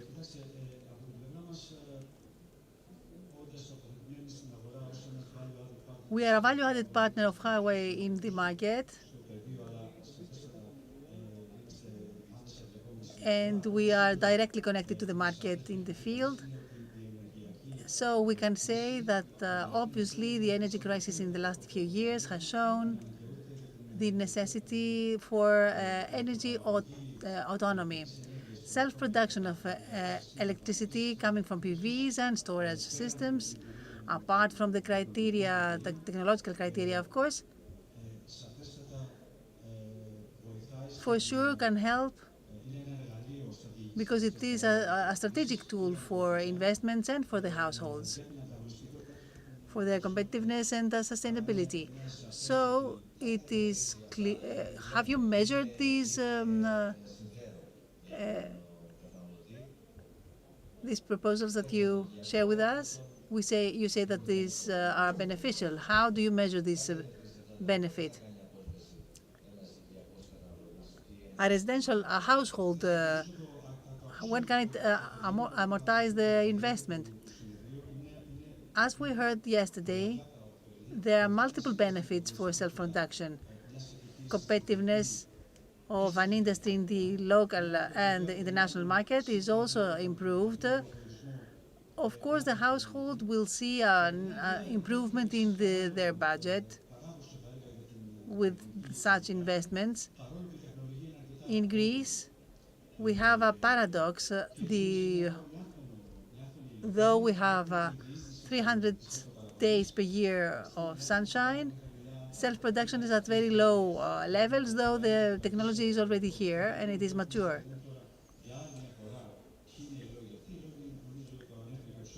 As Christopher mentioned, the reasons are practical, are legal, are the time delays for the processes to get a license, so the industries don't want to wait. Also, we have a restriction in dispatch networks, especially in the more remote areas. The institutional framework changes continuously. It's not stable. So as you understand, there are many restrictions. And this does not enhance the Greek economy. So these are several reasons that you mentioned that leads to this negative outcome. Yes, indeed, and I would add one more. We have the factor of jobs. 24,000 jobs were opened. 25,000 were opened in the renewables market, and we're speaking about the experts and the specialized personnel. Mr. Papadopoulos. We see that the jobs are lost if we don't have the product, but it is important to provide attractive products. From your experience, what do you say to your customers? How do you calculate their benefit? There is a high demand from the people, and this shows that this is an attractive product. On the occasion, I would like to thank you for the invitation. Always these conferences are important for our field.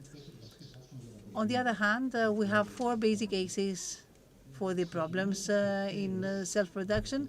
Starting from what you lastly said, indeed, people do not trust this investment, and they're not very happy.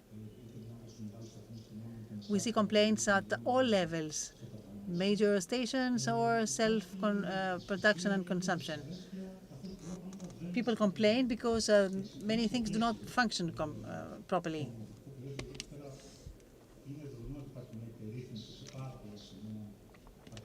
As regards the legal framework, there is an over-regulation in some areas. We have done, our association has published specific recommendations for the self-consumption. As we heard yesterday, we have discussed about the topic a lot.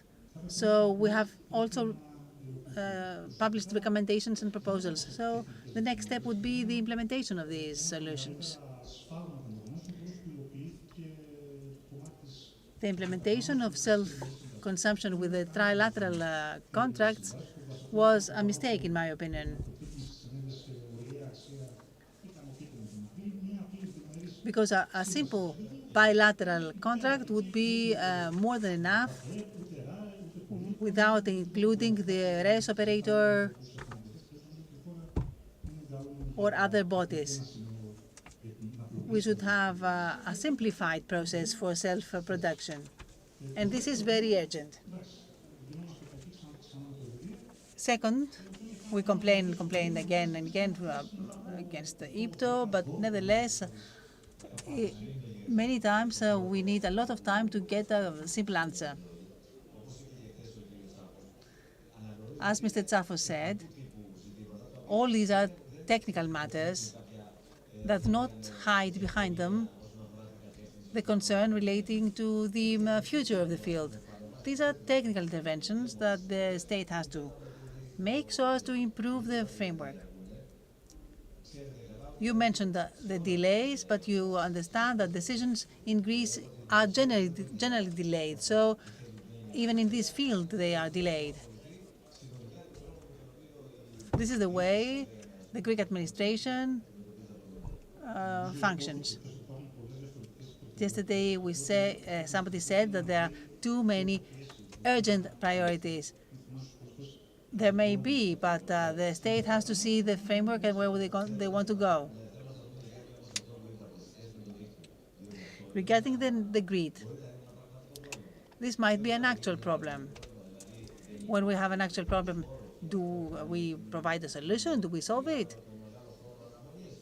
Can we do this right away, or shall we wait for long?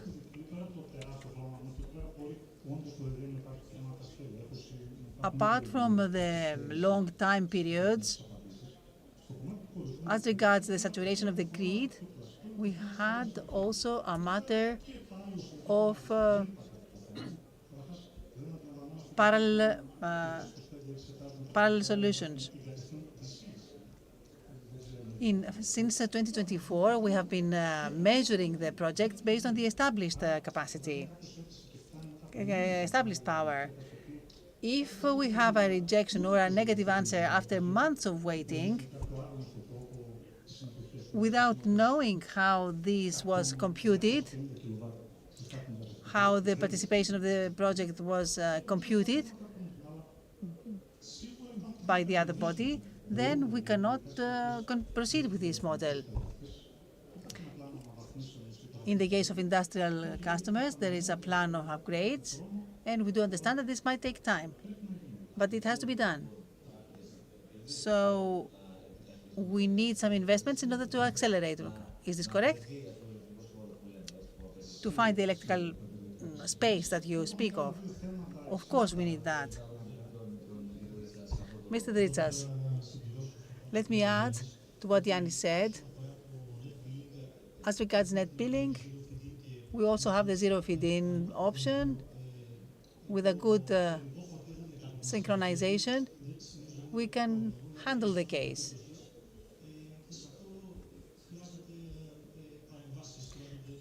But of course, for the design to smoothly operate, we have to make some interventions. We have to upgrade some of the infrastructures already operating. And this way, the production is going to open up a lot. And I do agree with Yanis that indeed there are many things, many concerns about how things go now.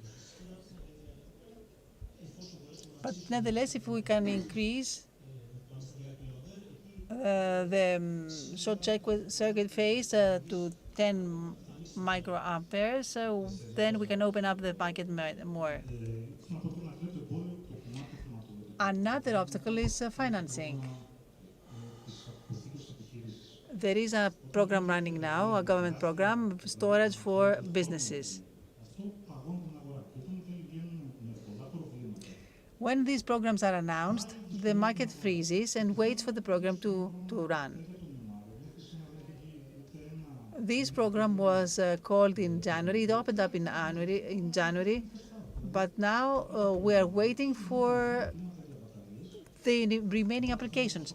We don't need to do that. First in, first out would be a good solution for these programs.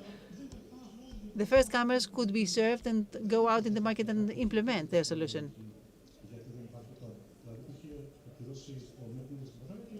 There was a subsidy for net metering and battery, but there is no such a program for net billing. But we could see other motives, for example, tax exemption, etc. What about you? What solution have you given in the way that the call for subsidies, the call for subsidy programs, influences the activity in the energy market? Indeed, the market is frozen since February. We all wait for the C&I program to finish, and this means that the market is frozen. We are an organization based in Austria, and we work in Greece and 16 more countries, and we see the difference in between other countries.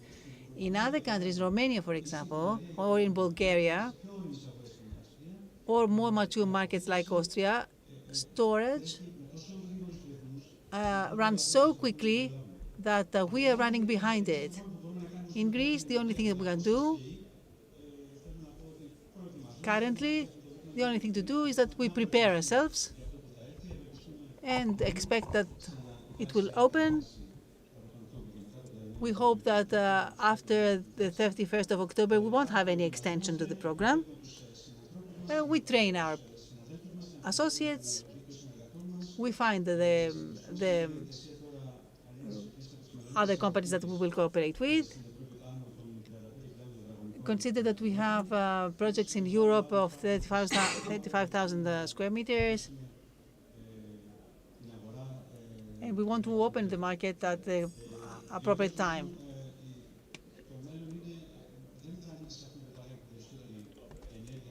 The future belongs not to those who will open a project, but to those that will provide the energy at the right moment.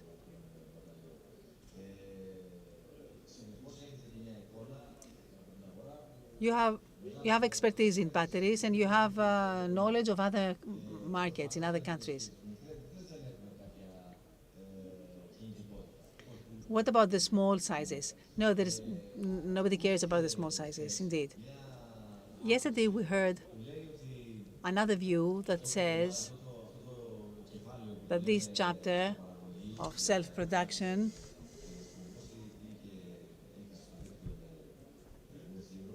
with net zero grids could possibly work if somebody just puts a battery there and proceed with the production. Κοιτάξτε, η τεχνολογία πια είναι όριμη. Δηλαδή, τα τελευταία 2 χρόνια οι τιμές των μπαταριών είναι πάρα πολύ ανταγωνιστικές. The prices of batteries are very competitive.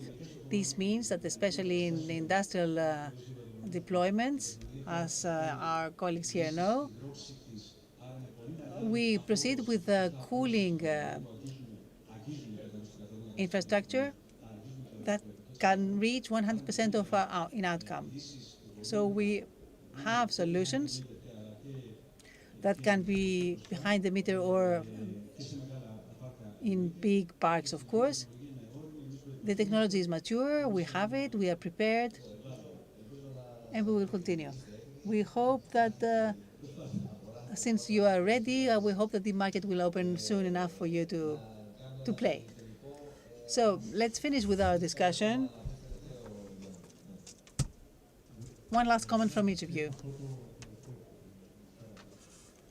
As regards the last comment that you made, we are prepared, we have the batteries, but there is no framework. Regarding batteries, you cannot go and just buy the battery and just set the battery, and the ministerial decision doesn't provide for that option. A self-consumer, a residential consumer or industrial one, cannot just input a battery in their system. And we speak about the orange billing tariff. This could happen technically, but there is no framework to support it. And even if we have the framework, the question would be, how can we go back? How do we deploy this? Self-consumption can be meaningful, along with, because it makes it more competitive. But of course, many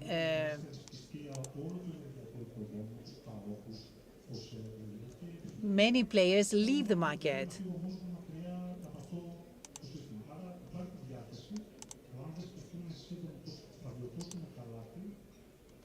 We have to think, however, how we can correct the mistakes that existed in the past. Otherwise, we won't have a good extension in our plans.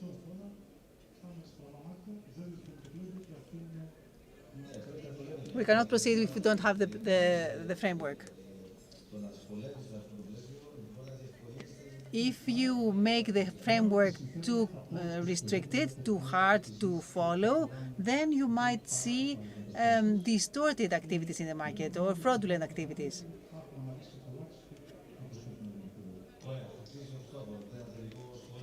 So, Christoforos, one last comment from you, and we close this panel. Self-consumption is the most reliable solution for the industries to decrease their energy cost and increase their competitiveness. In this framework, self-consumption is the way for the companies to pass to the new energy era. We try to find reliable solutions like PVs, electromobility,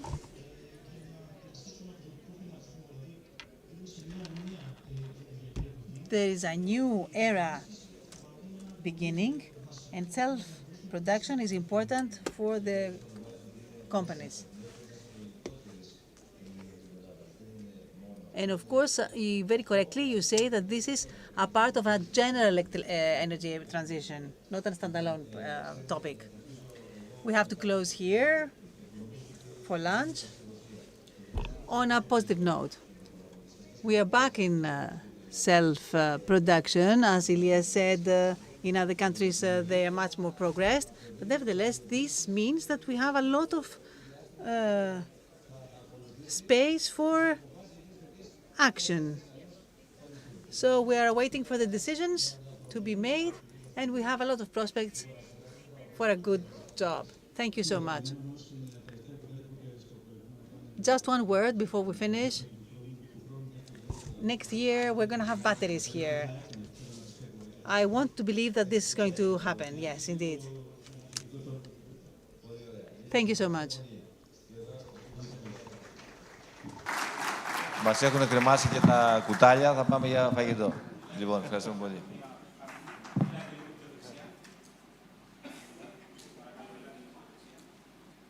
Drives progress.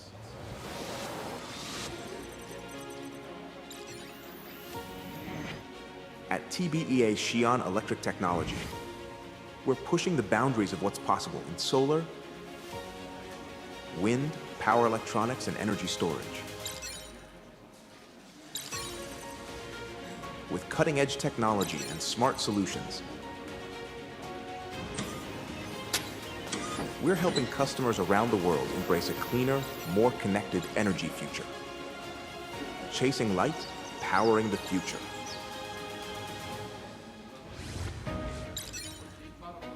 We started our journey in 2000, and since then, at the heart of what we do is solar plus storage flexible DC technology. We've been leading a major shift in how energy is produced and used. By combining it with big data and cloud computing, we've built digital production lines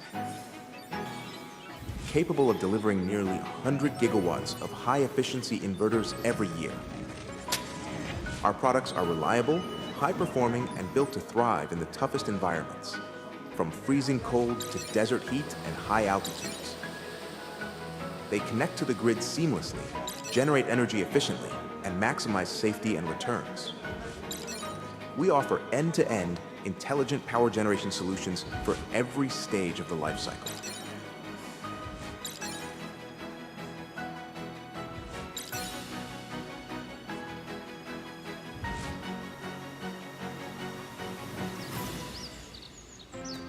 We're also rethinking how power quality is managed.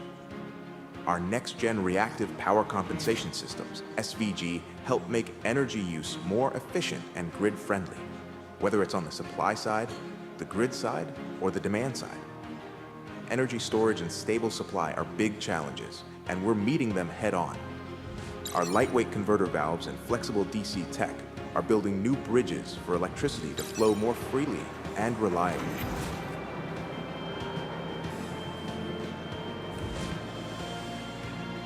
And our breakthrough DC fault ride-through control means green energy can now cross mountains, span oceans, and go further than ever before, breaking through long-distance, high-capacity bottlenecks in offshore wind transmission.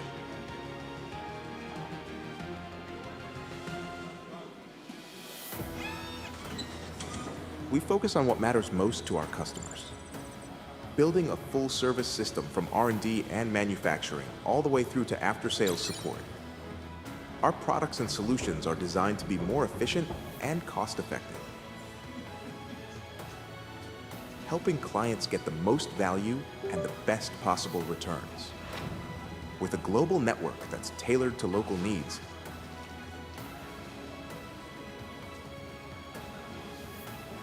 we're already active in Spain, Saudi Arabia, Brazil, and beyond. We take ESG seriously.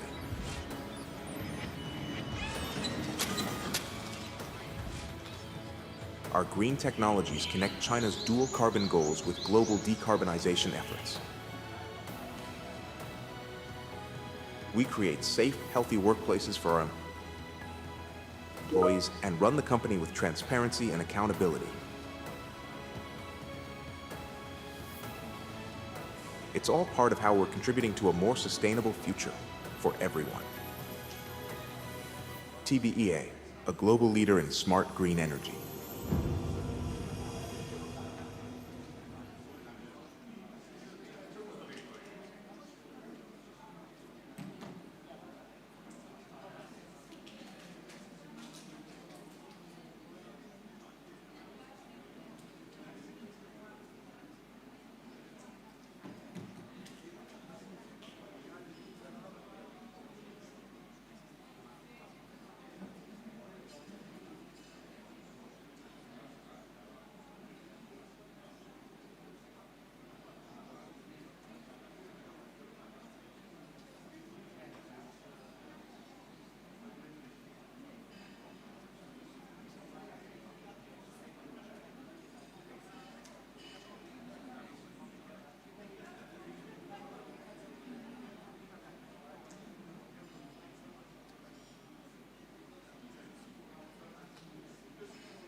Λοιπόν, ξεκινάμε, επανερχόμαστε, δώστε μας.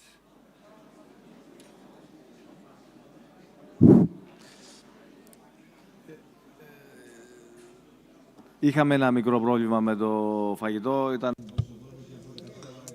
We had a slight problem with the lunch. There were too many people, and unfortunately not everyone had the chance to enjoy a good lunch.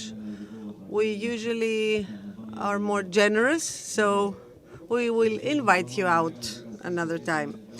So we are a bit late, lagging behind in our schedule, but we have to speed up because we have the Minister of Environment, Mr. Papastavru, who will make the closing speech at 6:40.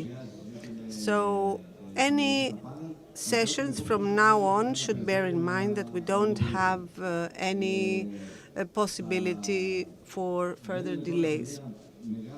Now, we will enter a large session on energy storage,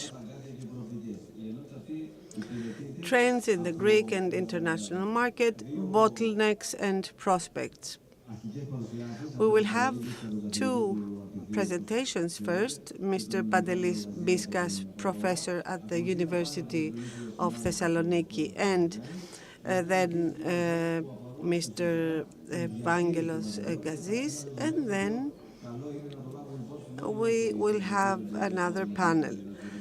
For now, we will be talking about European storage market. Mr. Biskas first will talk about the commercial floor price policy for the representation of electricity storage plants.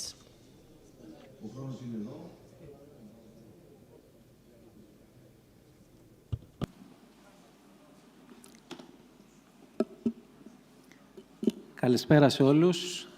Good afternoon. One more time, I am attending this conference, and it is a great honor for me. Thank you, Mr. Panagoulis, for giving me the chance to analyze a study that was conducted during the last month in Greece. The study has the title Commercial Floor Price Policy for the Representation of Electricity Storage Plants. In other words, the floor price is the guaranteed price for an operator to be able to ensure funding from the bank.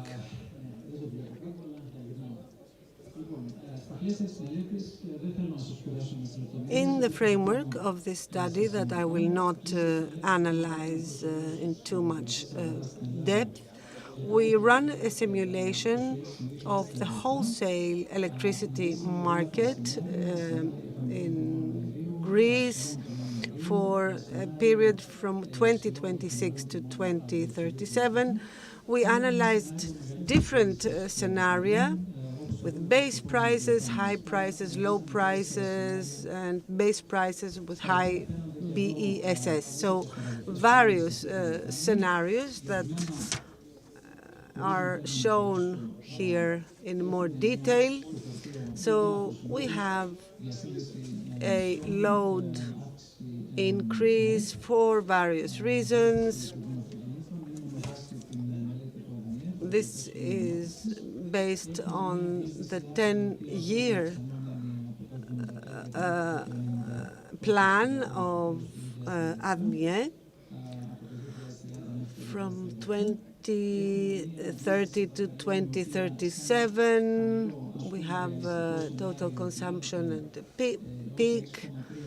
The other scenario shows 16 gigawatt until 2030 and about 8 to 9 gigawatt in 2037, and a high penetration, a high uptake of batteries, 9 gigawatt in 2030 up to 11.5 to 12.5 in 2037. So this data has been agreed upon with the company that commissioned this study. And there's also an increase in the plants based on today's situation.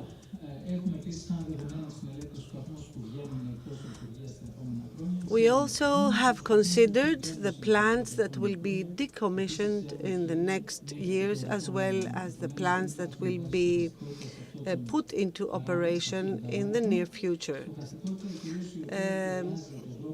There has been a stochastic analysis in the prices of gas and CO2. And this is why we performed a sensitivity analysis with these three factors that can be shown here. Now, there's also the financial data related to the batteries. We used certain assumptions on the funding of batteries by banks and financial operators. We also used some assumptions on the cost for recycling of batteries, some costs pertaining to battery insurance and some other operational costs, and 10% was the basis that was calculated for FOSE. Now, the scenario that were analyzed were many different ones, batteries of 10 megawatt, and then system batteries from 2 hours, 3-hour batteries, 4-hour, and 5 hours. Nominal capacity is about 25% higher than the storage capacity, the guaranteed capacity. And there was a limitation for the system to include up to 2 cycles per day. What were the results? They can be seen here for 2 of the many different scenarios. We can see the revenues for a 2-hour, 3-hour, 4 and 5 hours of 10 megawatt. We can see the revenues from the balancing energy market, from the reserves provision,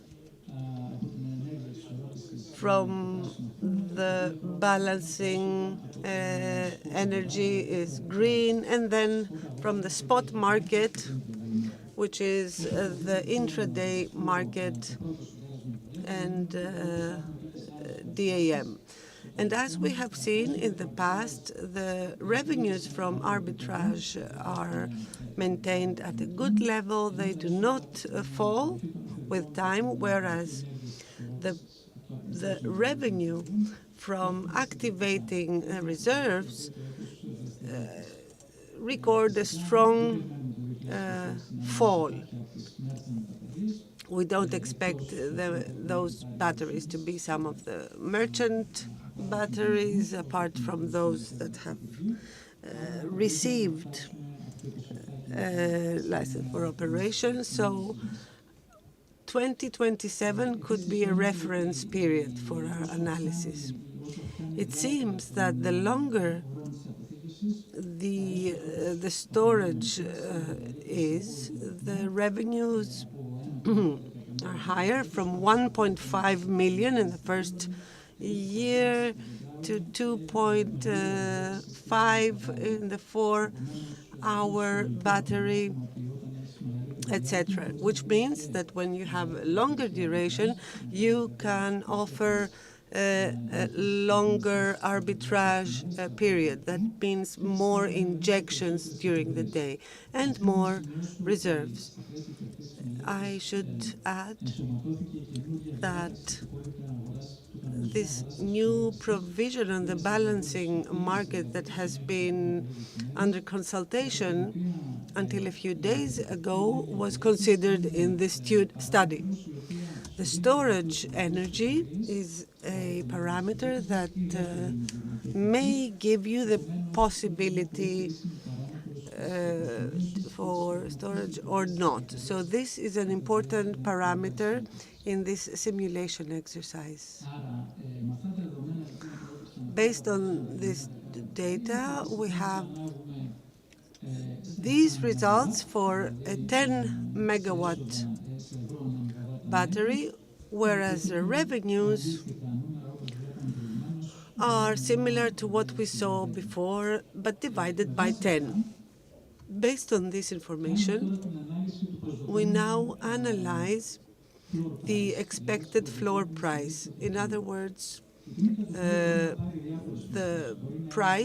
floor price that can be here in purple linear, or it can be a linear curve like what is seen on the left-hand side, or it can be an exponential reduction during the years. And why does this happen? Because when you expect more revenues in the first years, it is clear that an investor would want to ensure a large part of their investment during the first years. And they are okay with having a lower guaranteed revenue during the subsequent years. So there is a sort of a front-loading of income from these plants. And this is also in agreement with the expectations of the banks.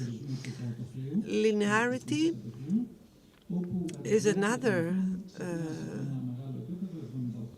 part of the floor price. You may start at about 70 megawatt, and then this may be reduced to about 45. This is also a possibility for a contract. I have heard in the last few months that there are some aggregators that provide a floor price of 95,000 euros per megawatt hour, which is related to a 2-hour battery. This is a really high revenue. There might be others who are more pessimistic than me. In other words, we should be very cautious as to the guaranteed revenue by the aggregator, because the aggregator also runs a risk.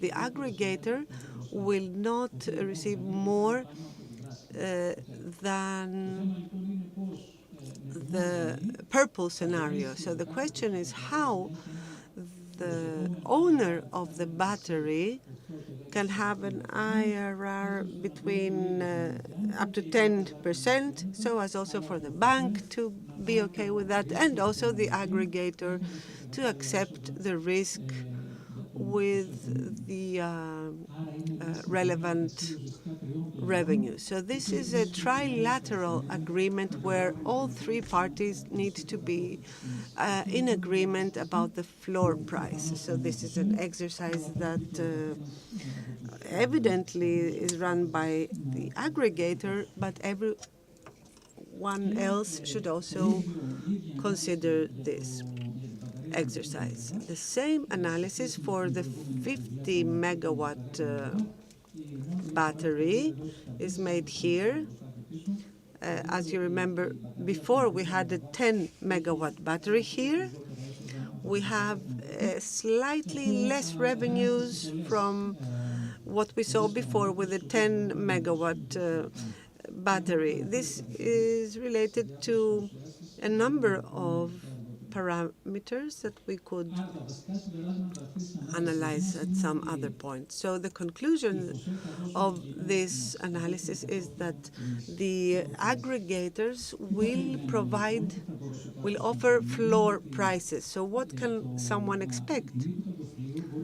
The floor price can be influenced by the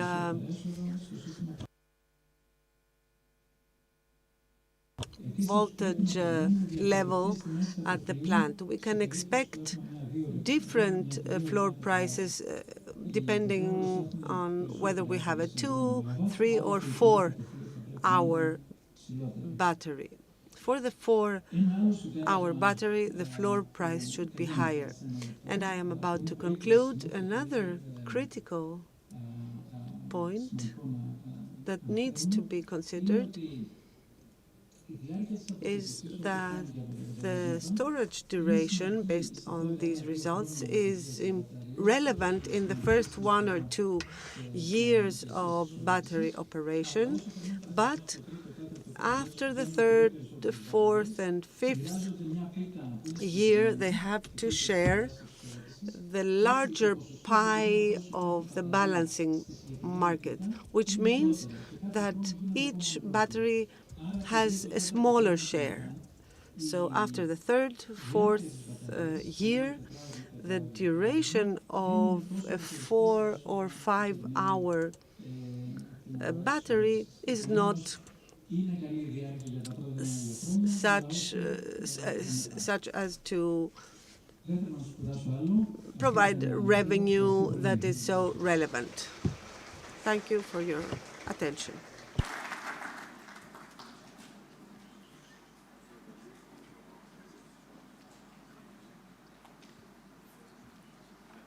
Ευχαριστούμε πολύ τον κύριο Μπίσκα. Όπως πάντοτε, πολύ ενδιαφέρουσες οι παρουσιάσεις του και πολύ χρήσιμες για εκείνους οι οποίοι δραστηριοποιούνται. We would like to thank the speaker. The presentation was very interesting. Now, Mr. Evangelos Gazis from Aurora Energy for South and Eastern Europe. The European storage market, trends, bilateral contracts, and in the financial environment. Thank you, Mr. Panagoulis. Thank you, Energy Press, for the invitation. I believe that I have a technical issue with the presentation, and I'm going to speak about batteries. And I will try to give a practical example. The experience from the European markets, from areas where batteries already are installed, and what we can expect in Greece. I'll try to be complementary to the previous speakers, since we have already handled various issues.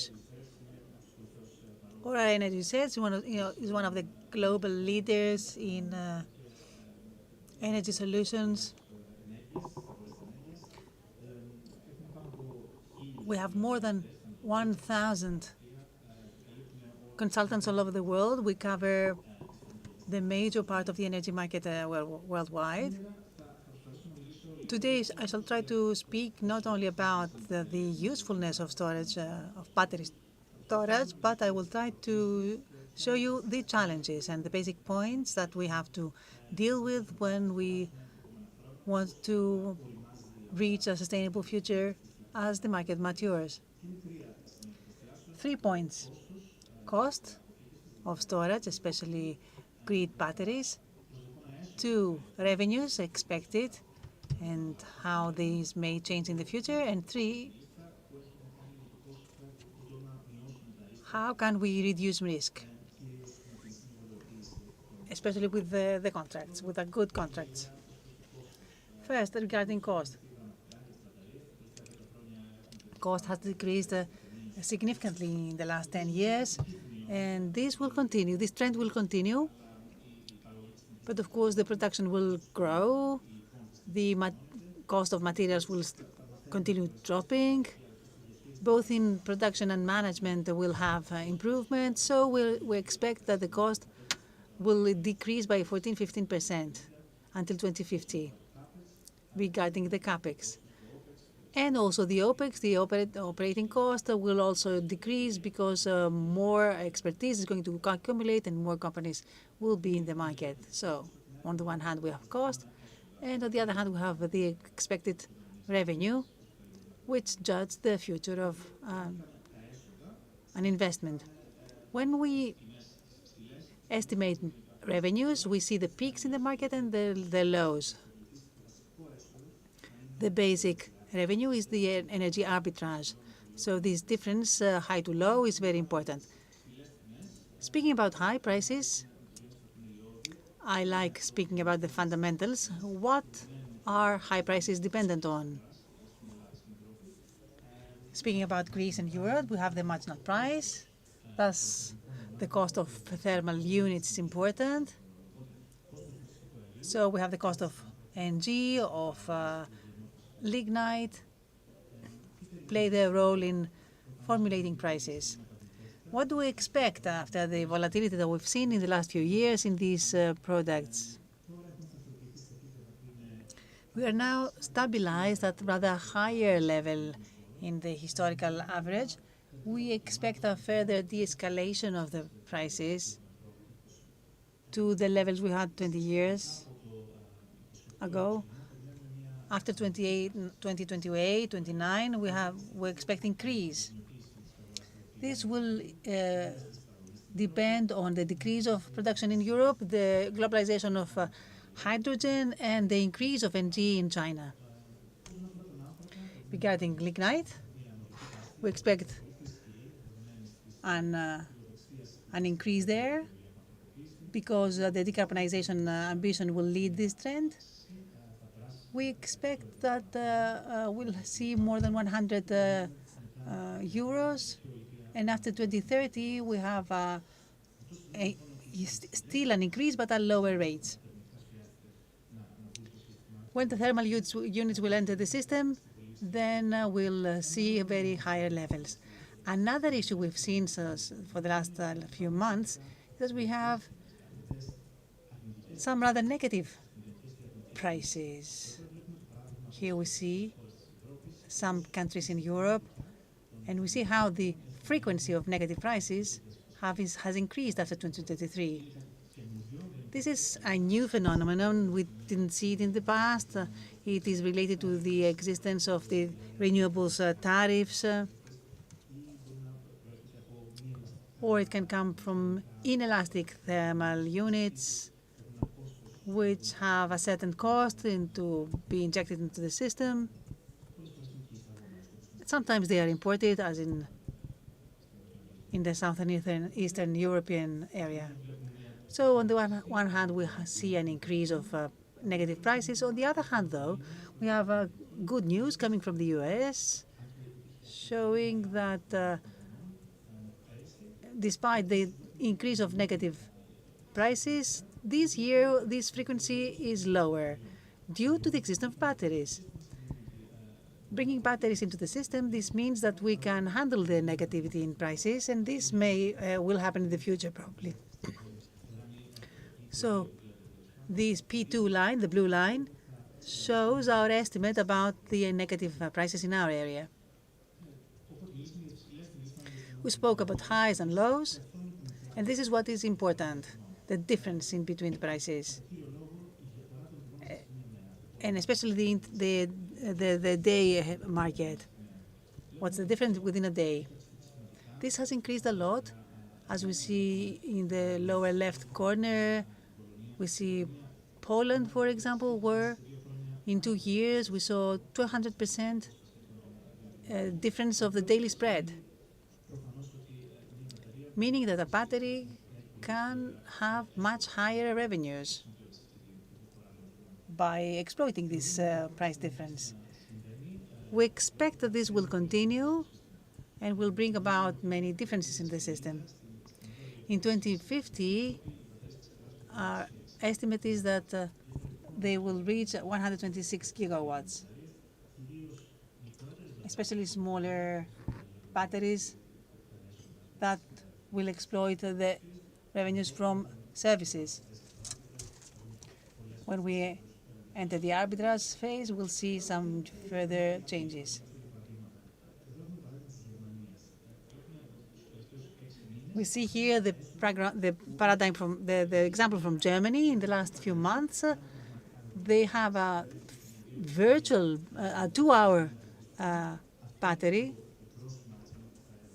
With a 2-hour battery, this would be the gross margin to achieve when entering the market. With the green and orange colors, we see revenues from arbitrage, which is strong and steady.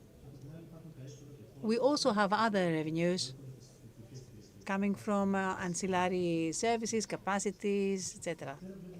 There we see volatility. This fluctuation is dependent on the high penetration of wind power. So we see the fluctuation that increases and is important. The mean value on an annual basis is 230 per that shows an IRR of 120. One message is that these revenues are very high. Another question is how high they are and how this fluctuation influences financing of such a project. So, apart from fluctuation, we spoke about the daily spreads. In the first graph here, you see in Germany how it changed after 2019 until 25. The daily spread has changed in the DAM market. The variation is very significant. The time also in the system is important, since it reflects the cannibalism that we'll see in the next years to come. If the batteries enter now, they'll have the opportunity to reach revenues at high prices in the beginning in ancillary services. After that, they will drop, and average revenues might reach to 17%. IRI might reach from 70% to 12% for a battery 3 years later, or even 6% for a battery in a scenario where there are too many batteries in the system. Access to the market is another insecurity. The antidote to this would be the stability of a contract for the revenues. The tolling agreements are the most used instrument in Europe, in the European countries, which trade the prices of megawatt hours in steady levels. We see it in Germany, in other countries also. And this is beneficial for both parties. On the one hand, the off-taker has an access to high levels, much more than average price, more than 200 euros per kilowatt. If it is under 100, such a tolling agreement will have access to this revenue. On the other hand, a portfolio would be steadier with this structure, including a balancing cost with renewables. For the investor who constructs and deploys this project, is that they have a steady price, a fixed price. Not a fixed price, a steady price. This is an example from Germany, showing with the orange line revenues if they didn't have a contract. With blue are the revenues in the same scenario, but with low prices. In small cases, in both cases, the IRR is 9%, 29% to the high and 20% to the low edge. Financing here, though, is expensive. Despite leverage that could reach 45%, the ACR could reach 1.45 for a duration up to 5 years. For a tolling agreement, we could have revenues that will drop much lower than the previous model, so the extra revenue will be lost. But on the other hand, the IR is higher at a low scenario. This is important as a safety because the banks always see these safeties that the investor builds. So this is important. From 20, it can go down to 15, but the low from 9 goes up to 12. The impact to financing, though, is very important. The banks trust more the lower prices. And if the duration goes from 5 to 7 years, then the leverage can reach up to 70%. There are several more elements to this instrumentation, but I won't deal with them because we don't have much time. I just want to say about PPAs that we see some contracts in mature markets like in France and the UK, which are floor agreements. We have a threshold, and after that we have an allocation of the revenues. There are the swaps. We saw a contract in Germany without a floor per megawatt hour, but we saw a difference in the day-ahead market for the spread of 1, 2, 3 hours. This can solve the risk a bit. And also we have the hybrid PPAs, hybrid systems with the renewables and batteries, which are flexible for everyone. Thank you very much.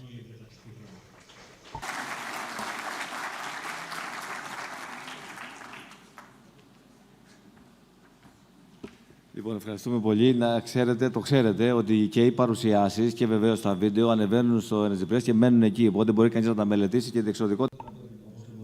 Thank you. All the presentations will remain online, so you can analyze them.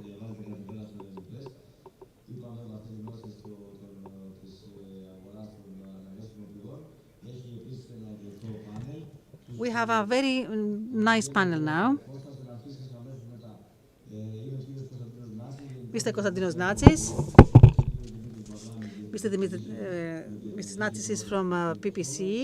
Mr. Valamis from Jinko Solar. Mr. Kavadias from TUV Austria Las. Mr. Galanos from Regional Mana from Sungrow. Mr. Selzewski for ESS Europe, Shenzhen Clue Electronics. And Mr. Paragounis from Balkans Regional Manager Tibea.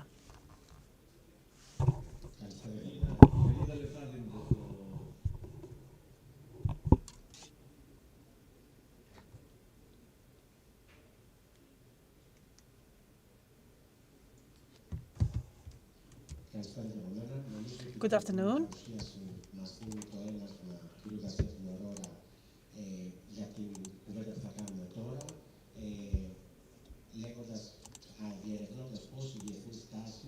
We can see how the international trends can influence the Greek market.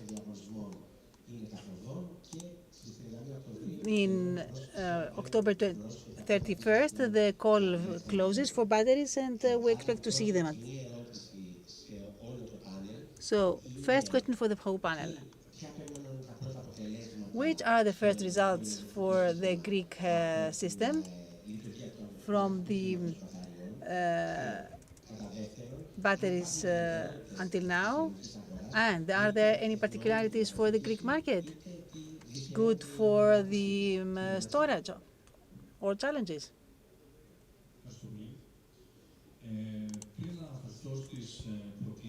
Before tackling with the challenges,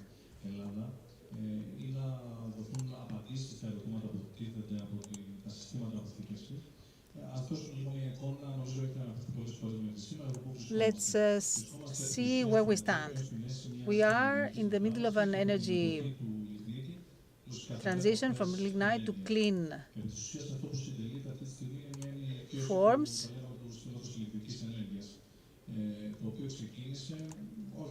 We started from 2018-2019, where we had major investments. Of course, at that time, we would speak about dozens of megawatts. Now we speak about hundreds of megawatts, gigawatts, actually, as the 2 gigawatt cluster that we create in Western Macedonia.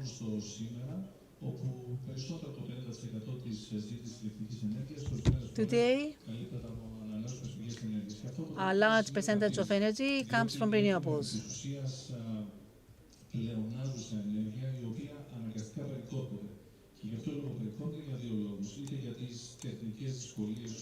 The surplus today is cut down for various reasons.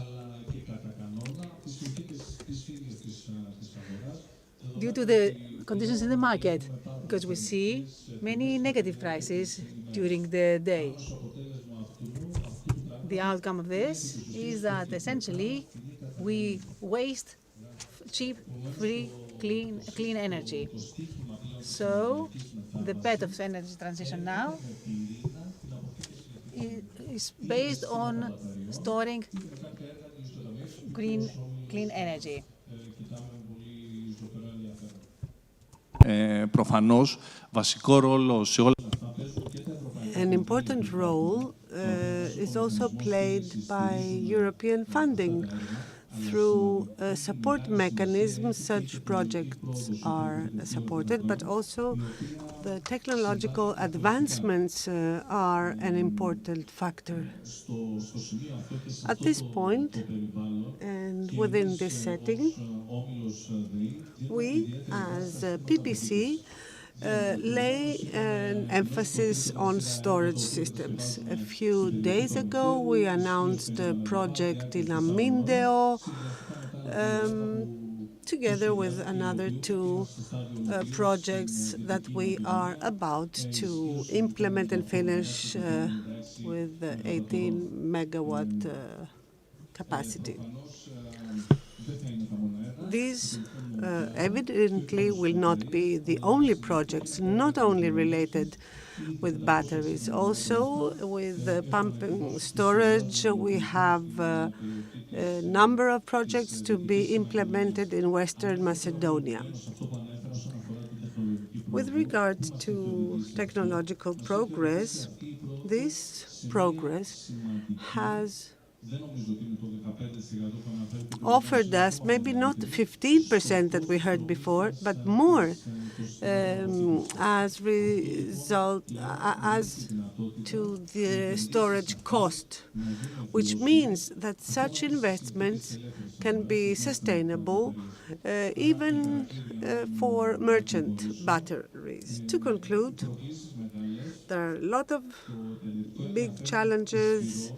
There's a strong investment interest on the part of PPC. The scientific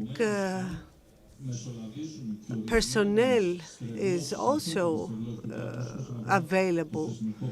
So once certain problems have been removed, I believe that our country will become independent.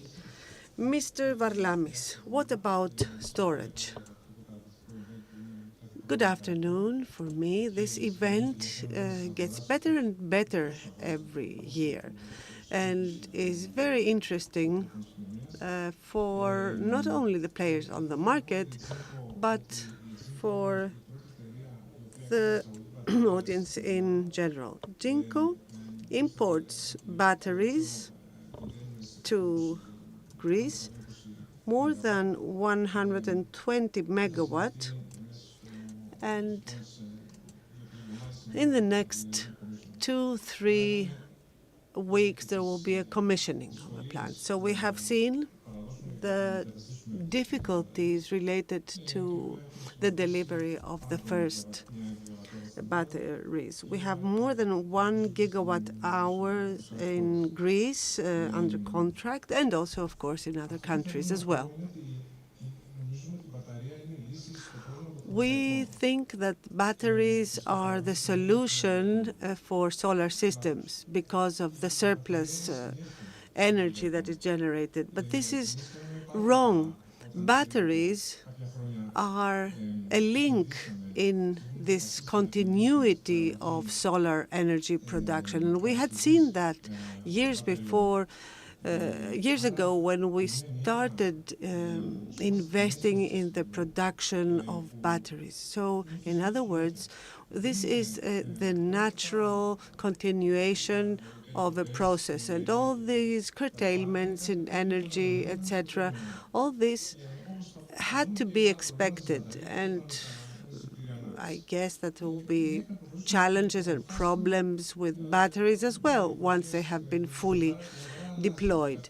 But the important thing here is that the market is changing. Speaking about Greece, this is one of the countries and markets that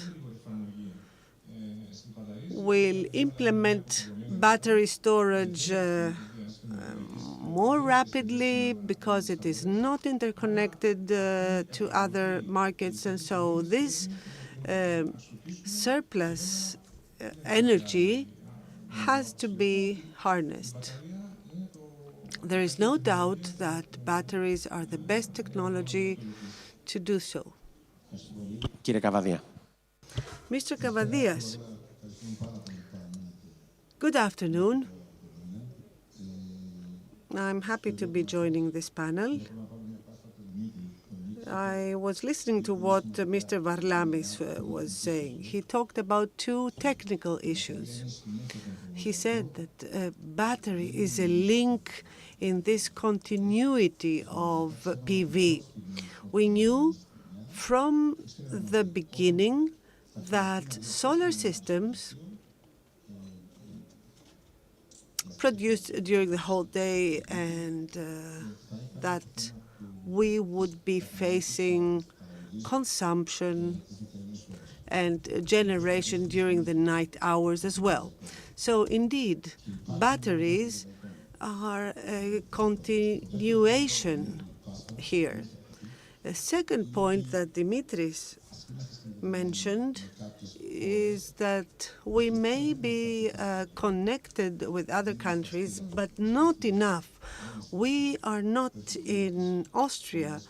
Austria is a country that is surrounded by other states that can provide energy to it. And that is why we have to ensure the power independence of our country.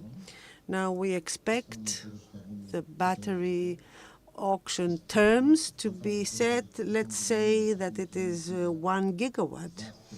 If we have 1 gigawatt in June 2026, then we will be at the point where we were in January 2025, because we will have 3 times more solar systems, which means that curtailments will not drop. We may have a quick win, and this quick win will also be shared by consumers because they will have a lower price at night. But 1 gigawatt will not be the solution for everyone. Once merchant batteries and all the other provisions of the NECP have been put in place, then we will have a new milestone for the country. And it is important for the country that it was able to fulfill the goals for RES generation. And in 2026, Greece will introduce the first battery system. This is an important milestone for the country because this is where the tendency goes to. We will be producing more energy during the day, so we need storage systems for the night hours. As regards batteries, I understand that we are under time pressure. In the long term, when other systems have also been installed, because we hope that investors will respond to the NECP provisions. So once we have a better balance, then arbitrage will not be enough. Especially merchant batteries are a challenge both for the funding of the projects but also for the investors themselves for their return. Thank you. Mr. Galanos. Good afternoon. Thank you for this invitation. I always enjoy this conference.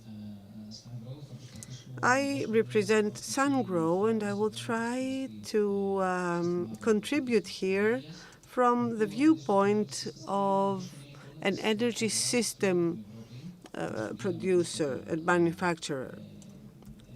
First of all,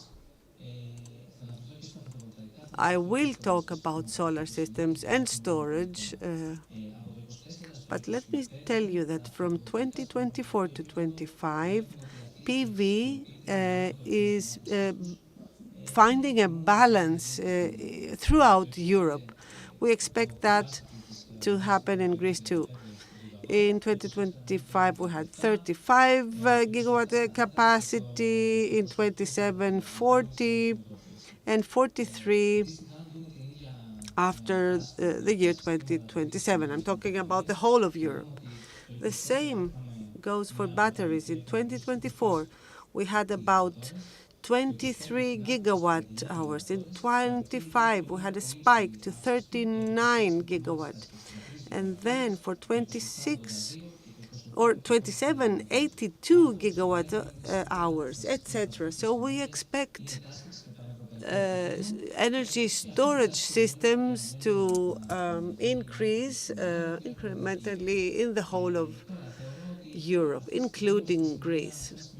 Right now, we are at a turning point in terms of energy storage in batteries. We all know the outcomes of the auctions that were introduced in August 2023.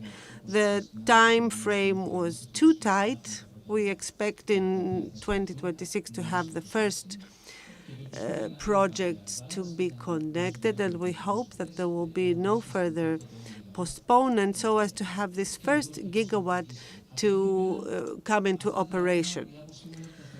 In my opinion, these projects should be considered a proof of concept for the next phase that will be the merchant project. We need to find a model without subsidies so as for energy systems, storage systems to be similar to what we see in the UK, in Germany, and other European markets.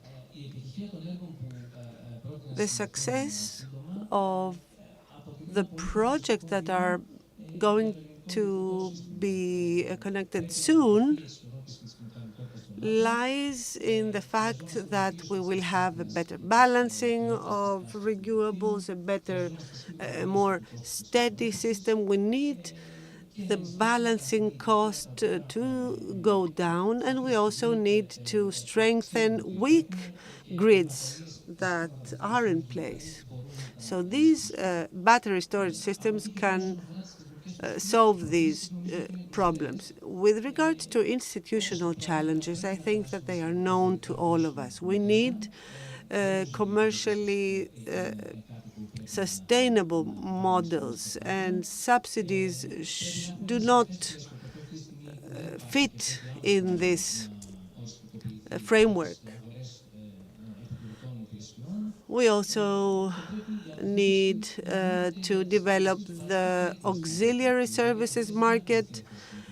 Storage should actively participate in the grid. This is what we see from the worldwide market, and we believe that this is where Greece is also heading to. But we need the contribution of institutional players for this transition to be completed. Greece, as we know, has a very high RES potential.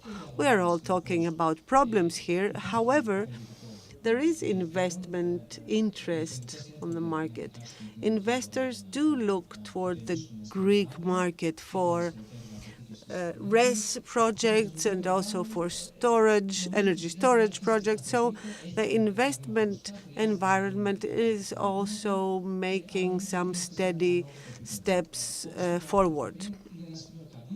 As I said, I would say it is a turning point. Once we have gone through this phase, we will go into the merchant project phase.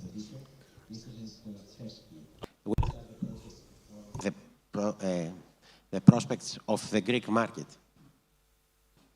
Okay, first of all, I want to say or highlight the growing confidence in this market with this type of conference here. Energy storage is increasingly recognized not just a technology, but a strategic asset for resilience and flexible electricity systems and networks. The electrical transmission network in Greece has undergone and still undergoing significant expansions with approximately 50 plus substations and transmission lines. And they are currently under construction or in planning phase. Despite this growth of the infrastructure remains underutilized, and this is due to the intermittent nature of renewable energy sources.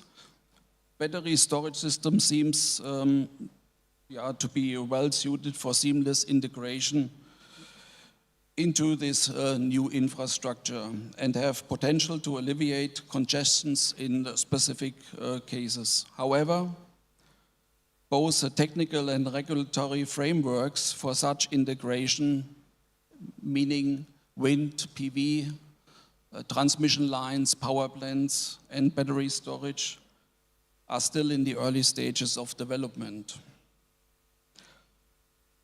The government, now about the merchant energy storage systems, the government prioritized merchant BESS projects in licensing procedures, aiming to alleviate persistence bottlenecks. However, a key requirement is that somebody or these companies have secured an approved bank loan.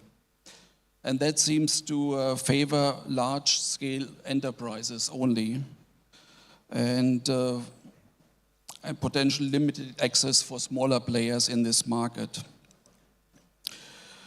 And for that reason, the government has introduced a so-called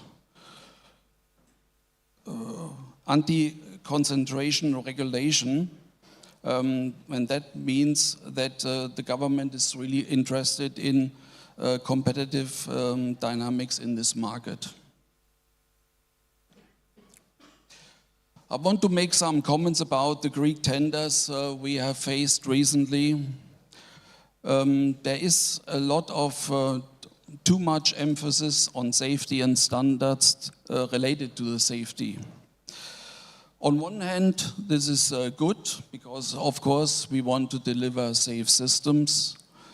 And on the other hand, it has caused uncertainty about products and has limited the competition among suppliers. In our case, for example, we had to comply to two standards which contradicts itself a little bit. It has to do with the explosion proofness inside a battery container, which is a code for the NFPA 68 and 69, which are two different ways of eliminating that problem. And this was, in my opinion, essentially an overkill in the system safety. A few companies, including Clue, have gone through extensive testing regarding safety, and I would like to show you a very short video about a large-scale fire test, which is the most stringent test you can have on an energy storage battery container. Please, the video.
target of this test is to make sure that the neighboring containers are not affected by a fire in one of the containers.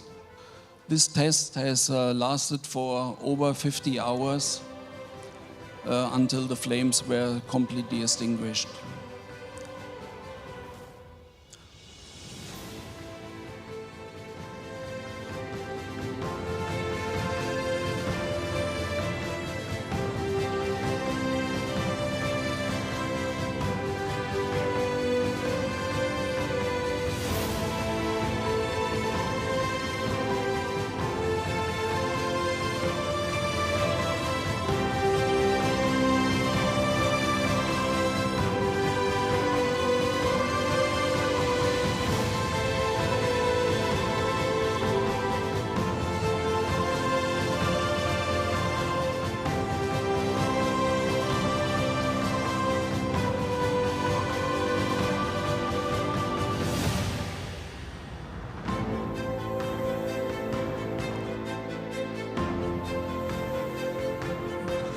Okay, thank you.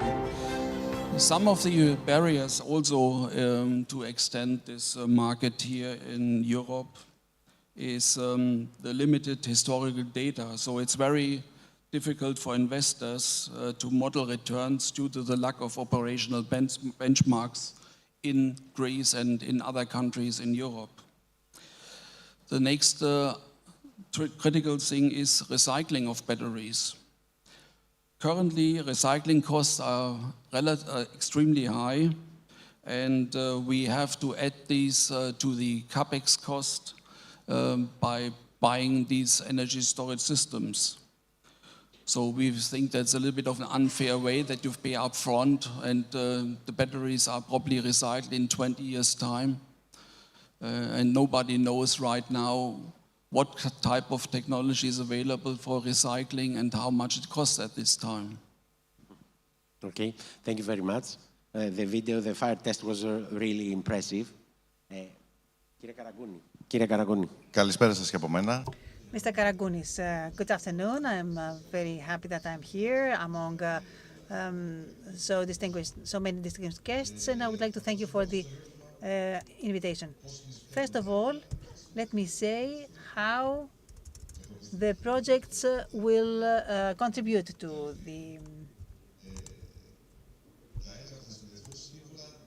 to the system. Certainly, the projects will be positive for the system. They will improve the stability of the system, especially in remote islands, for example, or geographies that are more vulnerable to changes. Now, as for the particularities we have in the country, already we have a long discussion about this. We have some parameters, some factors like high RES penetration in terms of production. So it's a perfect environment for arbitrage. We don't know for how much, for how long though. Now, due to these differences in prices and due to day-night differences of prices, we have to combine this with the interest of the investors to combine various solutions. Of course, as we said before, today and yesterday, we have delayed for many factors. Unfortunately, today we do not have a fully functional framework. We don't have long-term mechanisms that would stabilize the revenues.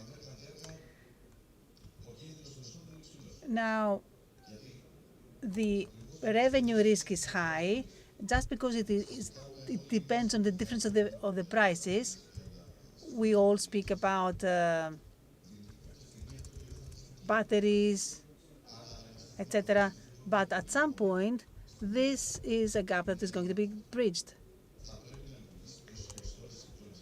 So in the Greek market will have to operate as any other European market operates. For the current period, the model that exists, that has been deployed, is still viable. However, in the future, this might not be the case. So we will need to see how the whole energy sector is going to survive. Also, we want to know how the substations are going to be deployed, further deployed.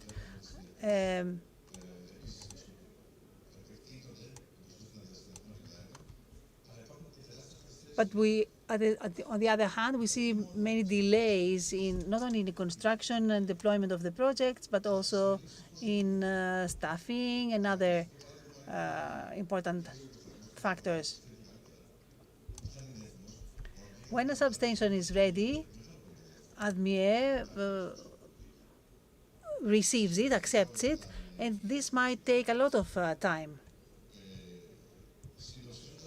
So, to summarize,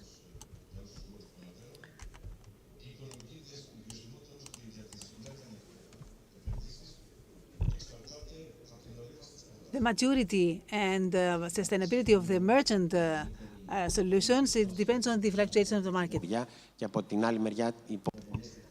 So what about you said that the infrastructures of the grid are important. Exactly. When the market knows exactly how they get their revenues, then they can invest. This is clear.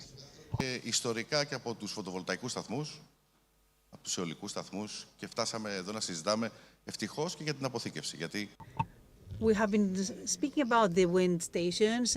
We have made several steps forward in alternative renewables, but at the same time, we have started the discussion about the storage. The market knows which are the new trends, and they have to know what they pay. When they know these elements, then the funding will come, the investors will come. Mr. Natsis, going back to the Public Power Corporation, we heard this third project being announced in West Macedonia. In this vertical model of the group, where does storage fit in? The PPC group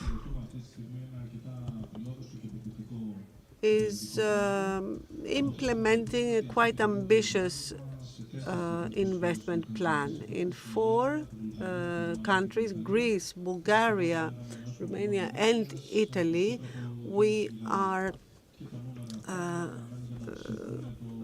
implementing more than 1 gigawatt of RES projects. And in this framework, we also have the institutional setting being further developed. And storage, as I said before, is an important factor here. Either speaking about the batteries that will be installed, but also pump storage. So this vertical concept of the PPC is making use of all these developments, including technological advancements. The next day will see us participate in the battery market directly. But, for example, it could be ancillary services being offered in the system, something that is needed. So in a vertically integrated group like the PPC, flexibility is what is needed for production, trading, services, aggregator services. All this can be offered so as to optimize the group portfolio and reduce deviations in the energy market. Instead of curtailments, we can store a surplus energy. And also, know-how is used, and access to new markets can be also developed so as to further develop trading within the group. As I said before, through stacking we can have more value added. Production and trading ensures access to cheaper energy, to more affordable energy. So on the one hand, we have a portfolio of renewables, low energy cost. On the other hand, we have the selling of such energy through PPAs. This is what the vertically integrated model that we follow offers us. This also includes risk management. As in all other cases, risk management is important in the energy market. Mr. Varlamis, I think Mr. Shletsevsky spoke about the recycling of batteries. We have had the issue of recycling of solar systems. What about batteries recycling? Everyone talks about the elephant in the room. I will talk about the elephant under the mat or the carpet. Speaking about recycling, Greece had a strong development in the recycling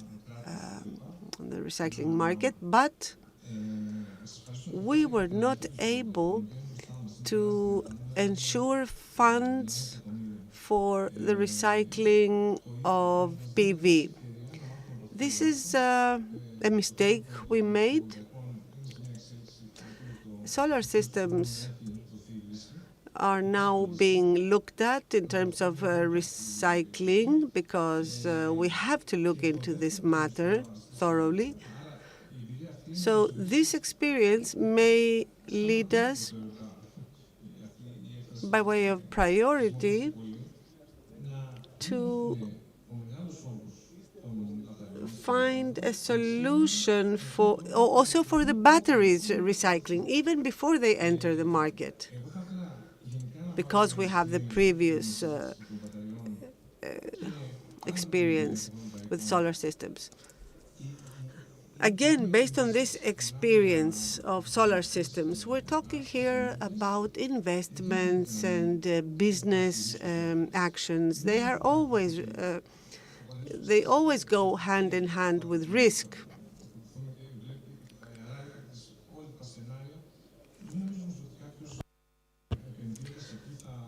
Someone who invests in that area should be aware of the risks that are related.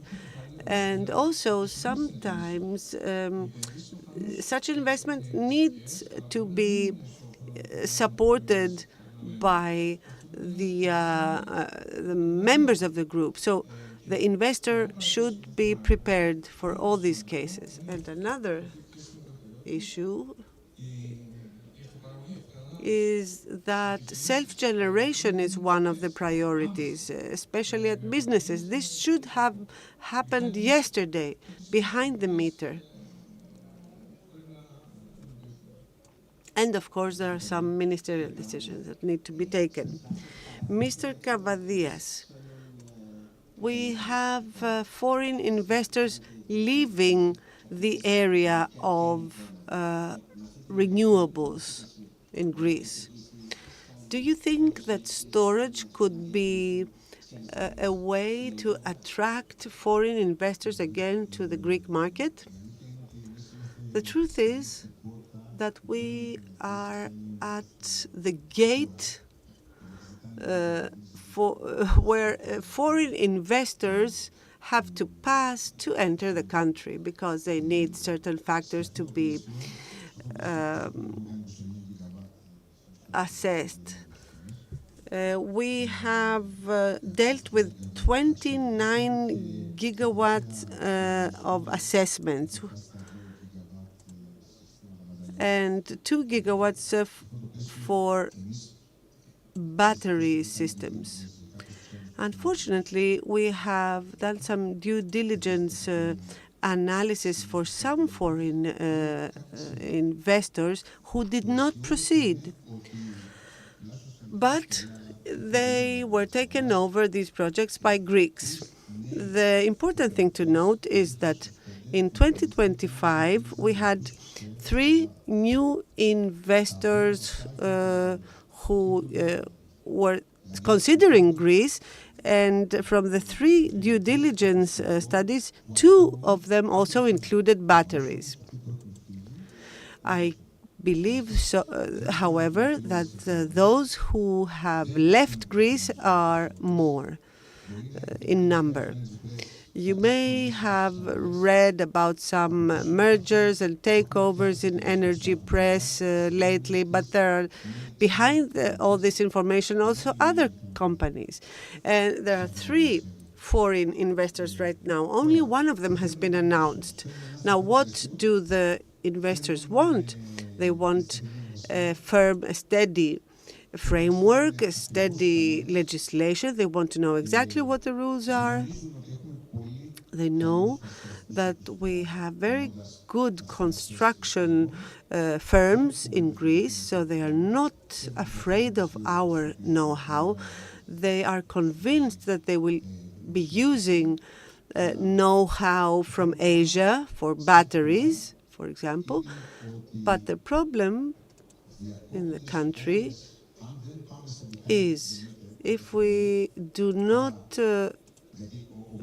develop behind-the-meter batteries, because that's the solution at the end of the day. If we don't go there, the 27,000 workers in this field will drop to 10,000, and this would happen in a few years from now, and even less than 10,000, because the largest part of the technology is manufactured outside of Greece. What we need here is some earthworks, some concrete to be laid, some containers. So this is a really minimal cost with relation to the overall cost of the project. So it's important to note that there's still interest from abroad. Yes, there is. Mr. Galanos, speaking about technological solutions, which solutions can offer investors more trust in energy storage systems? After what Mr. Kavadias said, I would try to elaborate on what investors want in technological terms. We are among the oldest manufacturers of energy systems. We have implemented a large number of projects throughout the world, and we try to monitor investors and what they want. So there are 4 factors that are considered mainly by investors that are also important for the sustainability. So the first pillar is efficiency, and we are about to see great technological advancements. The original photovoltaic cells were the ones used in the automobile sector. Now the technology is working towards 660 ampere hours, even within the next year. These cells will be based on a different manufacturing technology with less losses, more efficiency, more safer. So we're about to see technologies for heat inductions in the containers, where one container will not influence the other. And let me add here that I've been listening to so many things being said about batteries these days, but essentially a battery is an energy storage system, and it needs to be an integrated storage system. So its management, its installation, its design, and everything that is related to such an investment has to do with one system alone. I will agree with Mr. Cavadias when we're talking about a fully integrated system. But the second pillar that is important for investors is safety. Companies need to invest in safety, and I think most of them have done so. We need diagnostic systems that will provide information about potential errors in the cells, even 7 days before such errors become visible. Safety also with regard to electricity, electrocution, and AI can be used to study such electric arcs. Now we need to, or rather, we will see the systems increase their RD by 92, 93%.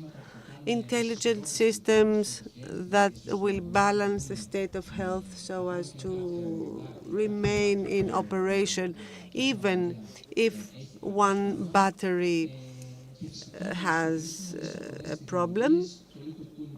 And liquid cooling is another important factor. Technology for cooling energy storage systems. And let me conclude with the last pillar or factor. What we are about to see very soon on the basis of the example of Bulgaria, within 11 months, Bulgaria will connect 7 gigawatt hours or even 8 gigawatt hours. All the systems that will be installed there will not be grid forming ready. They will already have integrated grid forming technology to be future proof. So this is something that we should also envisage here in Greece. Cyprus also needs these solutions, and the non-interconnected islands. So these four factors, these four pillars should be taken into consideration when looking at the investments that are about to come. Thank you. Thank you. Mr. Zetsesky. Question, which could be the main in energy storage?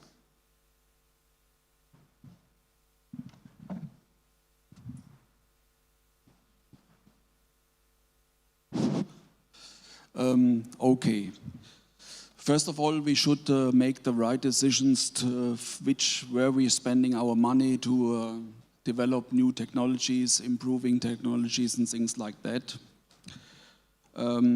We hear every day in the papers that there will be some companies coming up with new technologies, new kind of electrochemical batteries and things like that, and they promising a breakthrough. But a lot of things have no direct input or impact to these investments.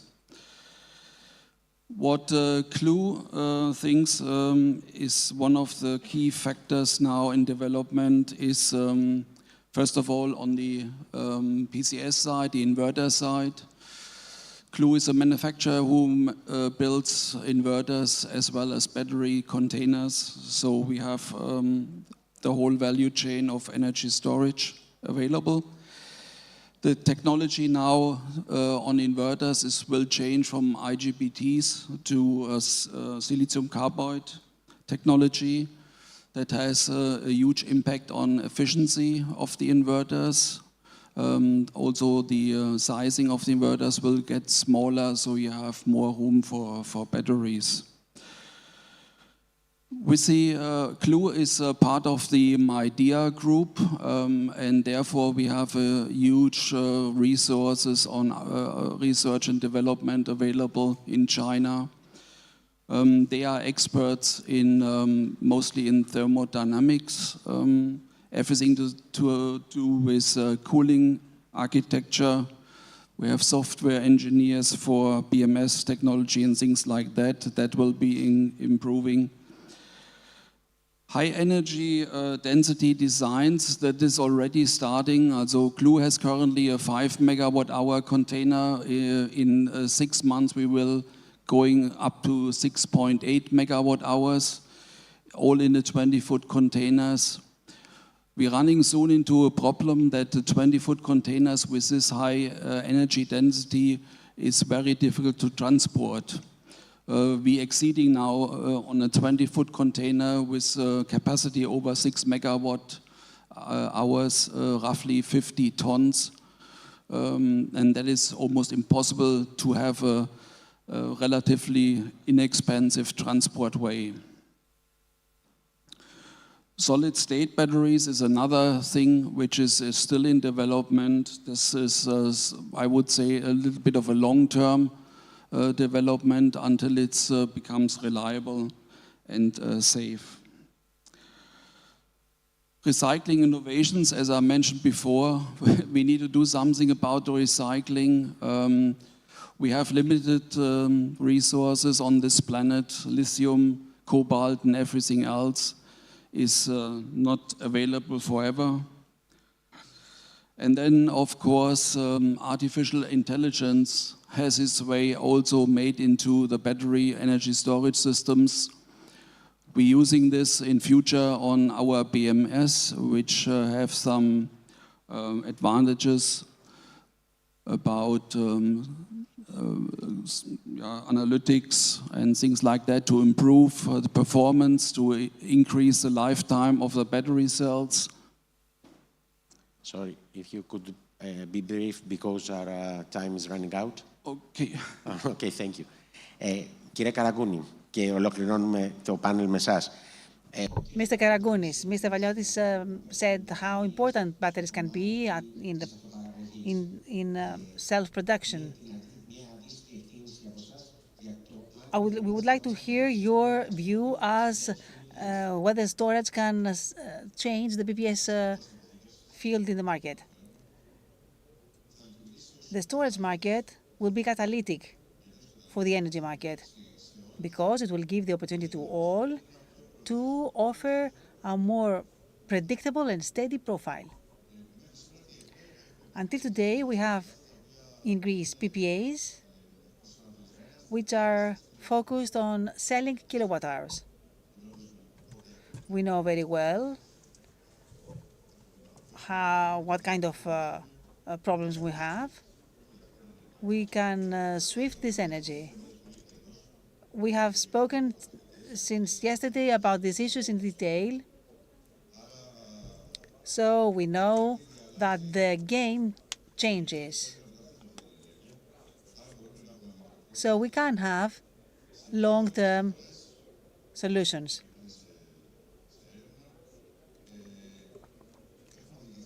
In more mature markets, we have hybrid solutions. In contracts that combine renewables plus storage. This gives a 24/7 green energy. So the corporate buyers see this solution as a way to lock the sustainability without being exposed to volatility of the market. That's risk. For Greece, we need a clear-cut regulatory framework, legislation, as so many times we've heard today, because we said that there are companies that leave Greece, but the companies don't leave just because like that. They leave because there is instability here in the legal environment.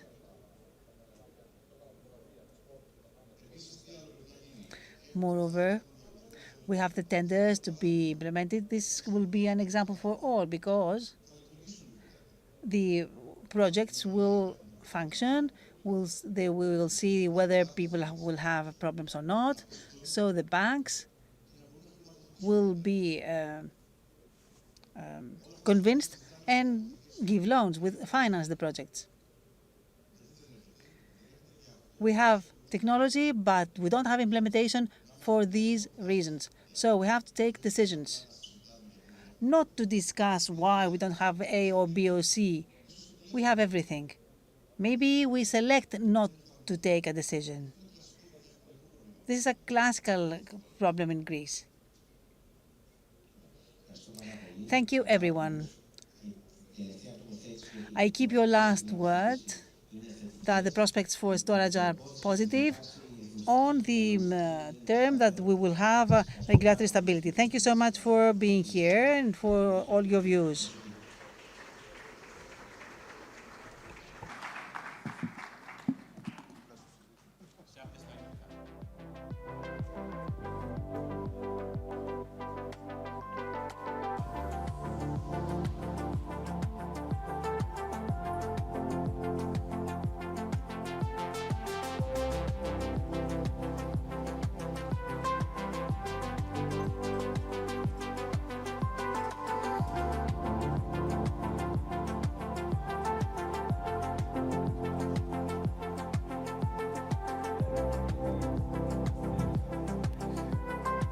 Όπως σας είχαμε προαναγγείλει, τώρα έχουμε για ένα θέμα για το οποίο ήδη υπήρξε μνήμα στο προηγούμενο πάνελ, το θέμα της ανακύκλωσης των φωτοβολταϊκών και την ανάγκη να έχουμε την πρόνοια στον τομέα των μπαταριών. Έχουμε δύο...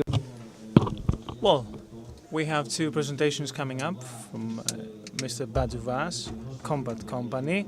This one battery management system, and followed by Sofia Gouma from Rig Battery. That is the other battery management system that will follow. I would like to kindly ask you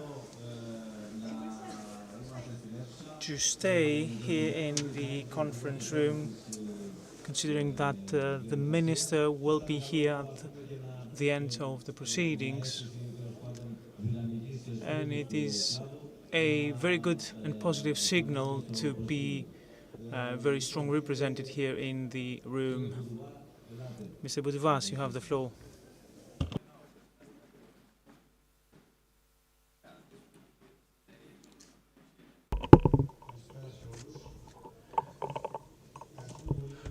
Hello, and thank you, organizers, you, Mr. Panagoulis, for the opportunity you give us today in this very important two-day conference to talk about this pressing issue of renewable energy sources and contribute our opinions and our position on batteries. This is a new era for batteries, a new era both for the European Union and batteries themselves. A new regulatory framework for batteries from the European Union. And the first, if you like, legal document of from the European Union, ranging from raw materials to waste management in the field of batteries. And this is not by chance. Green energy transition, as you are very well aware of, is based on energy storage and batteries. As a result, it is very necessary that we stay up to date and it's very important to know what we do and how we do it. The new obligations and requirements arise from the new regulatory framework at EU level. Obligations and requirements both for the producers and for the entire market. When you hear me talking about producers, this is nothing more rather than legal entities that introduce batteries to the market.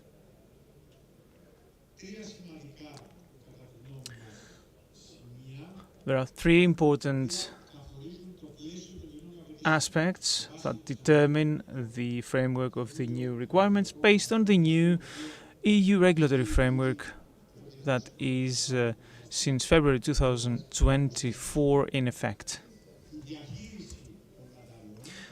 Battery management and battery waste management is up to the producers within the context of the extended producer responsibility. Those bringing the batteries to the market are responsible to manage the waste as well. High traceability in order to know what happens within the circular economy. And this can happen through the digital battery passport, a digital passport that will accompany the battery from raw material to waste. And also the aspect of raw material management. These are very ambitious targets. There are new recycling targets, new targets for recycled material used in new batteries. We need to pay attention to that as well. Every battery from a certain point on that will be sold, not produced, but sold in the EU, should have at least a specific share of recycled raw materials. And of course, the carbon footprint throughout these processes. The new framework is provocative, and there are many issues. It goes without saying that there are infrastructure issues, not just in Greece, but across Europe. In Greece, we do not expect to have recycling infrastructure for new lithium battery products. In Europe as well, in the rest of Europe as well, there is scarcity, there is low capacity, recycling capacity, and then there are issues of legal harmonization. The new regulatory framework is defined by not by regulation, but by instruments that require legislative measures to be taken both at the EU level and at the member state level. It is highly important to increase monitoring, digital monitoring, that will enable us to facilitate traceability of the systems across the market. And in our understanding, there is also lack of information. And this is where Combat steps in, working both on infrastructure and traceability, as well as on the legislative interventions and harmonization steps, as well as to work on the best cost finding that will enable us to do the job correctly. We are a collective system. We work on car and industry batteries, 4 out of 5 new categories: industry, SLI, electric vehicles, and light means of transport, Thai scooters and Thai bikes. I'm talking about the batteries now of those vehicles. Combat has a Greek-wide network of 70+ licensed partners in terms of collection and recycling. We have managed more than 230,000 tons of vehicle and industrial battery waste. We implement integrated management systems, and we are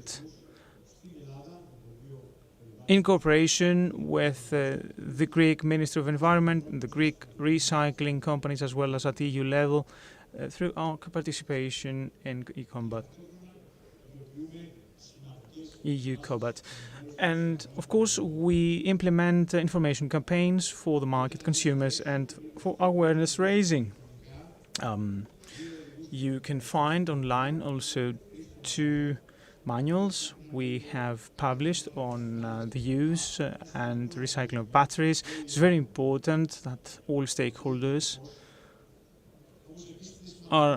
know the how and the why, as well as what the new regulatory framework and the new EU directive requires of them. The new EU regulation changes the rules of the game, and I welcome you to consider compliance as a benefit, not a cost, because otherwise costs will be multiple and the impact will be even higher. Failed management, as Mr. Valanis previously talked about, the PV panels. We would also find examples in lithium and cadmium battery management. I think this also supports what I'm currently saying. And then you might argue, what do you recommend? And this is important, because this is how I will conclude my presentation. We have put forward specific certain proposals to the Ministry and to the recycling community. To us, it is obvious that battery energy storage systems should be a standalone category. It has specific particularities supporting energy storage, and if we identify such particularities, we need to document, we need to manage it in a different way, in a very special way. We need to introduce traceability mechanisms that, apart from compliance, will help us reduce tax evasion. It is a pity to foot Mr. Boudouvas's commitments with Mr. Panagoulis' money.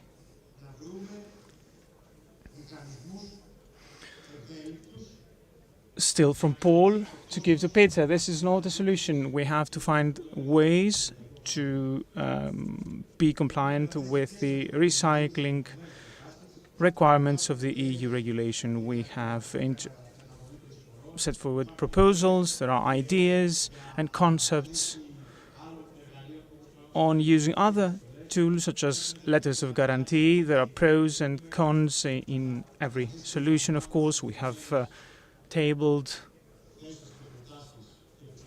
concrete positions and proposals to the Ministry, and we look forward to the next steps. Last but not least, as we say in Greek, the money needs to be looked at from a techno-economical standpoint, and also based on a evidence-based approach. Some data are there, some not, so we have to take action. We're also obligated, compelled, so to speak, to monitor the evolution. Technology changes, batteries live for many years. And we also need to run a recalculation, a systemic recalculation of models being applied. Combat has decided to work with the National Technical University of Athens. This is a very important initiative.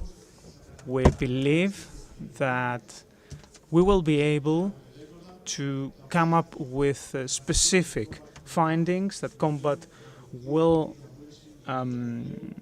publish to help the consultation in such a burning issue. Thank you for your attention.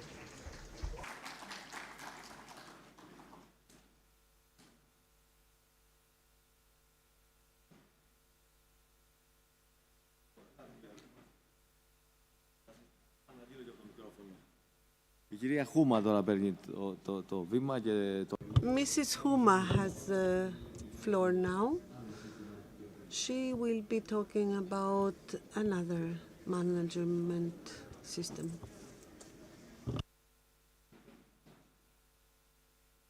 Καλησπέρα και από μένα. Είμαστε όλοι λίγο. Good afternoon. We may all be tired, but it is useful to talk about this matter as well. My name is Sofia Huma. I work for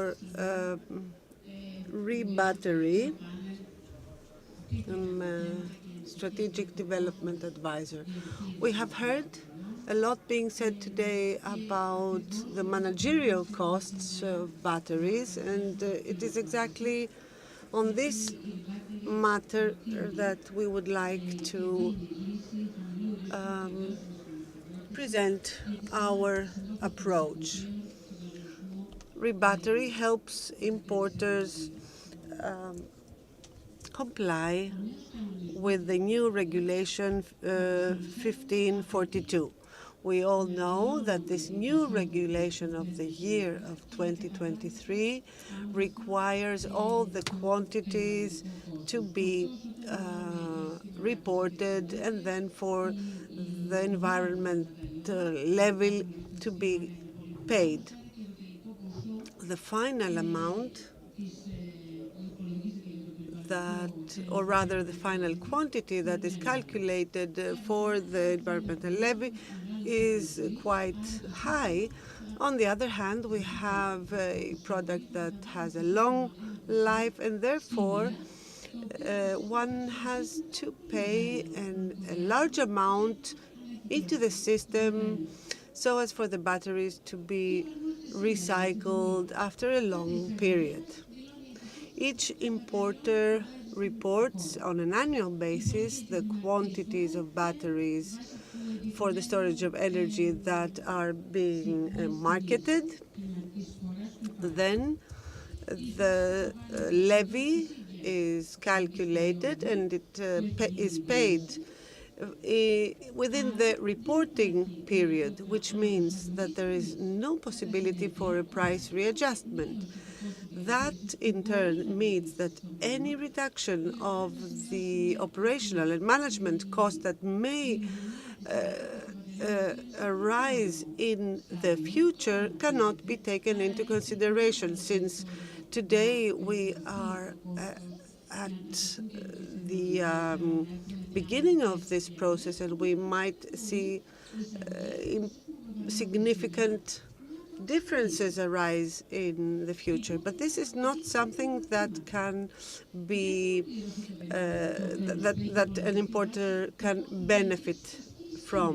And therefore, the question that arises for the payers is, why should I pay such an amount and what for something that is going to be recycled after so many years? What if the system goes bankrupt, and why should the system maintain such huge amounts of money for such a long time? Is it possible to pay this levy in installments? We agree with all these questions that are made by the obliged parties, and we would have the same questions. What is our proposal? Our proposal is based on three axes: a payment of the contribution on the basis of an insurance contract with a 10-year period or a letter of guarantee, a readjustment on a biannual basis so as to consider any future developments. A limited initial funding burden for the importers, so they will have to pay only a partial amount. What is this mechanism about? Again, the importer will report the quantity that has been introduced to the market. The final environmental levy will be calculated, but only one small part will be paid by the importer, and for the remainder, the importer will deliver either a letter of guarantee or an insurance contract. We have spoken with representatives of the insurance and the banking market, and both possibilities are realistic, because the system needs to ensure this money for the time that this battery will need to be disposed of. Even the importer may not be on the market anymore. So in a way, the system needs to be secured, and this can be done through an insurance contract. On the other hand, the money will be kept on the account of the importer and not of the system. These systems are non-profit organizations, so there is no reason to accumulate funds. Every 2 years, ReBattery has a commitment based on contracts to supply a business plan for this management cost. And of course, it is not us who will be finally deciding. It is EOAN, the supervision authority. So the importer will have the right to modify their insurance contract or their letter of guarantee. So I'd like to underline that the importer will have the right, not the obligation. If for some reason this levy is increased, the importer will not have to make this readjustment, because today we have a certain national and European framework. With put on the market, the importer will pay this amount, and then the system runs a risk to calculate this levy in the correct way. So we provide the possibility only for an improvement of this amount. The letters of guarantee can be approved by insurance companies or banks. Now, if before the termination of the letter of guarantee, the battery needs to be disposed of because it could happen due to a natural disaster, like the Daniel storm. We had some PV systems that had a lifespan of 20 years, but they had to be disposed of and recycled earlier. The same could happen with batteries. So there will be a provision for this instance as well. In terms of the letter of guarantee, what will its content be? It will mention the exact coordinates of the installation of the storage unit. There will be a geo-reporting system so as to exactly indicate where the waste will be created. And also, this letter of guarantee will have to mention the weight of the batteries, the price per kilogram that has been the basis of calculation. So if a readjustment of the letter of guarantee is desired, then this value will be taken into consideration. What are the benefits of this proposal? A low risk for the importer and investor. There are no countermeasures due to a high initial cost of compliance. There is transparency and flexibility due to this periodical cost readjustment, and also full compliance with the regulation 1542. Already in March 2025, ReBattery submitted this proposal. The Ministry of Environment and EOAN have answered that there is no legislative provision that needs to be introduced for this proposal to be implemented. So we have already submitted our proposal to EOAN, and we are expecting it to be approved.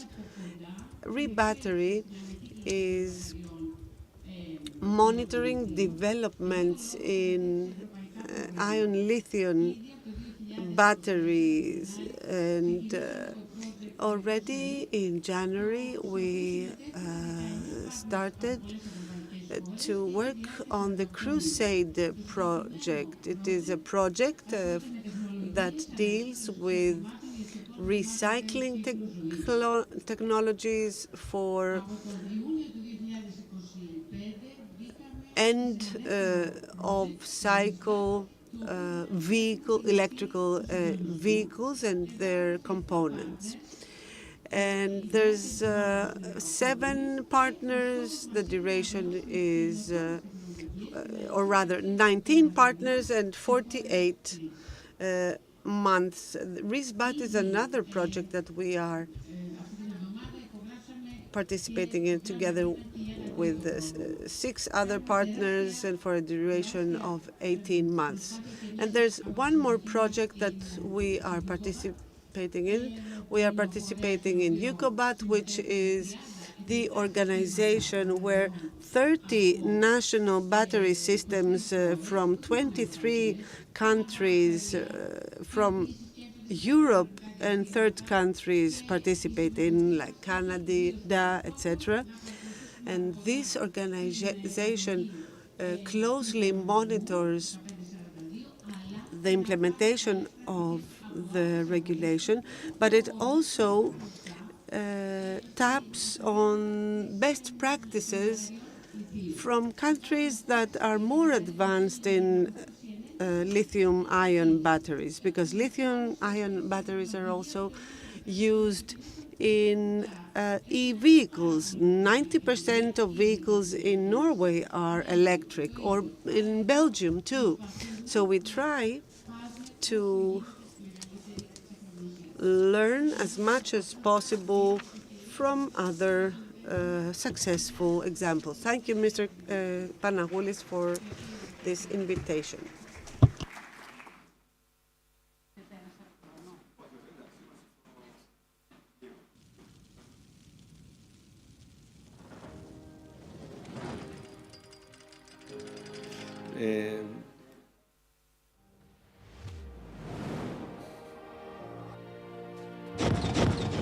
Ωραία, όσο βλέπουμε το βίντεο, να σας λέω εγώ ταυτόχρονα.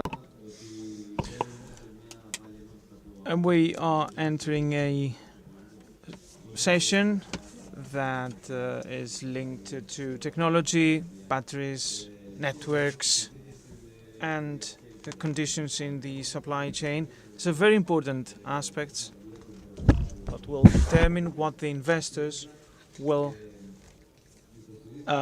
be faced with going forward. We have 2 presentations.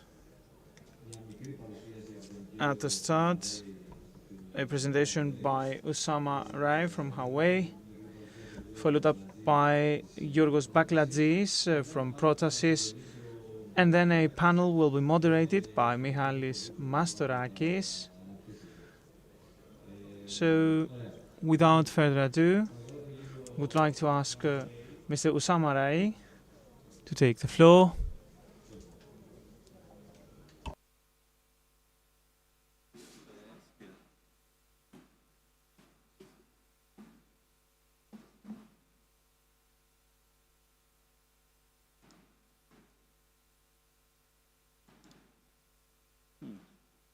It's not very clear.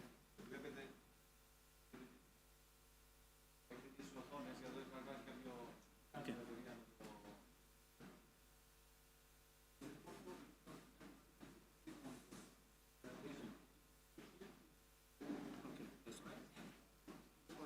Okay. Can I start now?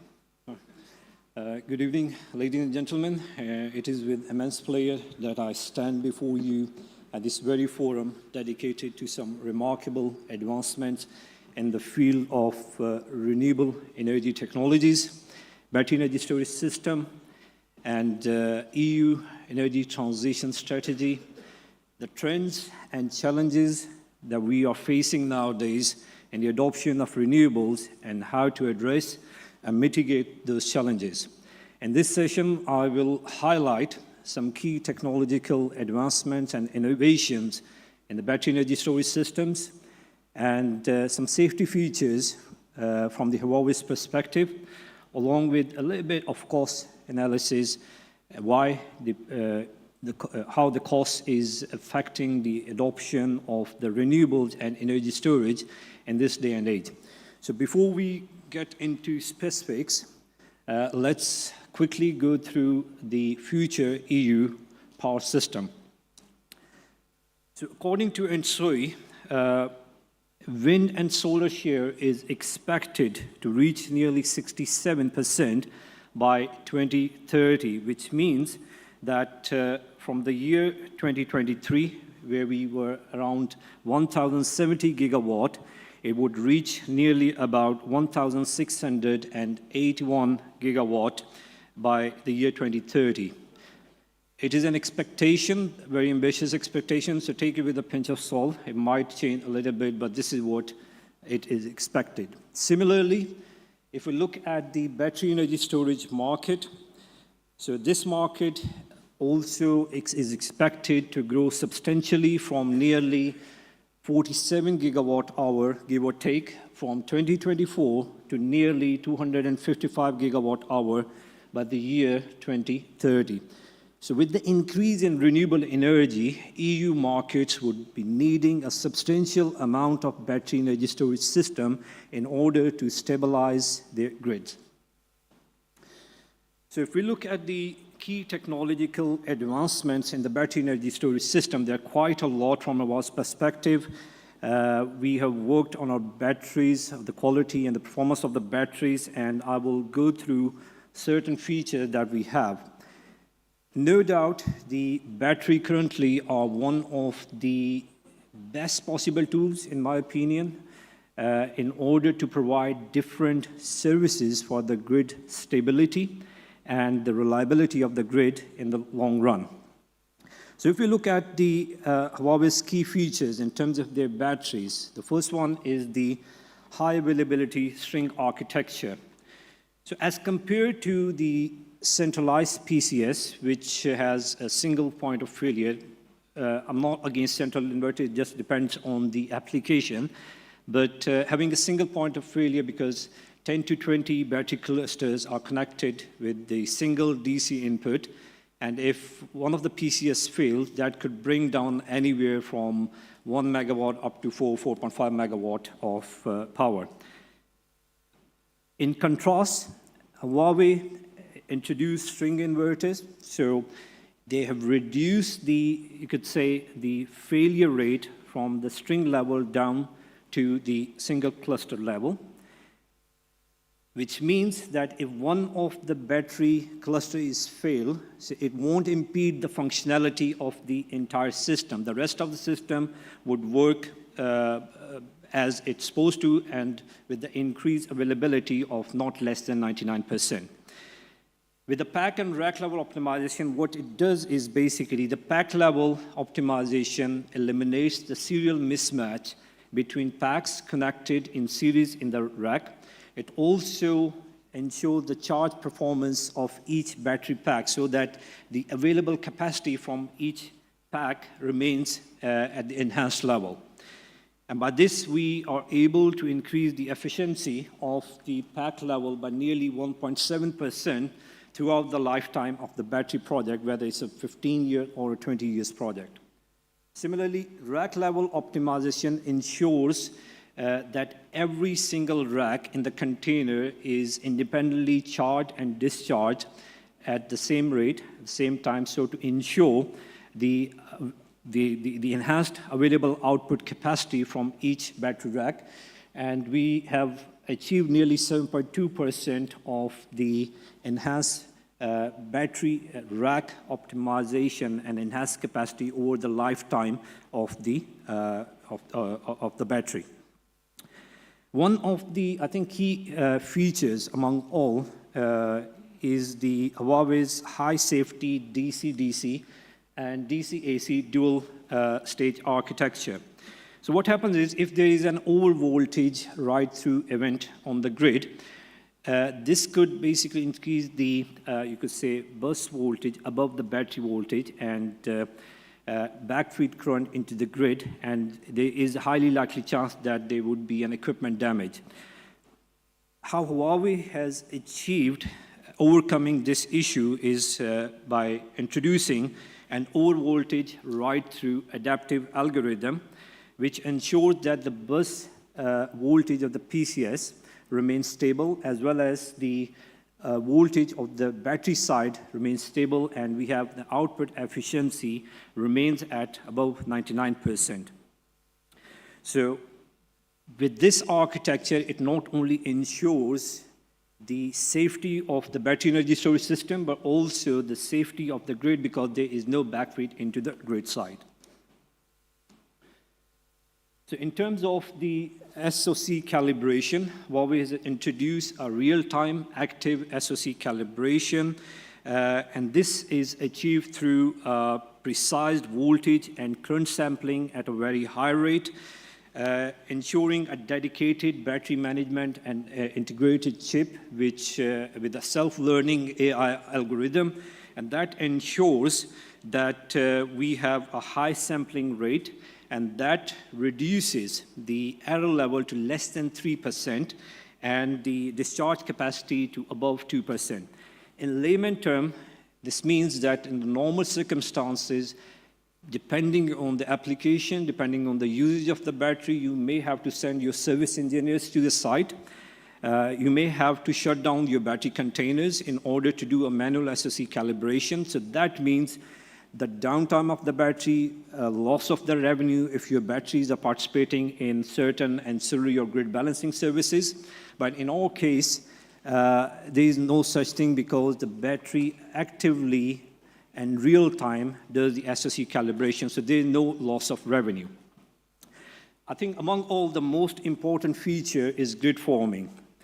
So we have seen recently that many grids globally have an issue of reduced inertia. And this is happening because of the increased integration of renewable energy sources, as well as phased out of fossil fuel-based power plants. But the question comes in mind, what is grid forming for most of you possibly? So in a high level, because this is quite a technical topic, but I'll try to explain at a very high level, that the idea behind grid forming is the use of advanced power electronics, advanced algorithm, and advanced control system to create a virtual synchronous machine, just like a generator, which could emulate like a generator in order to provide stability and a synthetic inertia to the grid. So the principle behind grid forming is the control of both voltage and frequency. In traditional grids, this is done by the grid itself, but when we talk about the grid forming system, the grid-forming source, like the battery energy storage system, along with the grid-forming inverters, takes on the responsibility of regulating both voltage as well as frequency. So Huawei grid-forming inverters could provide 3 different types of stability, like voltage, your frequency, and the phase angle. So when we talk about the voltage stability, during an LV, low voltage ride-through event, the inverters or the system could inject reactive power or absorb reactive power at about 1 to 3 times of the rated reactive current of the inverter and support the system for up to 10 seconds before the grid operator or the site operator brings in some alternative sources to accommodate that. In terms of the frequency stability, the inverter could provide anywhere between 3 to 20 seconds of inertia time constant for the equivalent moment of inertia. In simple words, it means that the system instantaneously provide enough power to the grid to reduce the rate of change of frequency, which we normally call rock-off in the electrical terms. And lastly, for the phase angle stability, the inverter could provide a wide range frequency damping oscillation across 0.1 to 100 Hertz, which means that we cover the low, medium, and high frequency oscillations in the system. Another important feature, if we move to, is the black start, which again would be expected from the future batteries. So black start is nothing but the restoration of the electric grid from a complete or a partial shutdown without the intervention of the transmission network. And in Huawei battery energy storage system, along the grid-forming inverters, could provide a complete AC waveform. They could provide a frequency, voltage, phase angle reference for the other generators to start, synchronize with it, and eventually form an interconnected grid. And this system could support full range short circuit ratio from 1 to 40, which means that from a very weak grid to a very strong grid as well. Normally, grid forming is not required for the very strong grid, but still, it could support this system as well across the full SOC spectrum of 0 to 100%. Now, if we talk about the DC safety technical features in PV inverters, so according to Huawei's own assessment, based on about 300 gigawatt of operational data, that most of the faults that occur in the PV systems, they occur on the DC side, and about 74% of the problem that we monitored, they occurred on the DC side of the PV system. The major issues could be DC cable breakage, DC connector fault, MC4 burnout, and the DC capacitor damage. So all of these faults not only bring the system down, but they could also increase the risk of instability and most of the time fire. So we have implemented different safety features in our PV inverters, and I will just highlight just a few of them very quickly here. The first one is the smart string level disconnector. So it is an active safety device built into Huawei string inverters and controllers, and it senses the fault on the string level, and these faults could be anywhere from the reverse polarity, backfeed, short circuit, or other anomalies like this. And it isolates that string from the entire system till you ensure that it's safe to work. Similarly, for smart control level disconnector, it's again a proactive safety feature built in the PV connectors and string inputs, and it also monitors the abnormalities at the string connector level and ensures and flags and alarms the system to pinpoint the exact connector in the system which is faulty in order to reduce the risk of fire and other issues. MPPT level insulation detection. This measures and monitors the DC to ground insulation resistance for each individual MPPT, which means that the inverter can pinpoint the faulty string to a specific MPPT level with 6 times faster rate. Lastly, the smart string cleaning fan, which is an integrated cooling system. What it does, it reverses operation based on the environmental condition like temperature, dust accumulation, and other conditions which could harm the inverters. And it not only reduces the operations and maintenance cost, but it also increases the longevity of the inverters. Quickly with the grid forming again. The grid forming is kind of emerging as an essential, but I would say a mandatory requirement for most of the European grids. With the publication on RFG2, most likely this year, the GFM compliance with gradually transition from a recommendation stage to an obligatory stage. And by the year 2028, there is a highly likely chance that these standards would be implemented by several European transmission network operators into their system. So a few of these examples are here. If you want to take a picture, please feel free, and you could read it later. Safety, again, is of paramount importance for us. So any equipment that we manufacture, it has to go through a rigorous end-to-end safety quality system for high-quality development based on our customer satisfaction. We follow very strict procedure, very strict processes to ensure that we are compliant with the latest laws and regulations and the grid codes.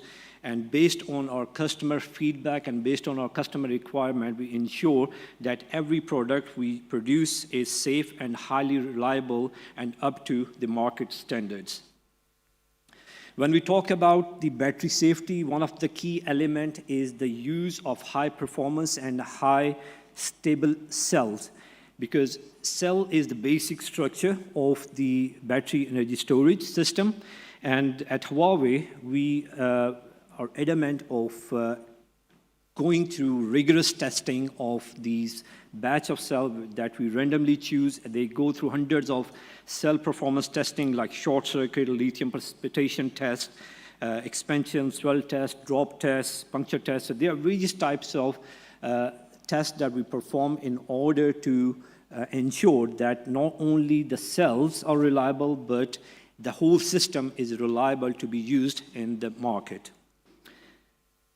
With our enhanced safety, reliability, and efficiency of the system through AI-based self-learning algorithms and optimized energy management system that we have introduced, integrated into our smart string battery energy storage system, you could reduce the levelized cost of energy by up to 8%.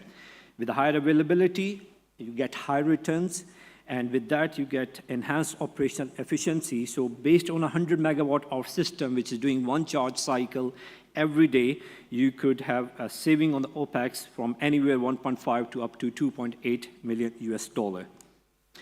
Just to summarize, this is my last slide. The impact of BESS and renewable costs on the adoption in the global market is very visible, very substantial. We have seen a drop in the prices of the battery energy storage systems last year by up to 20%, and this was the largest drop since 2017. According to IRENA, the prices of the PV as well as wind turbine have substantially gone down within the last decade. And thanks, this all happening because of the economies of scale, large-scale production, high efficiency in this cyclic process and the raw material, and the new advancements in the both PV, wind turbine, as well as energy storage sector. So to conclude, we could say that the cost of renewables is way too cheaper or way too cost-effective as compared to the cheapest fossil fuel-based alternative, and hence the positioning of the renewables to become a viable and cost-benefit asset for the future power generation is really substantial. Thank you very much. Yes.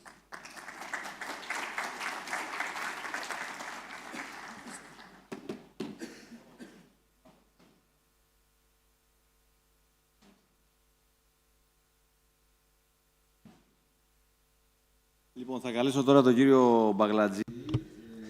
Mr. Bagladjis from Protasys has the floor now. He will be talking about cybersecurity.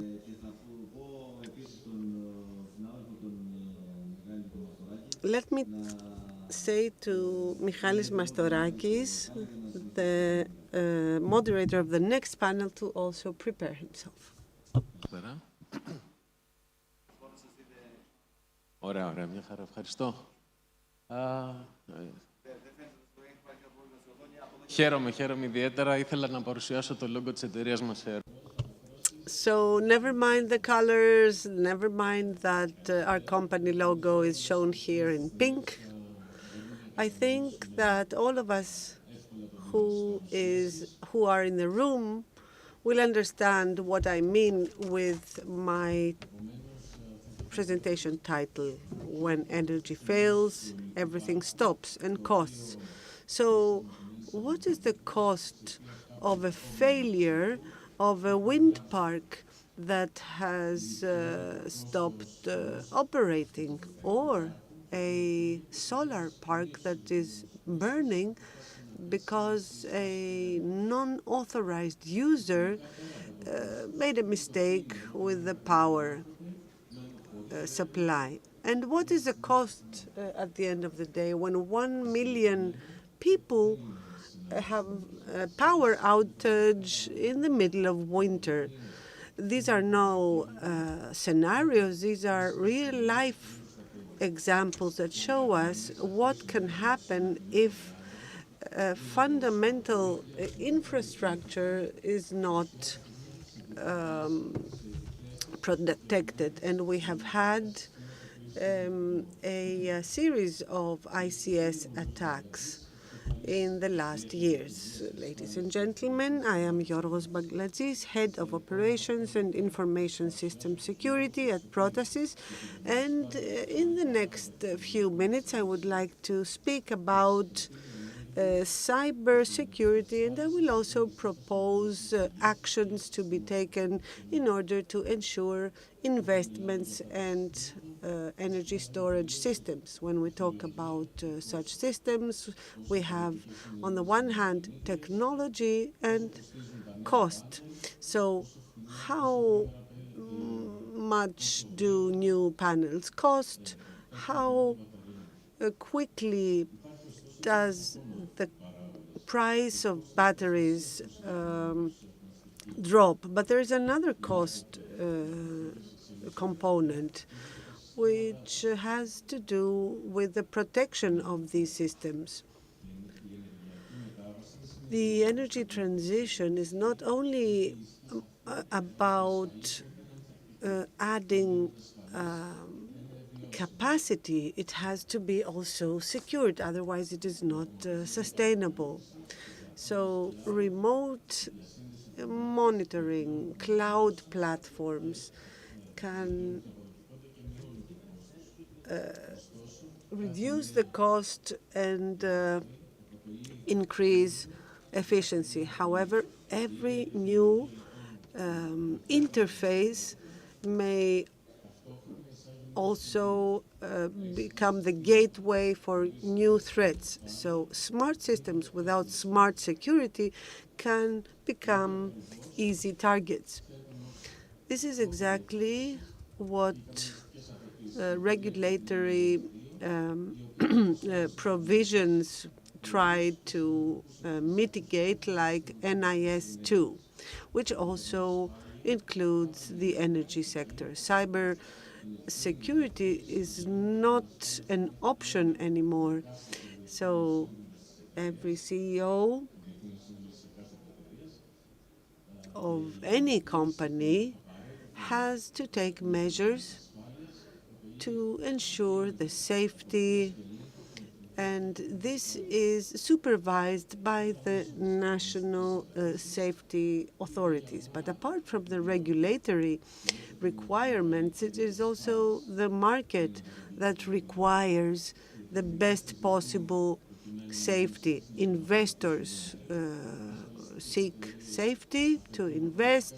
Insurance companies need data that substantiate such safety measures so as to cover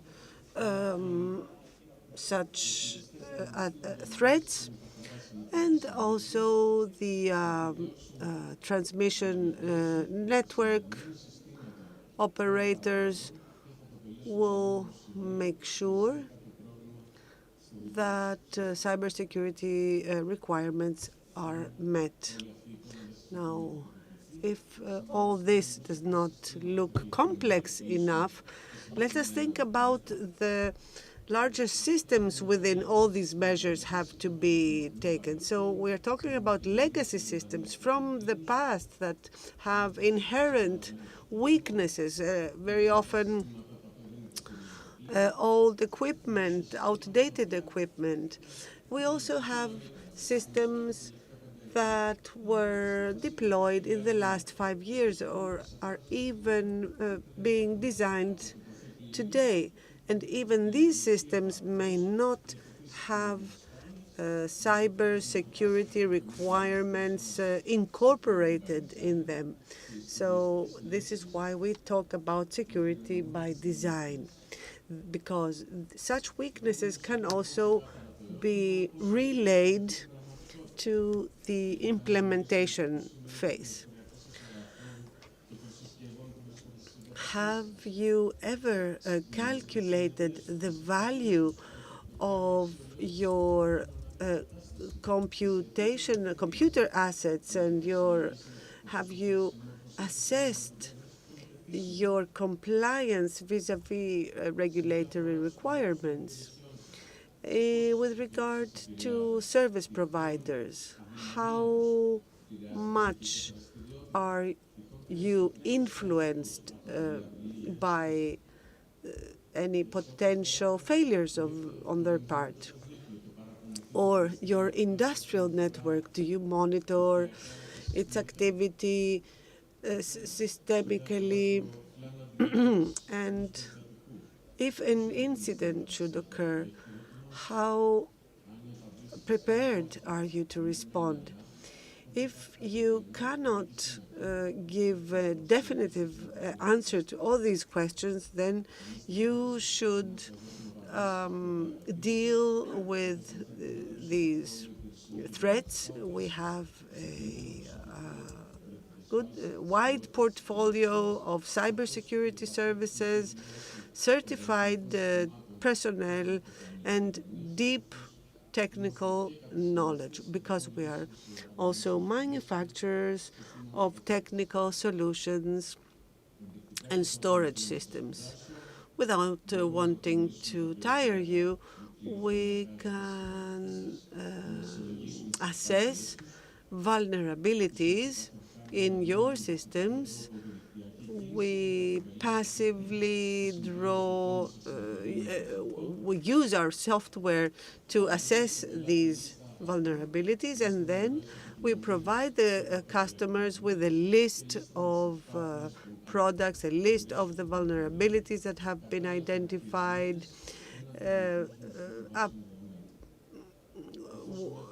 appropriately designated based on international standards. And then we can carry out the risk assessment using the risk assessment of IEC 6244332.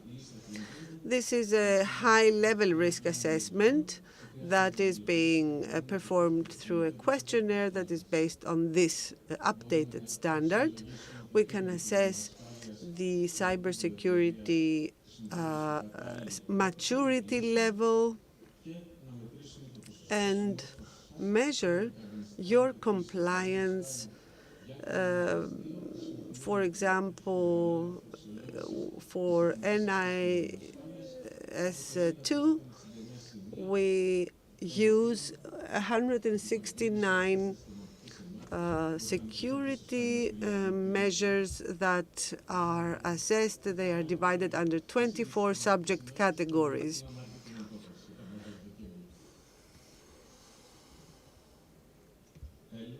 And finally, Once all these assessments have been concluded, we usually identify some deviations, and that is where we need to design a safe architecture and also provide the segmentation. We also develop OT policies that are tailored to the company requirements. Also, we provide services for early detection of abnormal activities.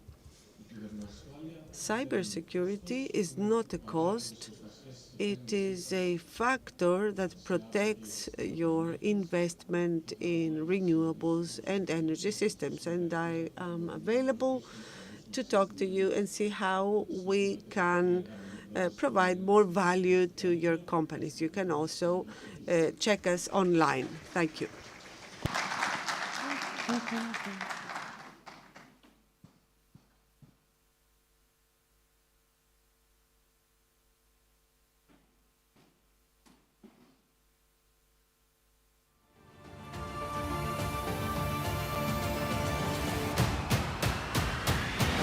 GCL-SI, the world's leading one-stop PV plus storage system integrator, is revolutionizing manufacturing and energy applications with technological innovations in material and product. FBR granular silicon, a new generation of silicon-based photovoltaic material developed by GCL, breaks the record for the lowest carbon footprint of silicon materials and encourages a thorough decarbonization and reformation of the industry.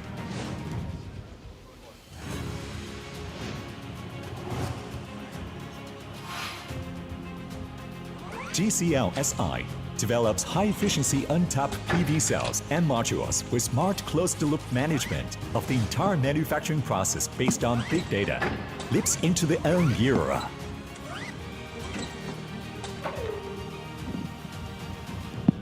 We focus on the development of high-efficiency HJT cell technology and simultaneous exploration of the perovskite silicon tandem module technology, creating possibilities for the optimized efficiency of PV generation.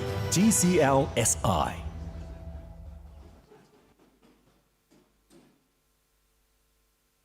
Ωραία, συνεχίζουμε στην... We continue on technological advancements and equipment in battery and energy storage systems along the supply chain. I would like to introduce my panelists, Marinos Kouretsis, who is Director of Technology, Renewable Energy Sources and Energy Storage at Huawei Technologies, Evangelos Makrigiannis, who is Technical Sales Manager, Southeastern Europe, Jinko Sola, Kostas Kastanis, President and CEO of Elvan. Hello, and Stavros Tsiriotakis, Senior Account Manager at GCL System. The issue has been discussed in the previous panels as well. It is an integral part of the energy press agenda in previous meetings, I guess, and conferences. Again, there are new things we can discuss, but in terms of battery energy storage systems, there is a lot, one can say. And we can identify a trend compared to renewable energy sources. We could tell how renewable energy sources advanced from year to year. Based on the products presented by the companies, we can see radical advancements and the need for efficient systems as demand and requirements and the needs increase. We can also talk supply chain. It relates to the equipment cost and to issues we have already witnessed in the past, and some of them are long-standing issues. I would like to start off with you, Mr. Kouretsis. Let me ask you a question. I look forward to your feedback, but you can also expand on the thoughts you might have. Let's start with technological advancements. What are the current technological advancements and what are the challenges in renewable energy sources and battery energy storage systems. Hello, Mr. Mastorakis. I would like to thank you and thank the Energy Press for the invitation to share my experience and my ideas. I would like to touch on the first part of your question through a date back to the technological advancements. I work in the renewable energy sources for 15 years, and let's look at the milestones. Let's consider technological advancements in these 15 years, as well as the challenges of tomorrow and the energy transition. During my initial steps back in 2010 at the construction firm I was working back then, we had the biggest solar station built in Peloponnesos, and the power inverters were key, 1 megawatt. At the time, the difficulty of the engineers lied in combining different manufacturers in order to build the power inverter, the rectifiers, the medium voltage cells, and control and SCADA systems. They had to build this whole landscape. And the company I was working could introduce the string inverters, the most modern technology of string inverters at the time. I worked in 2015-2016 at a large PV system for the first time with string inverters. We were reluctant as engineers because we could not see the benefits in practice that this technology claimed. And going forward, we were able to identify, to manifest that there was increased production. First of all, you have less failures in the input of the strings. You have mismatch losses, so to speak. And the second thing is that you increase availability because the inverter can work independently within the station. And going forward, and after that, we realized that they reached and exceeded 1 megawatt in many areas around the world. Having said that, we were confronted in our country, in Greece, over the last 5 years with large PV stations that have been built and are being built near 0.5 gigawatt or more than that. All manufacturers and producers, suppliers, were faced with a challenge. They had to increase the capabilities and the volumes of their equipment in order to be able to comply with that. And in terms of the challenges of nowadays, inverters need to follow the network. They have to function through an PLL algorithm as a constant input, source of power input, in order to be able to sync with that. This is the grid following technology. Nowadays, the challenge lies in power electronics, which needs to simulate, to emulate a proven technology. That is, modern generators, rotating generators. They have to create inertia, and this is the challenge. We do have the technology, and this technology is called grid forming.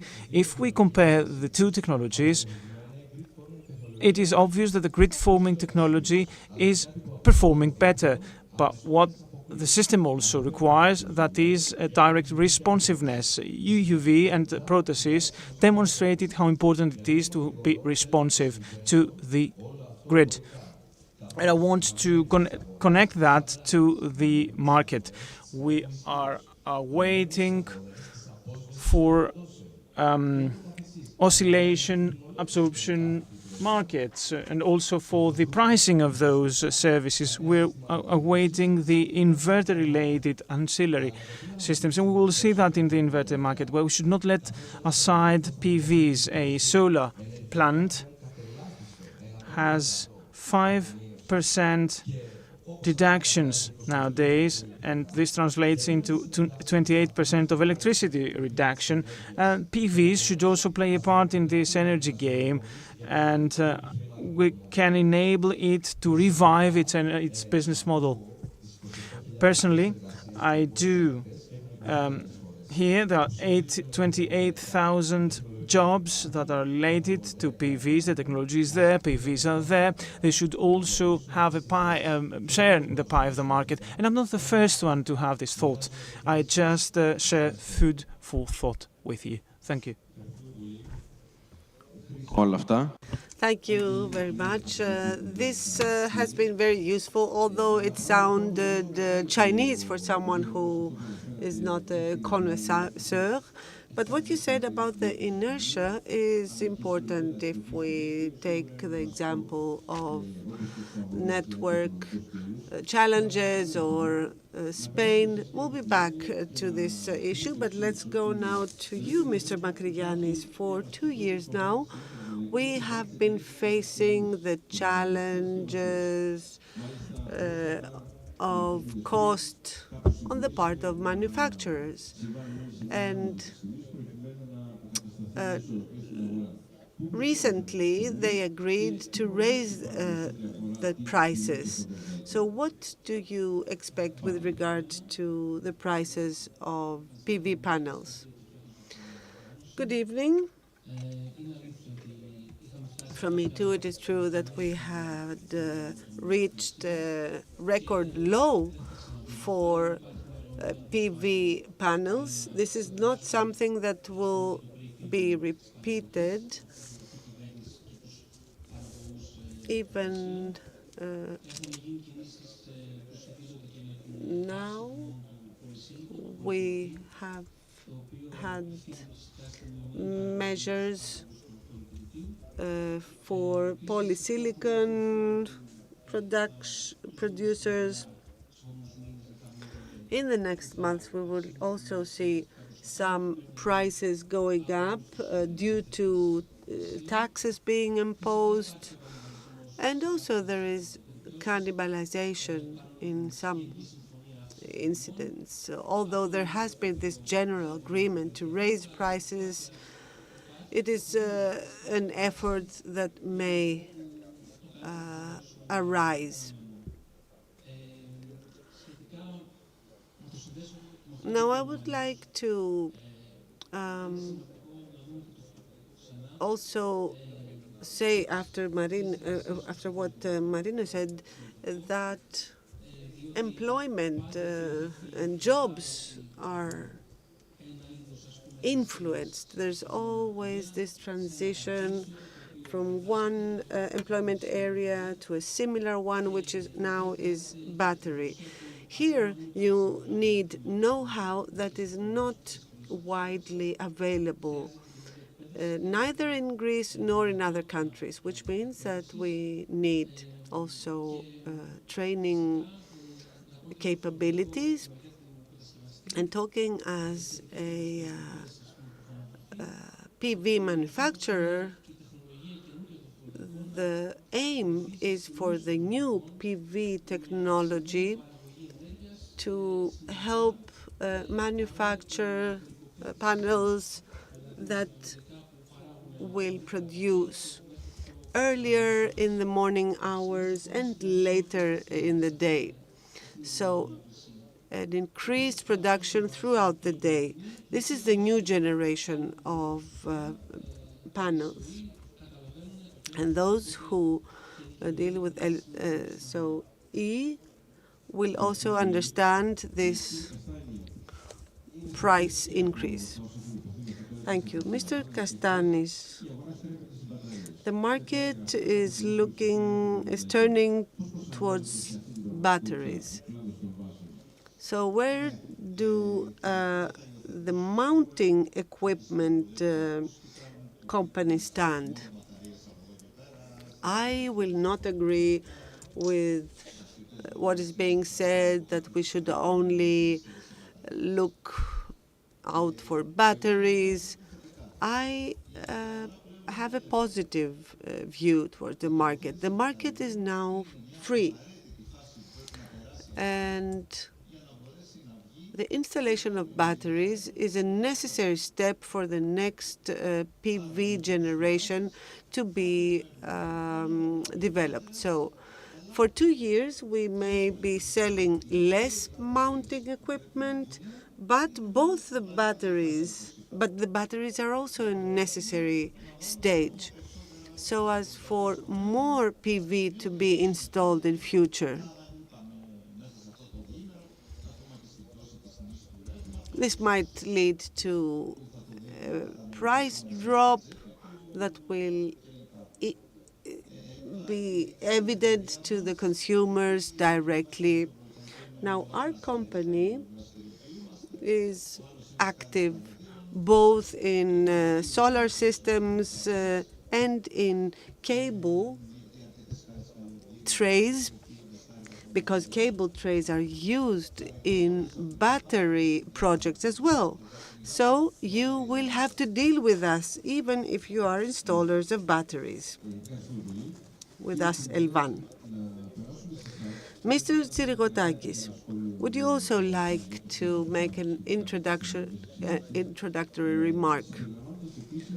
And let me also say that you are a company, if I am not mistaken, that is 1.5 years on the market. So,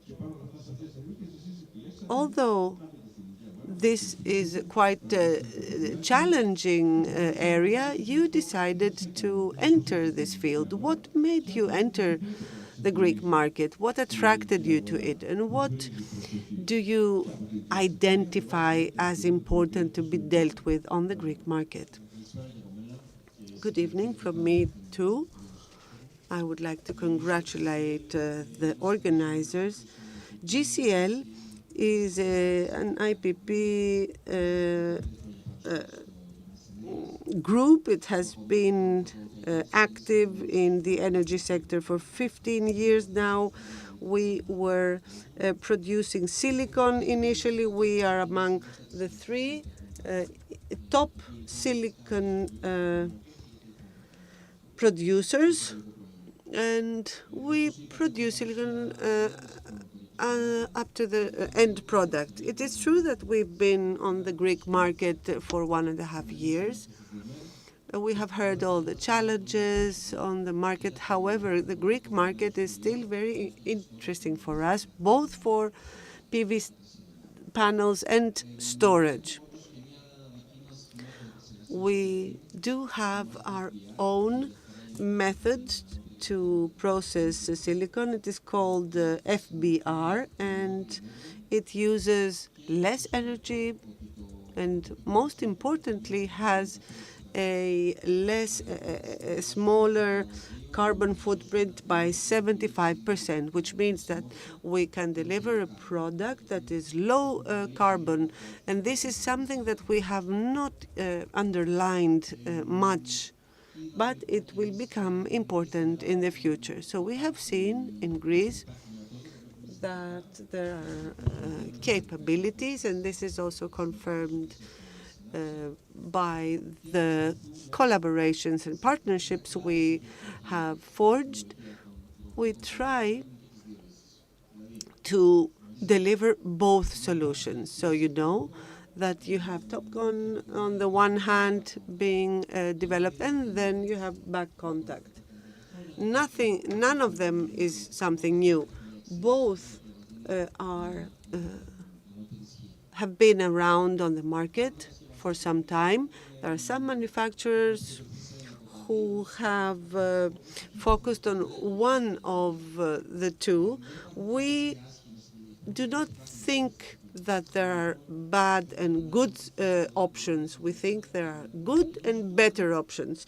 So we try to use the benefits of both options. We tell our clients, let us assess things, let's see how we can optimize the project from the beginning. Talking about the day after, there is a chemical material that can be processed in the lab, and it can be used on the glass surface, so it can work in parallel or together with silicon. So you can imagine you have a layer of glass, this perovskite, and then silicon. This is called tandem. And what is the benefit here? You can have a benefit of 45% efficiency rise. And right now we have a 2 gigawatt projects, and we hope that this perovskite also will be brought to Greece soon. And all this has been achieved with a financially positive outcome. So we are among the few companies that were able to close the last year with a positive outcome. Let me turn to you, Mr.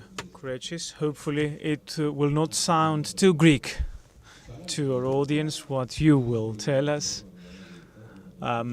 These are very complex nuances for those that are not experts. There is a second parameter, that is the cost of equipment, and plays a substantial role for investors, for all those that want to invest in a battery system. What do you see there? And I would like a comment from you. All companies, Mr. Magrianis referred to that as well, all battery manufacturers continue to invest in R&D and develop their projects and their main advancements. I guess this is also tied to the cost of equipment. This reflects on that.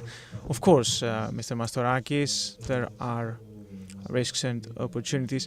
And let me just say that your surname, Mastorakis, Michali, dear Michalis, is a very journalistic sounding surname.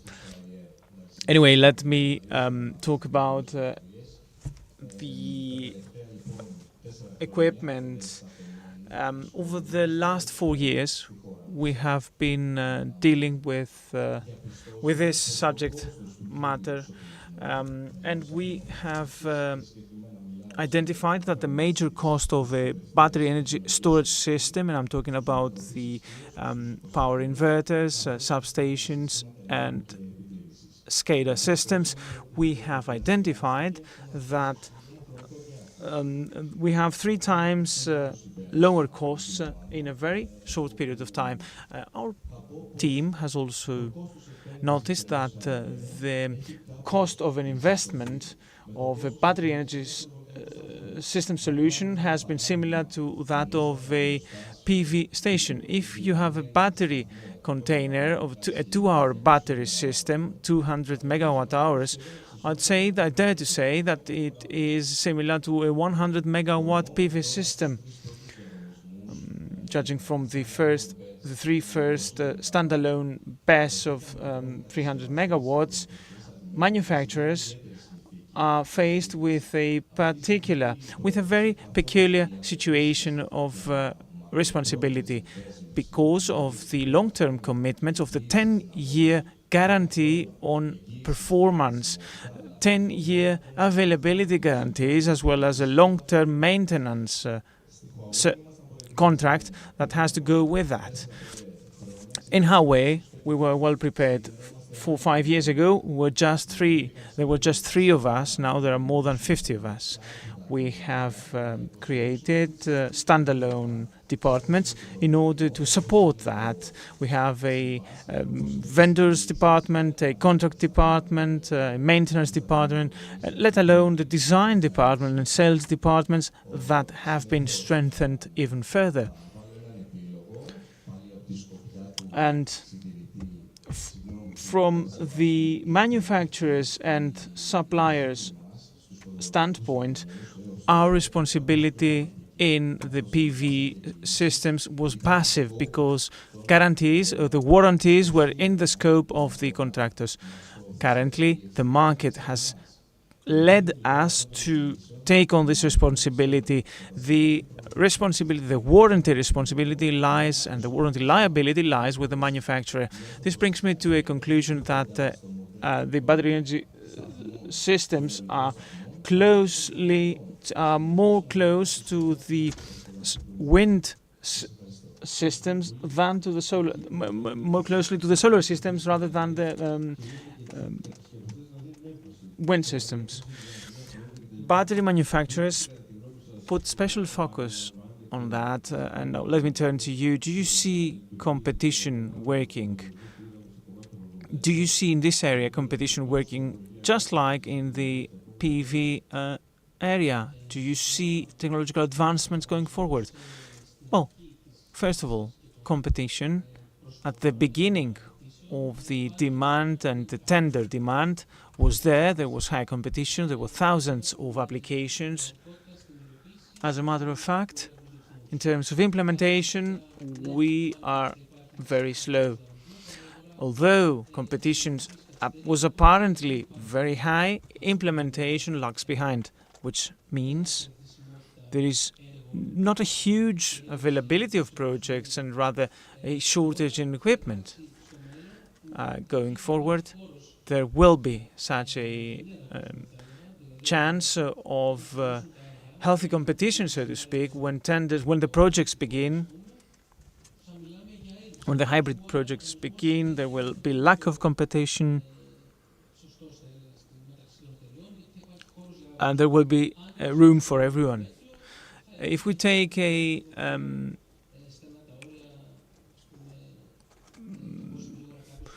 more moderate scenario, then we'll see how this will evolve. Essentially, the current technology will be here for many years. There will be advancements on cells and on similar components. Anyhow, until the market is flourishing, there is chance for the entities, for the stakeholders to work well together, and therefore we look forward to expediting the procedures and tender and projects being put into operation. There are large and long delays from tendering to implementation. Theoretically, there is competition. Practically, hurdles are very big. So we don't have competition in projects that will be realized within, let's say, 2 months from nowadays. In terms of prices, where competition builds on, I believe that prices are stable right now. We do not expect any other price cuts in batteries. There will be an increase as soon as projects are kick-started. And I think there is time. We won't see any cannibalization and extreme competition in batteries and PV systems in the near future. Mr. Konstanis, considering you are in the battery mounting system business in the Balkans, are there any Greek companies, or does the sector has a response to these short pacing, this rather slow pacing of the Greek market? Do you turn to other markets, other countries? Of course, we as Elvan are doing business in the Balkans and in the southern Eastern Europe. This is our top export priority. And there are many reasons to do so. First of all, these markets have and are expected to have a huge increase because they're lagging behind in terms of renewables, and it is high time they covered the lost ground, even more so for the EU countries who have to reach the EU quotas, from which they lag even further behind. So we have already achieved those quotas in Greece even before the milestone, and get another ground.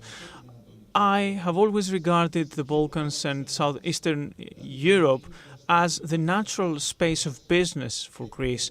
We Greeks have been doing business in this area for hundreds of years. If not us, then who, I ask? These countries can benefit from the solutions we have to provide. And connecting that with the previous thought, I don't know how many of you know that. I guess most of you might be aware of that. Greece, if you look at the ranking of countries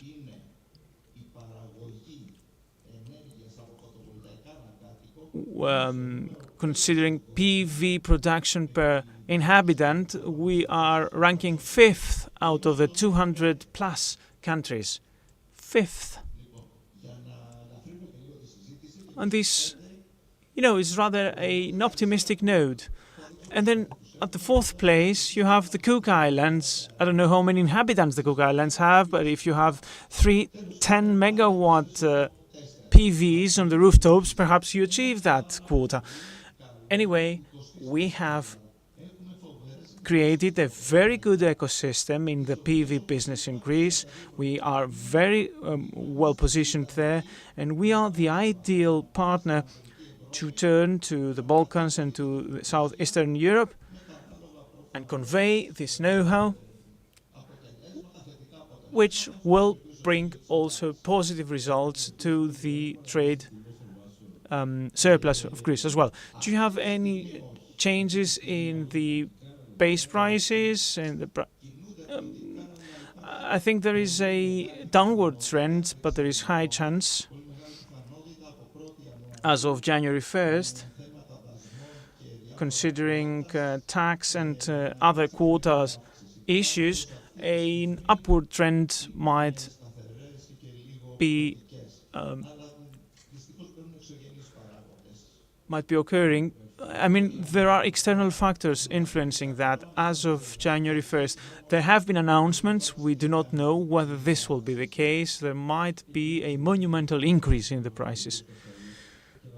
Building on what Mr. Kastani said, let's look at the supply chain, Mr. Tsiriotakis, because it has been very important as an aspect, as a point for the prices of equipment, of batteries or renewable energy source projects. Do you see any challenges there?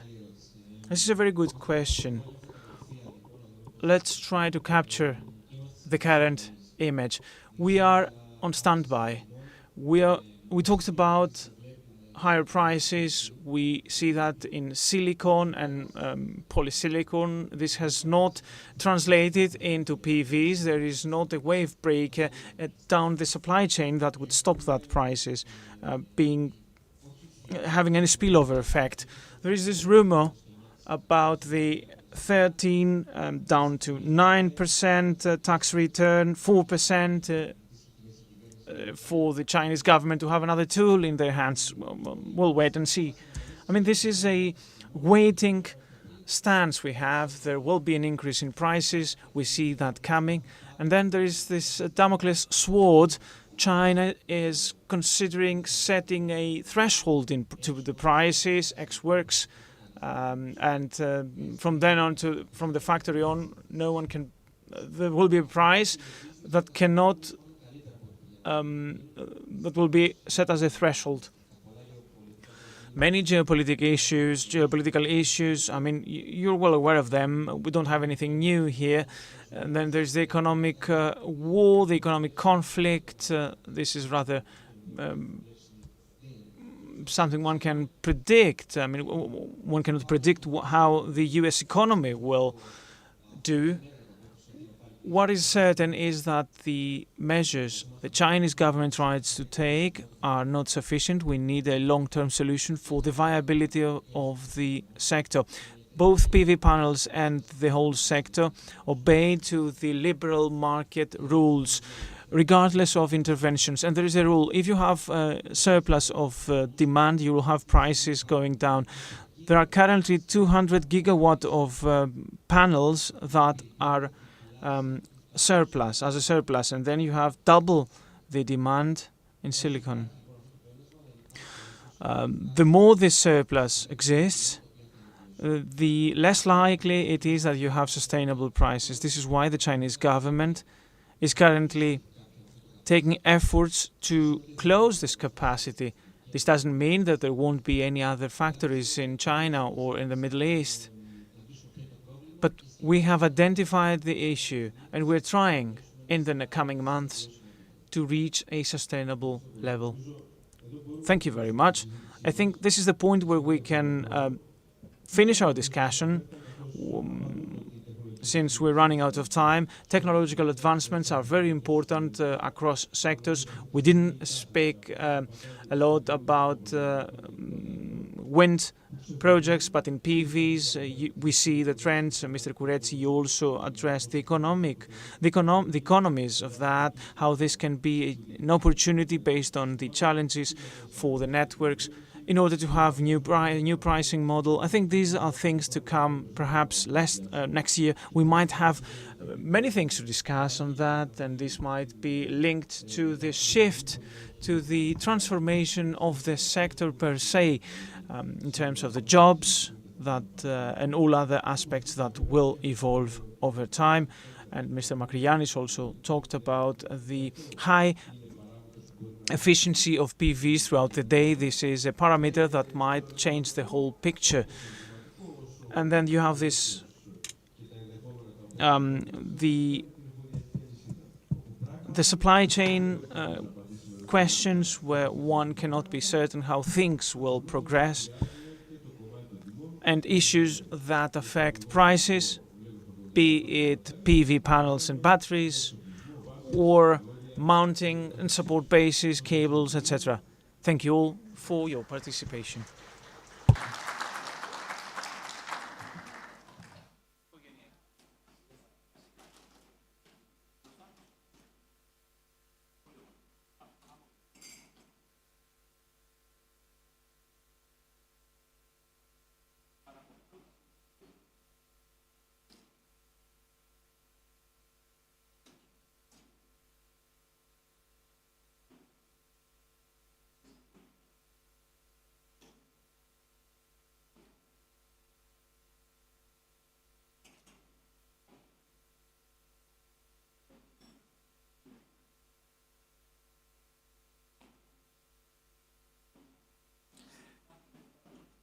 Ευχαριστούμε πολύ.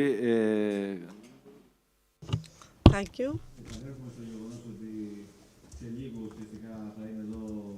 We will soon have the Minister of Environment with us, Mr. Papastavru, so it would be good. Anything that the industry would like to ask, to do so, and to be here to ask questions. It is good that we are not lagging behind in our program. And now we will have Mr. Guy Holding from Aspire. He will be making a short presentation, and then Mr. Manolas from iWind. Mr. Manolas will be talking about something more technical, optimal techno-economic design of floaters and moorings in the Aegean.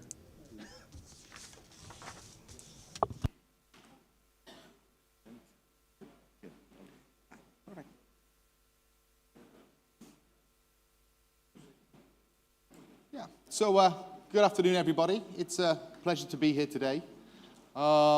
It's been a great 2 days so far for us from Inspired. It's really good to see the conversations that have been taking place, the debates that have been taking place that will help shape the market in the future.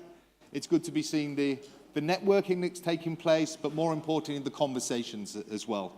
For those that don't know me, my name's Guy Holding, Head of Sales for Inspired. What that means is I get to speak to investors and people on a regular basis that are looking to build and develop battery storage projects across Europe. One thing that we've learnt at Inspired is the topic of performance warranties is usually overlooked right until the end, let's say, of a battery project. And we've even had cases where contracts have been signed and then performance warranties have been sent. So today I want to spend just a little bit of time with you all, really looking at the effect that it can have on optimization and, of course, revenue generation for your battery storage projects as well. So before I go into the actual effects of that, I think it's good to understand from an optimizer point of view of the challenges that we face for a battery project. We have to adhere to grid restrictions, regulatory restrictions, and of course, performance warranty restrictions for a BESS project. All this has an impact on the optimization itself. I won't go into too much detail or in depth of how algorithmic optimization works in real time. However, if you want to grab a member of the Inspired team or the Optimus team at a later date, we'll be happy to talk with you about that. We're extremely passionate about what we do. To simplify it, I think it's best to probably highlight there's two main points with regards to battery optimization. There's the actions that take place day ahead, so bidding into FCR, AFRR capacity, MFRR capacity, and then what happens on the actual day of trading as well. So that's the re-optimization, SOC management using wholesales and AFRR energy arbitrage as well, running about 8,000 optimization runs and doing over 3,000 trades per day. How does that actually look in the real world? I actually want to show you some real-life data now. It's from Germany, of course. It's a 10 megawatt, 20 megawatt hour system there of how optimization looks real-time and how it actually sends dispatch signals to the asset as well. So what you're seeing here is FCR. Very simple. Fast reserve is not a complicated optimization, of course, as well. Very gentle on the battery. But when you start adding in AFRR capacity, things start looking a bit more interesting, of course. And then on the day itself, wholesales optimization and AFRR energy arbitrage as well. So we're showing you a 24-hour window here, so you get a good idea of what's going on. One of the things that you'll probably notice straight away is there's a lot of positions in AFRR capacity and wholesales that are actually netting each other out. That's pretty normal. This is a standard day in Germany, nothing exemplary, of course, but it does have an impact on how the dispatch profile looks for the battery itself. So here you can see, I hope you can see it, yes you can, the dotted lines of the actual dispatch signal that is sent to the BESS. A few points probably to point out to you here. First of all, you'll notice that the spikes are a lot lower in the real world, of course. We're not utilizing the full 10 megawatts of the asset. You'll also notice that, let's say, there are only a few quarters during the day that we're using high power in the asset.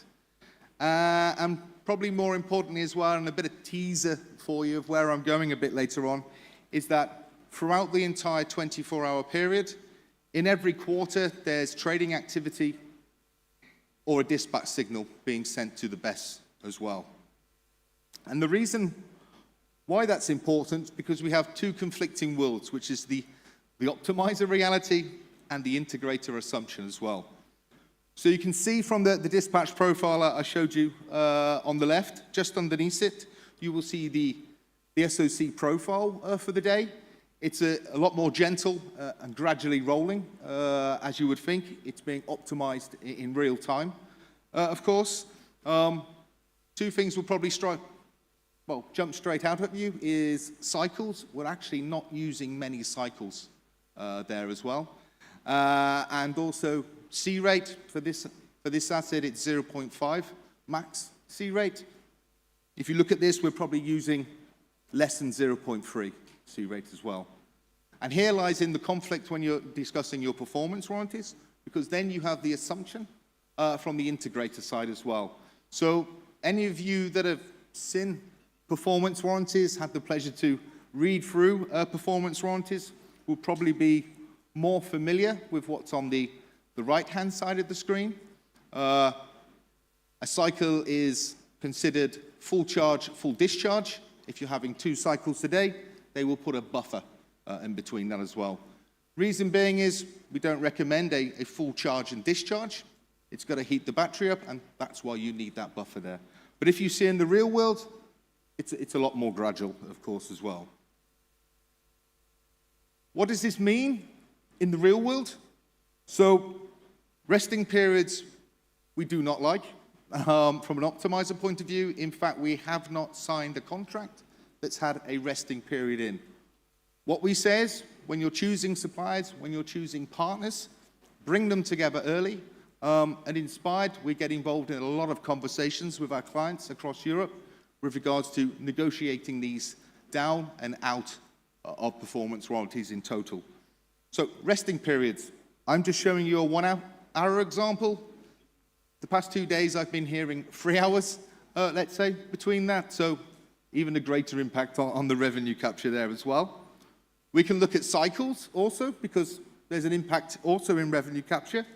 Between 1.5 and 2 cycles, you can see the increments going there as well. Also, you can get into the conversation of what is the definition of a cycle, and we're happy to join those conversations. Also available SOC ranges. So when you're looking through performance warranties, they might have some buffers there. So you're using 90% SOC range, or you might have an over-dimensioned asset, so you can use the full power, full SOC range. And there's other small incremental points as well. Round-trip efficiency doesn't have that great effect, as you see. People, I think last year, were thinking round-trip efficiency is a really big killer with regards to revenue, but as you can see, it's incremental. But all these add up, and how does it look like in the real world? As you can see, small adjustments negotiating your performance warranty can have a big impact on revenue capture for the lifeline of the project. So what we say is start the conversations early. We're happy to be involved in your projects and learn about your projects early stages, and happy to have those conversations with all the suppliers, all the integrators that you're talking to. So that's it from me today. It's been a pleasure. Not running over too much, but if you have any questions, please feel free to reach out to us at any time. Take a snapshot of the QR code, and look forward to speaking to you soon. Thank you. Bye-bye.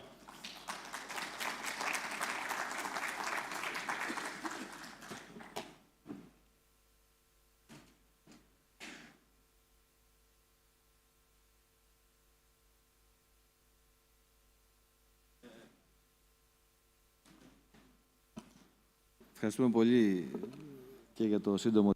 Thank you very much also for keeping this short time frame. Mr. Dimitris Manolas is the next speaker. He's an engineer from iWind, and he's going to speak about optimal techno-economic design of floaters and moorings. Καλησπέρα. Με τη σειρά μου θα ήθελα και εγώ να ευχαριστήσω. Good afternoon. I would also like to thank Energy Press and Mr. Panagoulis for this very insightful conference. You have seen what the title of my presentation is.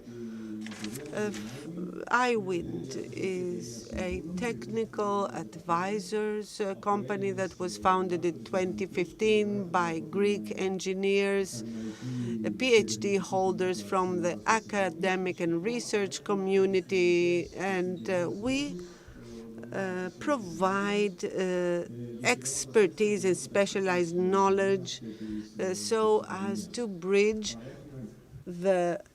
this gap between practitioners and researchers, and we provide advice throughout the chain, and the services, the developers, operators, and financial institutions, certification bodies can be provided on the layout optimization of farms, due diligence, also life extension studies, analysis of SCADA data, failure root cause analysis, sector management evaluation, etc. The second pillar of our work concerns OEMs, IEC-based load calculations, and load calculations in general. And the third pillar are offshore systems, where we assess the hydro, servo, aero, elastic load, and for all bottom, fixed, and floating support structures. We also carry out floater preliminary design and analysis, mooring system design and analysis. We have been participating in two major projects. One of them is Optal-GR. It is a joint industry project that aims to identify design areas where mass savings are possible and to quantify their cost-saving potential. And we try to adjust to the Aegean Sea, which has an OB class characteristics, wave characteristics, whereas the North Sea has OA class characteristics. And this is very important when we're talking about a wind generator of 15 megawatt. We are going to compare the two classes, OB and OA class. This is a metal floater, whereas it could have been built with concrete. And there are 5 tasks that will be completed. First, the meteorological and ocean conditions will be assessed, then the global dimensions and serviceability of the floater. Footprint will be assessed. When we talk about the footprint, we are talking about the diameter, the external diameter of the floater. The third task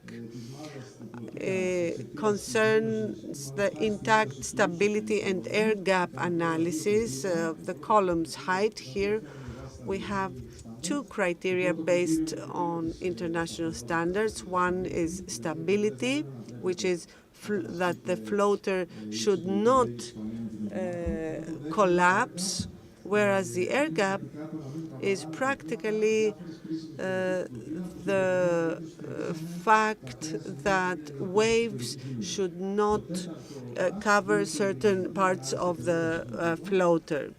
Then the fourth task concerns the dynamic performance and RAOs and the material thickness, so as to assess the potential reduction of the floater thickness. And the task 5 is the time domain load calculation.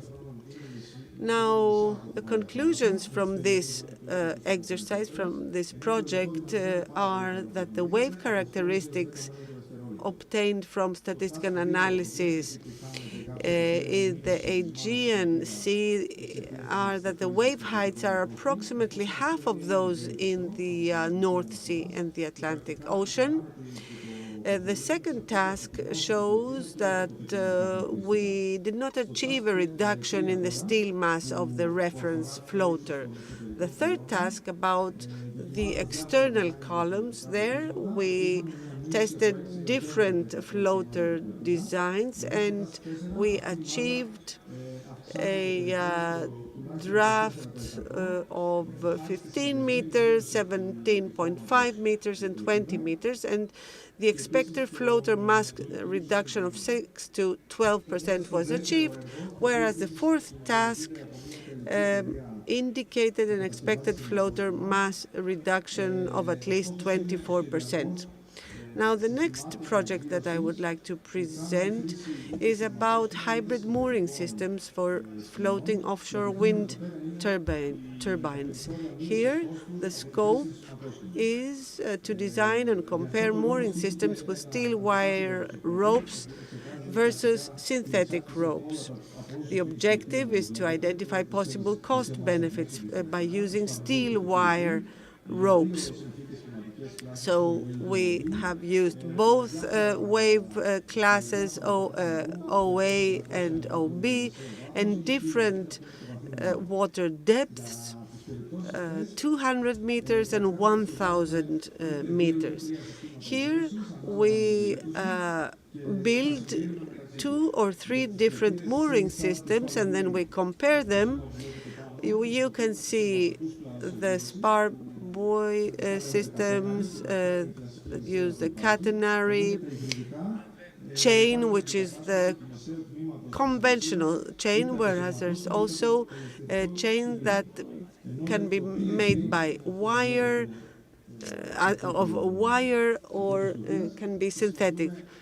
Whereas for the floater, we use either a steel rope or Dyneema ropes. The conclusions were that all these mooring systems are acceptable with regard to coupled systems. They can be used for mooring. And as to the cost, the hybrid system, the spar buoy, or rather the TLP, can lead to significant cost reduction. In the other systems, the costs are quite similar, whereas the steel rope has a better behavior. In TLP, steel rope seems to be or steel wire ropes outperform Dyneema due to the higher stiffness and lower cost. With the semi-submersible floaters, if installed in Greek seas, cost can be reduced by 10 to 22%. Thank you.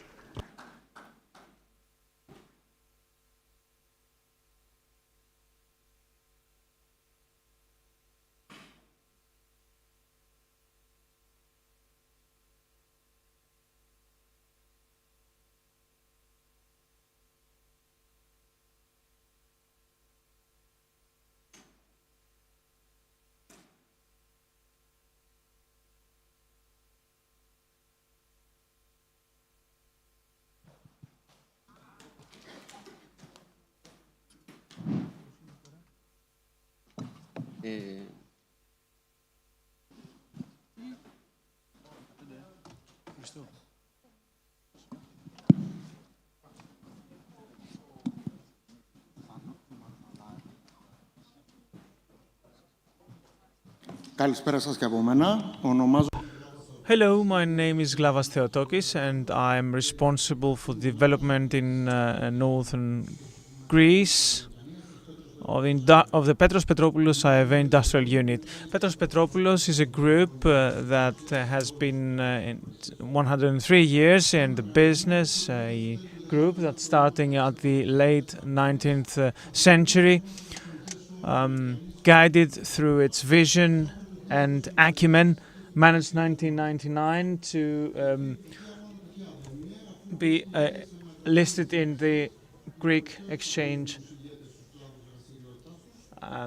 Works together with strong partners. I would just want to mention the Perkins representation since 1953 up to the cooperation with KTM in 2003, and the EcoChef, the first e-scooter buyer represented in Greece. The first 2 milestones of the industrial unit are 1988, when our partnership with Chicken Scrap starts, and 2013, when biogas enters the Greek market.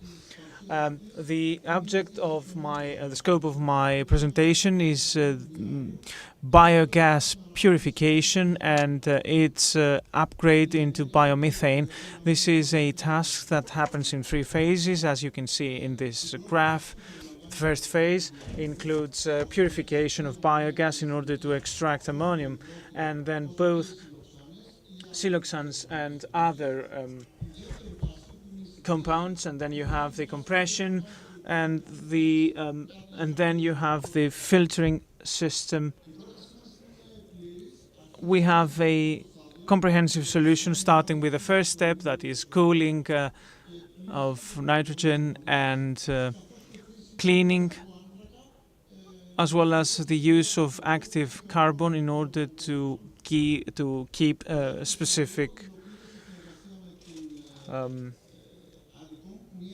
materials. We are working together with Adicom. Ingersoll Rand brand has been recently recognized as a worldwide leading company. It gives us the opportunity to provide fully configurable solutions for every biogas unit, up to 16 bars of pressure, as well as VFD control for varying flow needs per cubic meter of produced biomethane. During the third stage, where biogas turns to biomethane, through our cooperation with SEED, which is an international group active for more than 100 years in the business of industrial gases and has already installed many units, we are able to clean biogas from any kind of source using different technologies. In terms of the three-stage 8 PSM membrane system, this is the optimal solution. Getting biogas, clean biogas, this is 60% methane, 40% CO2. When it goes through filtering, we have a first separation. Most of the CO2 is taken away so that the mix can go through a second filtering process, through which we get 97% biomethane, 3% CO2. This makes biomethane distributable at 16 bar to the network, or using boosters to upgrade its compression based on the operator's requirement. It can be compressed to 250 bars for CNG, or it can end up to LNG for liquefaction. During the third stage, CO2 is separated and can be liquefied, and any surplus of methane through the second and third membrane will go back to the compression stage. We can see here a plug-and-play system for biomethane compression for grid injection or virtual piping. We get 16 bar biomethane, it's upgraded up to 240, as well as the CNG compressor and filling stations. To produce liquefied biomethane, we have three technologies, depending on the volume, 1 to 5 tons, using liquefaction friggeries from liquid nitrogen, 5 to 15 tons using direct compression, cooling, expansion, liquefaction of methane, as well as 15 to 600 tons of capacity, where we use a turbo Brayton cycle with an expander. In case CO2 content is more than 80% at raw gas, we can use liquefaction and recovery liquefaction that we can provide together with our partners. We can see here a number of projects that our company has delivered over the last years. Our added value lies in our expertise with Ingersoll Rand over the last 40 years in terms of installation of compressors in challenging environments, both in Greece as well as abroad. And in the biogas sector, purification plants, siloxanes and ammonium, as well as production plants. We do not stop there. We have the whole spectrum of the construction process, including the design and supervision of projects, as well as training of the personnel that is going to use a plant. In terms of post-installation support, there are preventive maintenance contracts and corrective maintenance programs. There is also remote control maintenance to achieve that. The industrial facility of Petros Petropoulos has managed to maintain well-trained staff with 7 mobile units across Greece. Thank you. Thank you very much. That was an interesting presentation. And now I think we can pass on to the next session of this very diverse two-day event that will be closed by the minister. So we're going to be talking about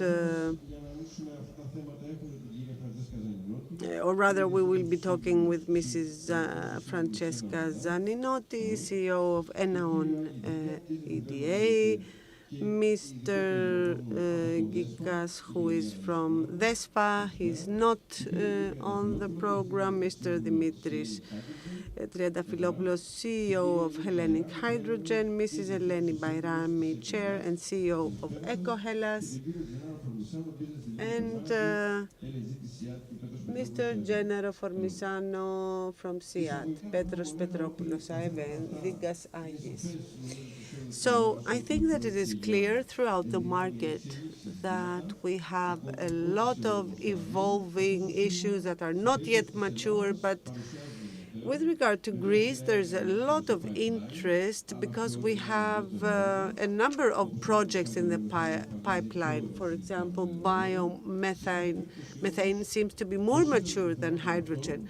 But still, all these issues are parts of the energy equation. And in the next period, the CUS or the storage unit that might be developed by DESFA, we have certain milestones to be achieved.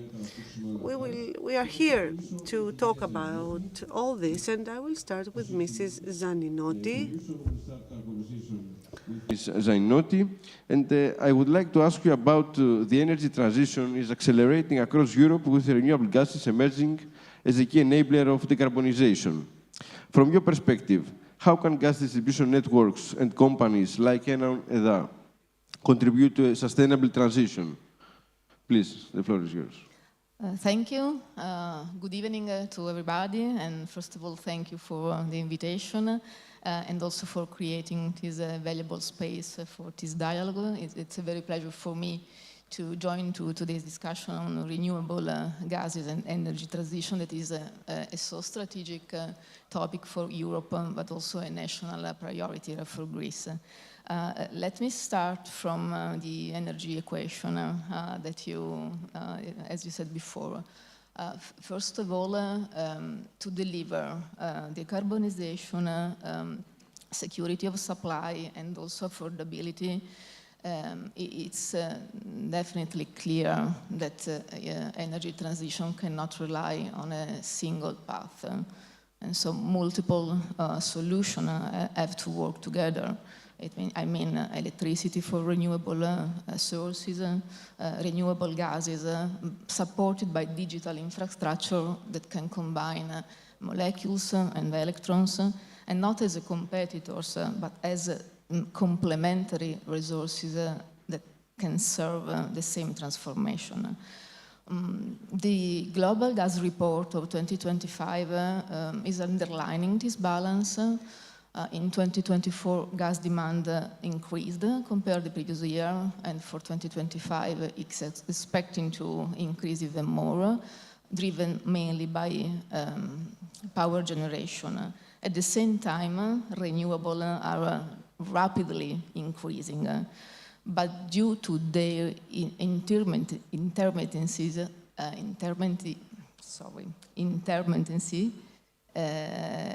the system needs a reliable backup, and gas can be this solution, can be this backup, can play this stabilizing role when wind doesn't blow, sun doesn't shine, due to the maturity of the technology and the possibility to be flexible and so scalable. Our responsibility as a gas distributor operator is to make this gas progressively cleaner. and to turn from today's network to a network ready for the future, and there will be a low carbon infrastructure. Our responsibility is to exploit the value of our asset. Enea is managing today more than 8,700 kilometers of network, serving 115 municipalities in Greece. Let me give you 2 examples on how also today we are playing this role. We are first serving several cogenerator units whose capacity exceed 29 megawatt, and by the end of the year, almost 30 megawatt will be added. Another example of our role that is important in the path for lowering the emission. Recently, we activated some new cities, and this is we are fully committed in investment that we are in our plan of investment. Patra, Florina, Argos, and Castoria with small-scale LNG project. In Patra, we are serving a couple of industries, just one that switched from heavy oil to gas. Annually is reducing CO2 emission of 3,700 tons. And this is, again, an environmental achievement that we have already reached. But looking to the future, we have to work for decarbonizing gas. And biomethane and hydrogen are concrete solution that we should and must scale up. As you said, biomethane is almost ready. What I mean is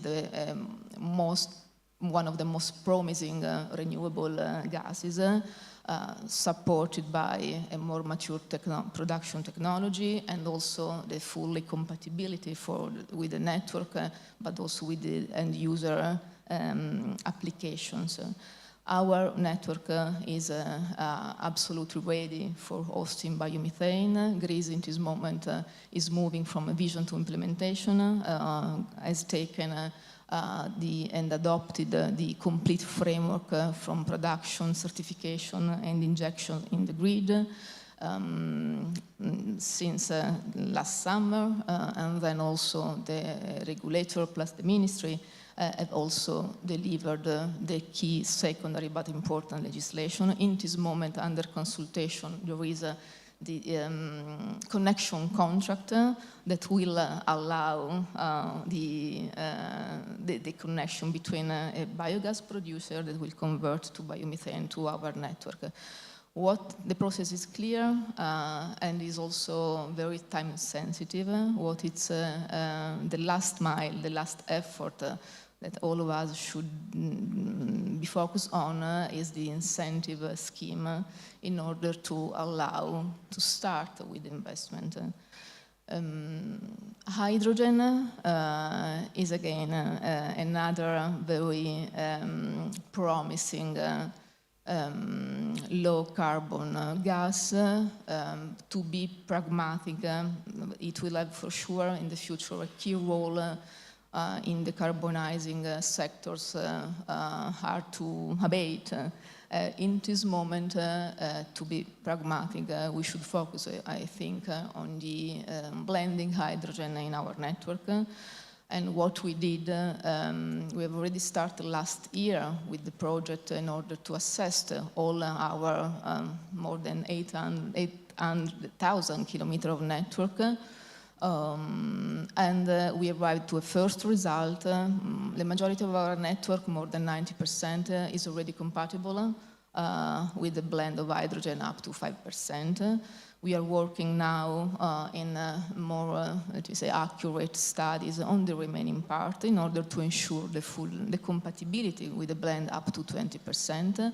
There is a significant project and a great investment for our company that is the replacement of the old network, the cast iron network in Athens that we are going to complete by the end of 2026.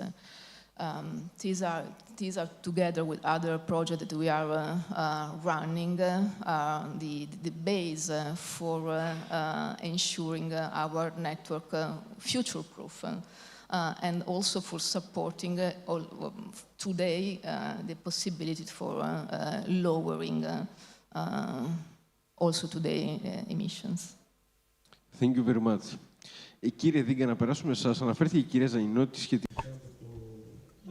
Well, Ms. Zaninotti talked about hydrogen in the distribution network. What about the transmission network? The European Union sets standards, sets requirements in terms of the transmission of natural gas and hydrogen. If you have a shift in these standards, if you have more quantities being injected into the natural gas transmission system, would that give an impetus to the natural gas market as well?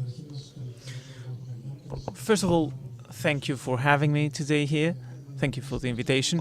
I think it was excellent, an excellent initiative to introduce this panel discussion, because you have the expertise of the power sector and you have the expertise of the natural gas sector, and this actually produces the so-called hydrogen market. I think we have to keep this dialogue going if we wish to see this being implemented.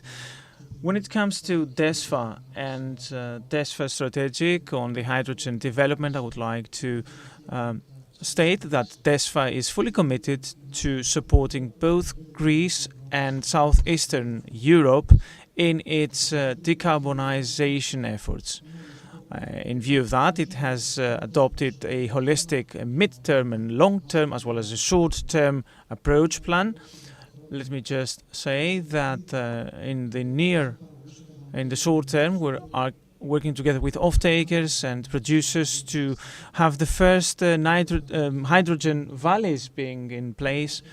And there is a cooperation partnership with many producers and off-takers in Greece. There are projects that are mature and can enter the next process together with the operators and the networks.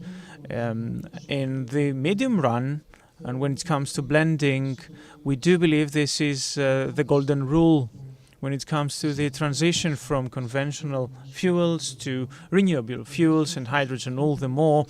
DESFA, in this regard, has already introduced in its NSOG developers Smart Switch project. This is a project to upgrade the system and accommodate up to 10% hydrogen and natural gas blends.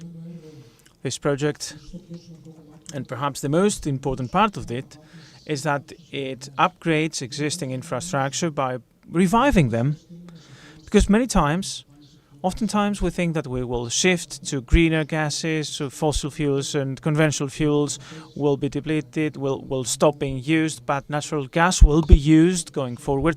We need to make use of the existing infrastructure. This is key during the transition period.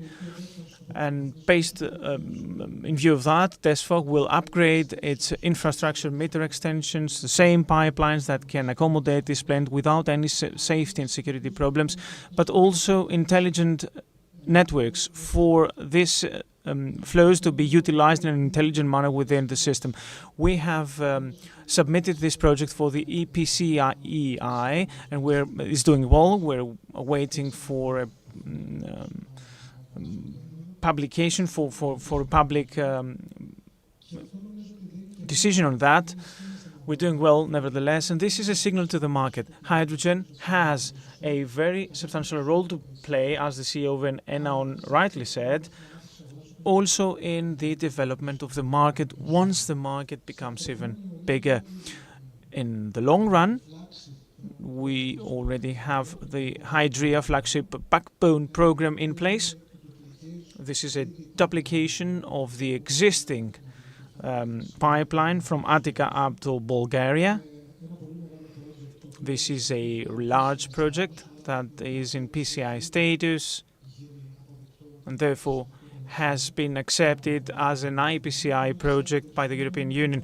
For this project, we have also shared funding through the Connecting Europe facility regarding the designs, the pre-FEED studies of this project. And this so the maturity is underway. This is very important. I would like to end by giving you an insight on how this is the clear picture, the picture we have as DESFA on that, and I'm happy to elaborate on that. Mr. Triadafilopoulos, clean hydrogen. We're talking about production and transmission. We do understand that Greece has a potential for green hydrogen production, tapping into the renewable energy source potential, solar and wind plants. And then you have consumption, which is key. Although there is a substantial distance that needs to be covered, where do you see the first green hydrogen off-takers, considering that if you take steps there, you can use green hydrogen in Greece as well? Perhaps you would like to share a comment on the European level, what other developments can fuel developments in Greece as well. Thank you. And congratulations for the organization of this event. I think that every year it becomes better and better. For us who are in hydrogen, this forum is equally important as the Jude forum that is more specific and more focused on green gases, because there is a direct link between the hydrogen market and power. You cannot have it without affordable and clean energy. And hydrogen can supplement the already available technologies. I have been following this conference from the beginning online, and it is important to see this complementarity and not see it in the light of competition. We will need a lot of storage in the years to come. There's no use speaking of one technology versus the other. We should consider which technology can fit which application. At a European level, if not at a worldwide level, the hydrogen market experienced what was the motto in 2010 of the large US corporations. It was fail fast. And I will explain what I mean. We set way too ambitious targets in 2023, and then we had to find out that those goals were not feasible. So we thought that the hydrogen market was about to collapse, which is also not the case, because we have a market that stands where any new energy market should stand. For us, this is a positive development, and we believe that 2025 has been a much better year than 2024 because we have serious players, those players who are starting to mature the projects at a smaller scale to see how this interrelation and interdependence of systems can work. One more point that I would like to make: demand is also linked to incentives. In Europe today, there are incentives both for marine transport and other transport, and these incentives have their foundations in EU regulations. So through derivatives, hydrogen can start developing, and we can have a commodity market be created. On the other hand, we see in 2023, I remember in Greece, a conference where the maturity of a 2-gigawatt project was discussed. We understand that such project scales are not discussed right now, or they will not mature. But smaller scale projects can. And another important aspect is that today, I just read it, the plenary of the European Parliament approved the Low Carbon Delegated Act. What does that mean for hydrogen? We were trying to get from 0 to 100 very quickly, and now we are creating in-between steps. This means that the hydrogen market will be able to use clean, green energy. This will provide some room to the hydrogen industry, and we will be able to develop a project that may not be 100% green project, but they will help reduce gas emissions. And there's one more approval that we are expecting, but now I think that the landscape will change significantly. I would like to add a few more points, but maybe later. Thank you. And to combine this with our discussion, these in-between steps that you talked about has been the experience in all other green technologies. Other green technologies also had very high expectations, and then at some point they had to readjust to more smooth solutions. I will now turn to Mrs. Bayrami. Recently, a new bill on biomethane was passed in Parliament in Greece. This is about the remuneration of producers. So how does that look? What is there for investors? Is there a certain threshold for someone to make this transition from biogas to biomethane? First of all, I would like to congratulate Energy Press for this excellent organization of the conference. Thank you for the invitation as well. Before getting down to the nitty-gritty of the question, I would like to talk about the draft law you mentioned, which was published this summer for consultation. We have been waiting for that. The failure to introduce such a draft bill was a hurdle to biomethane. We could see other markets evolving. Within 2025, 165 new units were created in Europe. Italy, since we have a panelist from Italy, published 193 million subsidies, and this is a high incentive to biogas stations to turn to biomethane, as well as for the creation of new biomethane units. 10 biomethane plants are underway are being built in Italy, and similar is the case in Germany and other countries. A second important point in 2025 is that we had many interruptions during the summer. This shows how important introduction of biomethane is as a tool to stabilize the network, since we're talking about round-the-clock production and stabilization of prices in the market. But I forgot the rest of your question.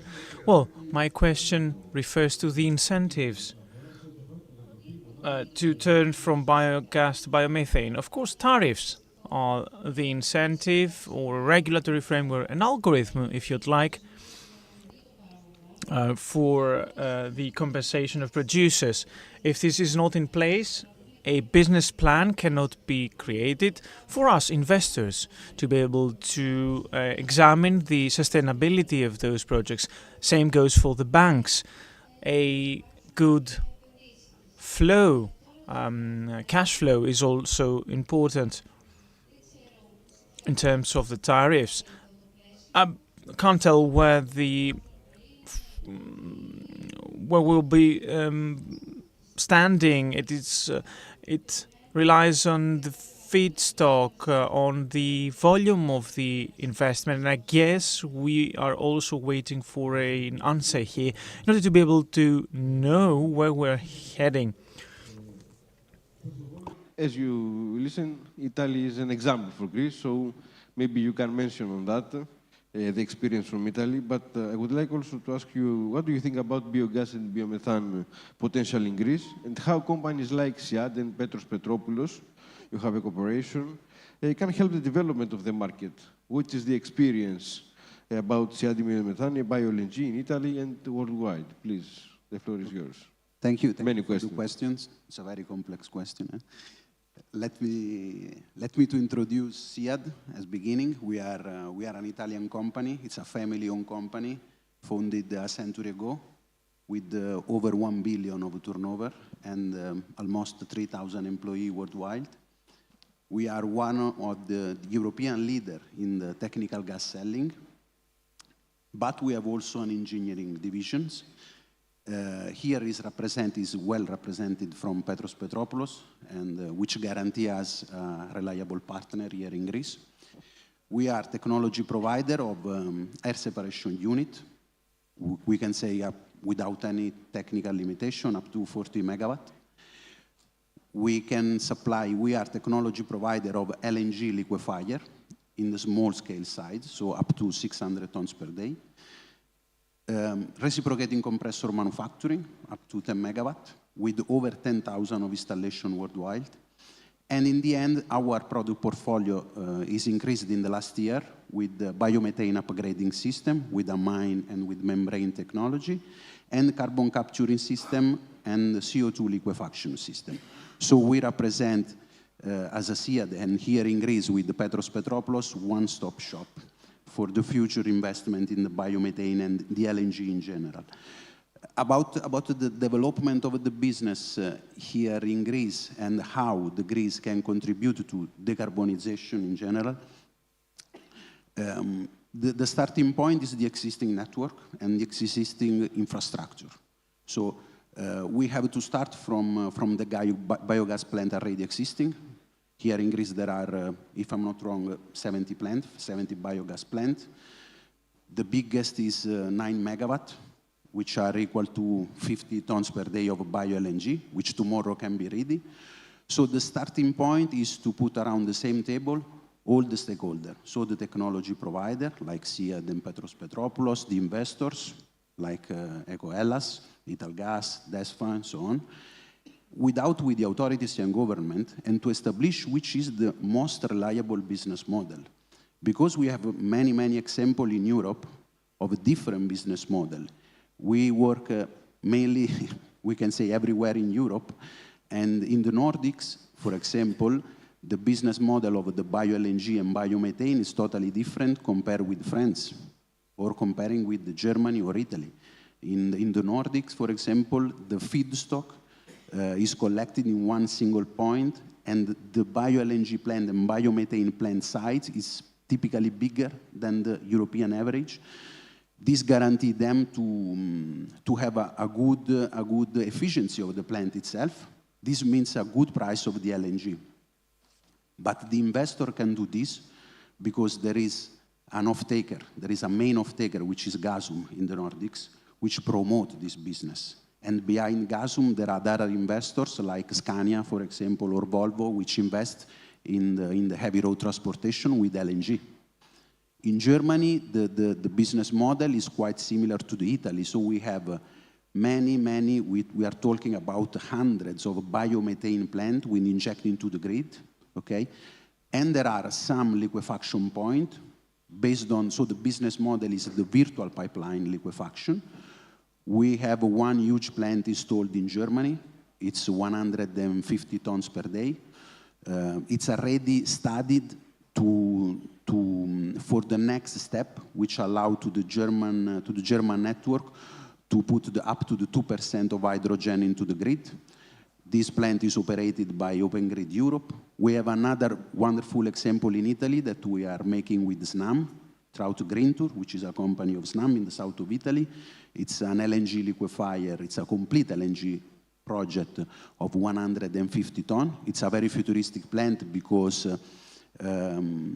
it's studied to work on a ring.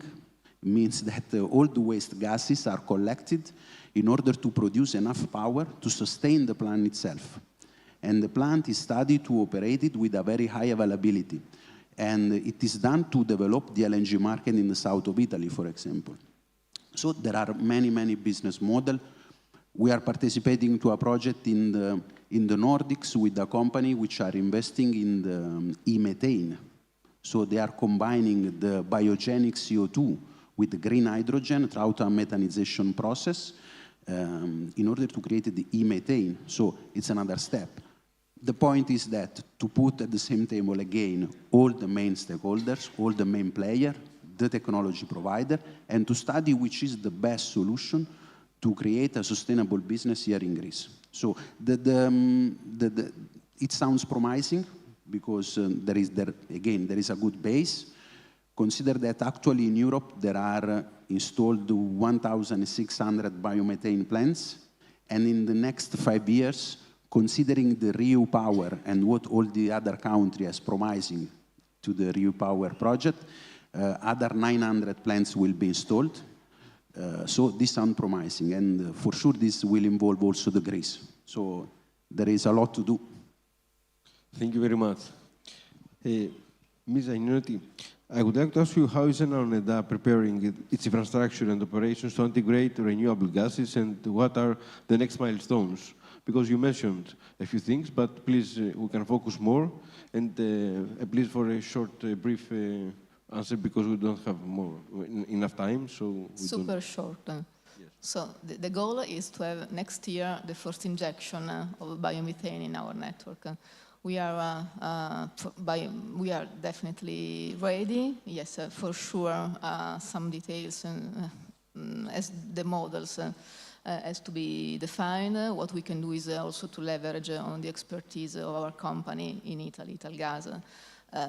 Not our company, our mother company, that has already the experience of several plants connected to the grid. And this is the time. It's important really not to lose and to miss the momentum.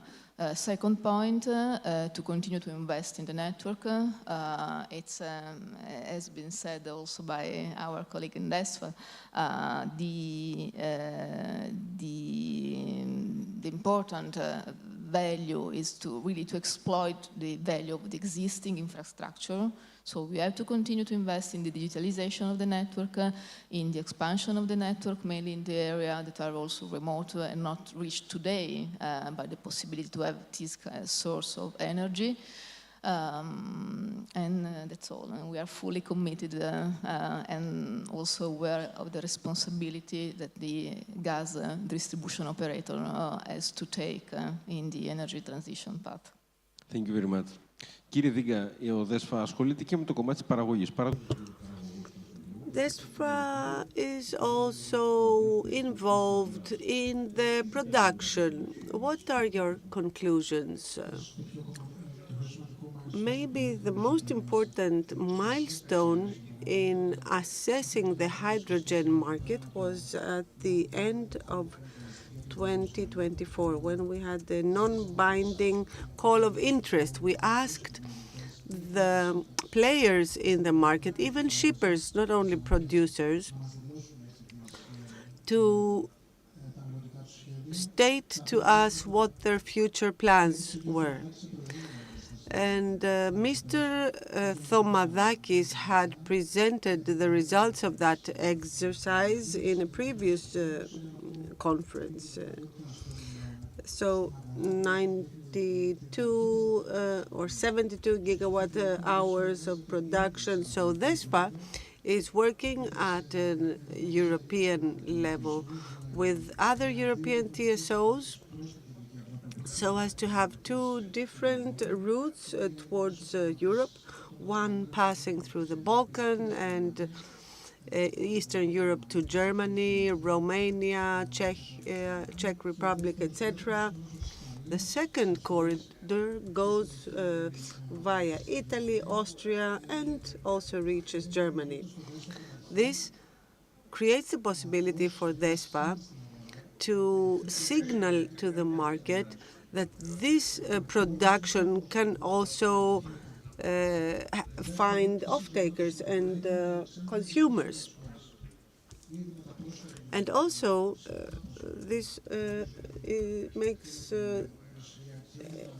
for more energy security of Greece, because recently we have seen that energy security goes with the cost. So it is better to use our own resources, our own renewables to bear this cost, rather than import other sources of energy which are not so environmentally friendly and do not contribute to decarbonization.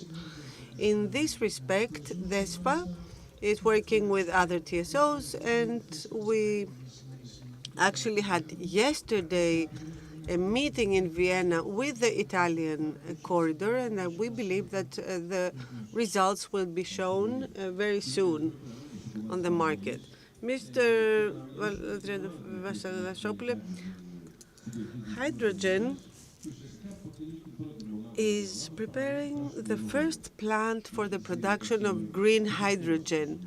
Where does this project stand right now? Before I go into that, I heard many speakers previously talking about hydrogen being something that is not for the near future. I'd like to say that in Greece, a lot of things are being done, not only in terms of preparation, but also implementation. First of all, we have this bill, which is an important step. We all have worked together.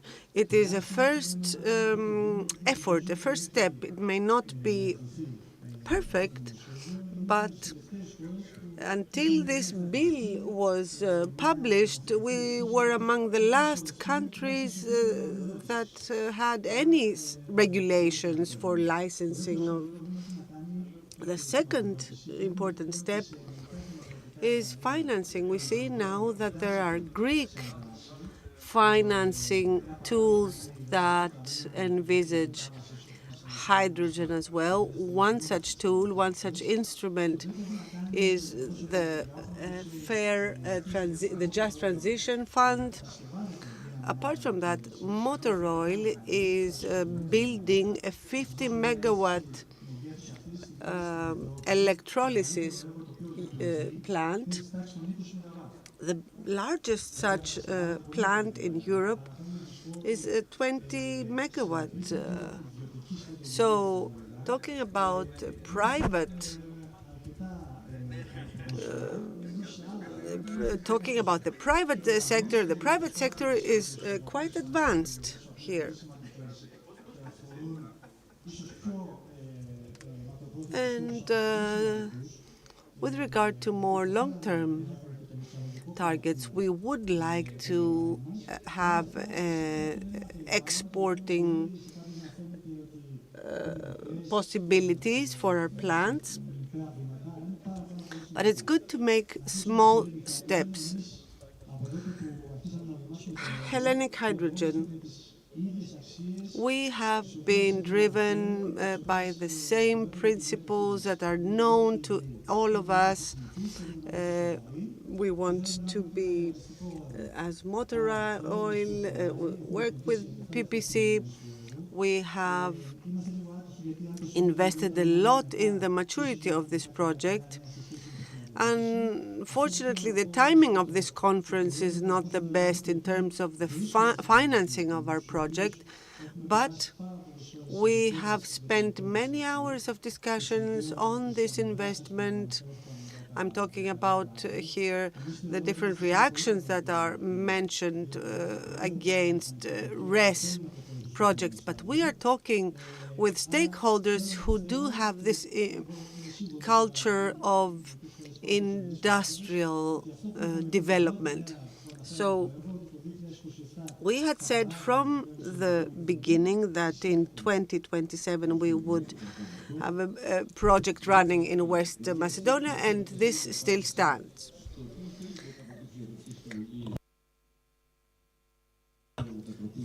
μονάδων βιοαερίου. Ms. Bayrami, what can be the local benefits for units that will turn from gas to biomethane, since you have experience in outmost regions as well?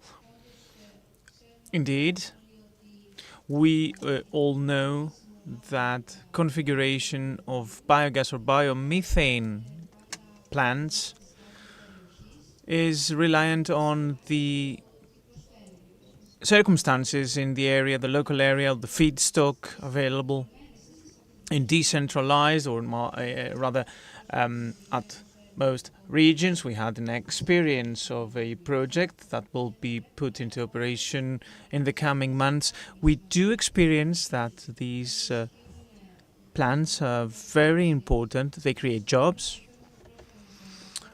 Perhaps I should mention the project in Metaxades, Didimoticho, that is 3 kilometers away from the border. We have contract farming. We ensure that farmers will have their crop being sold. We collect the waste from the biogas plant. And we also witness how important it is to have local farmers being employed. We do know that plots in Greece are scarce and there are many farmers. 1 megawatt can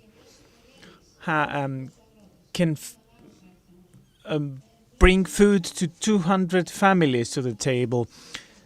We create new jobs and replace businesses that have already that are already shut down in those places. In the border, biomethane, biogas units can be a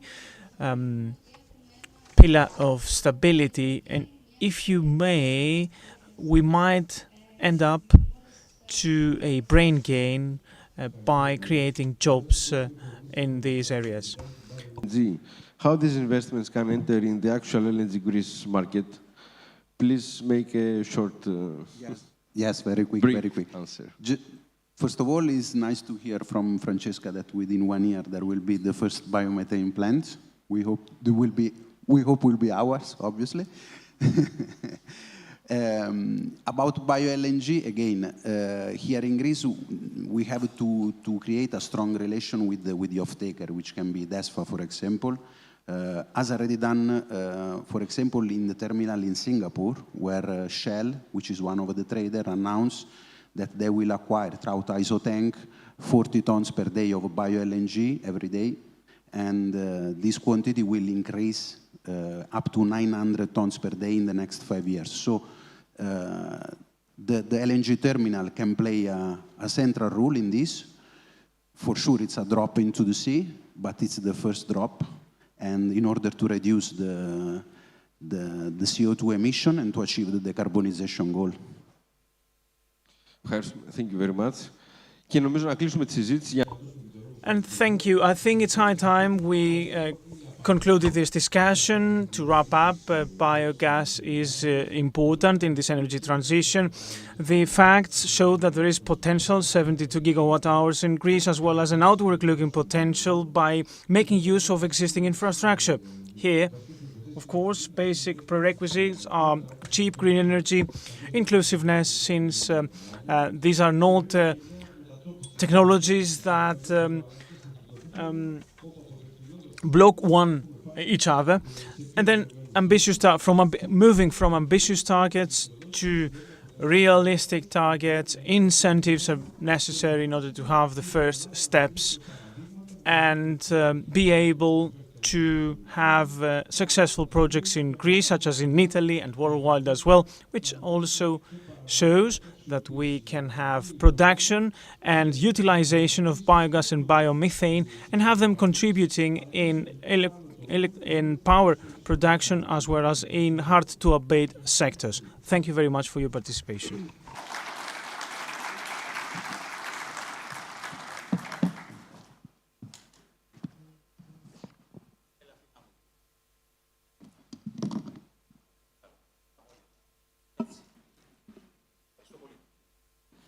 Ευχαριστούμε πολύ τον...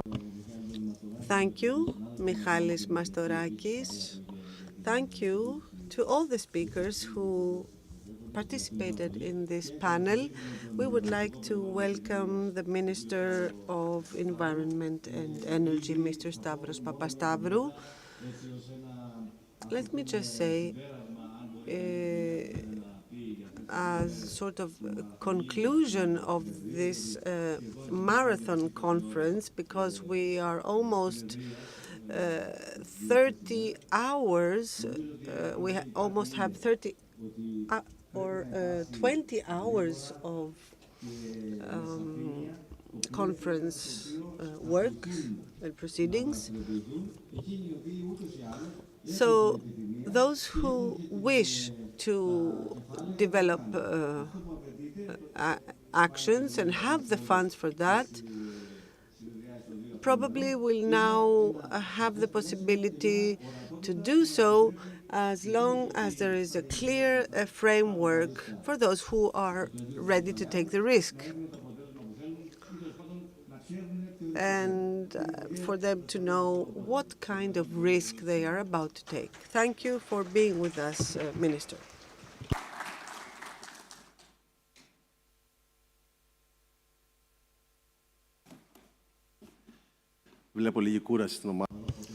I see that this group looks quite tired, so I guess this has been a very intensive marathon. I'm very pleased to be here.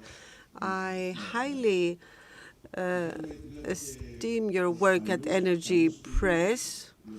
It is important work you're doing. At the same time, I am pleased to see good friends that I have known from the past, that they have been facing this unclear uncertainty. So this is an audience that I am very pleased to address. Apart from the Deputy Minister and the General Secretary, I did log in and listen to some of the inputs, and I did hear this agony, this complaint about the lack of strategy that causes uncertainty and inefficiencies. This is a horizontal phenomenon. We have it at our ministry, in the environment. So we often lack a clear strategic direction that will provide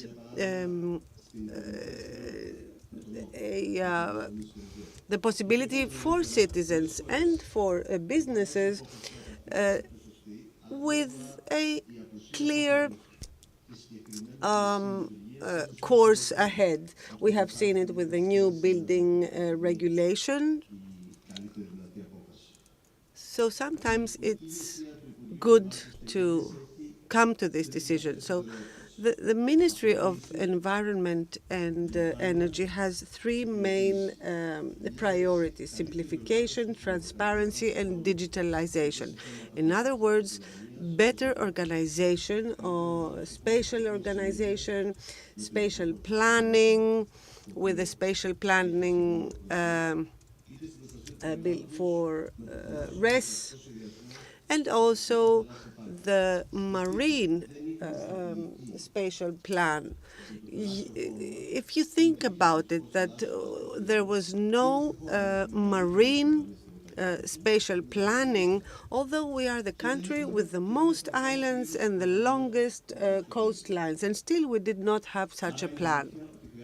It is true that we need a clear strategy, because an unregulated landscape is the worst framework for a business to develop activity in. I would like, first of all, to talk about some developments in the EU, and then I will go on and talk about some issues about the internal energy market, because both of them are interrelated. As you know, on Monday, the EU, at the Environment Ministries Council, we made a very important decision. The full decarbonization, the decoupling from Russian gas, and any natural gas that will be a priori considered as being of Russian origin,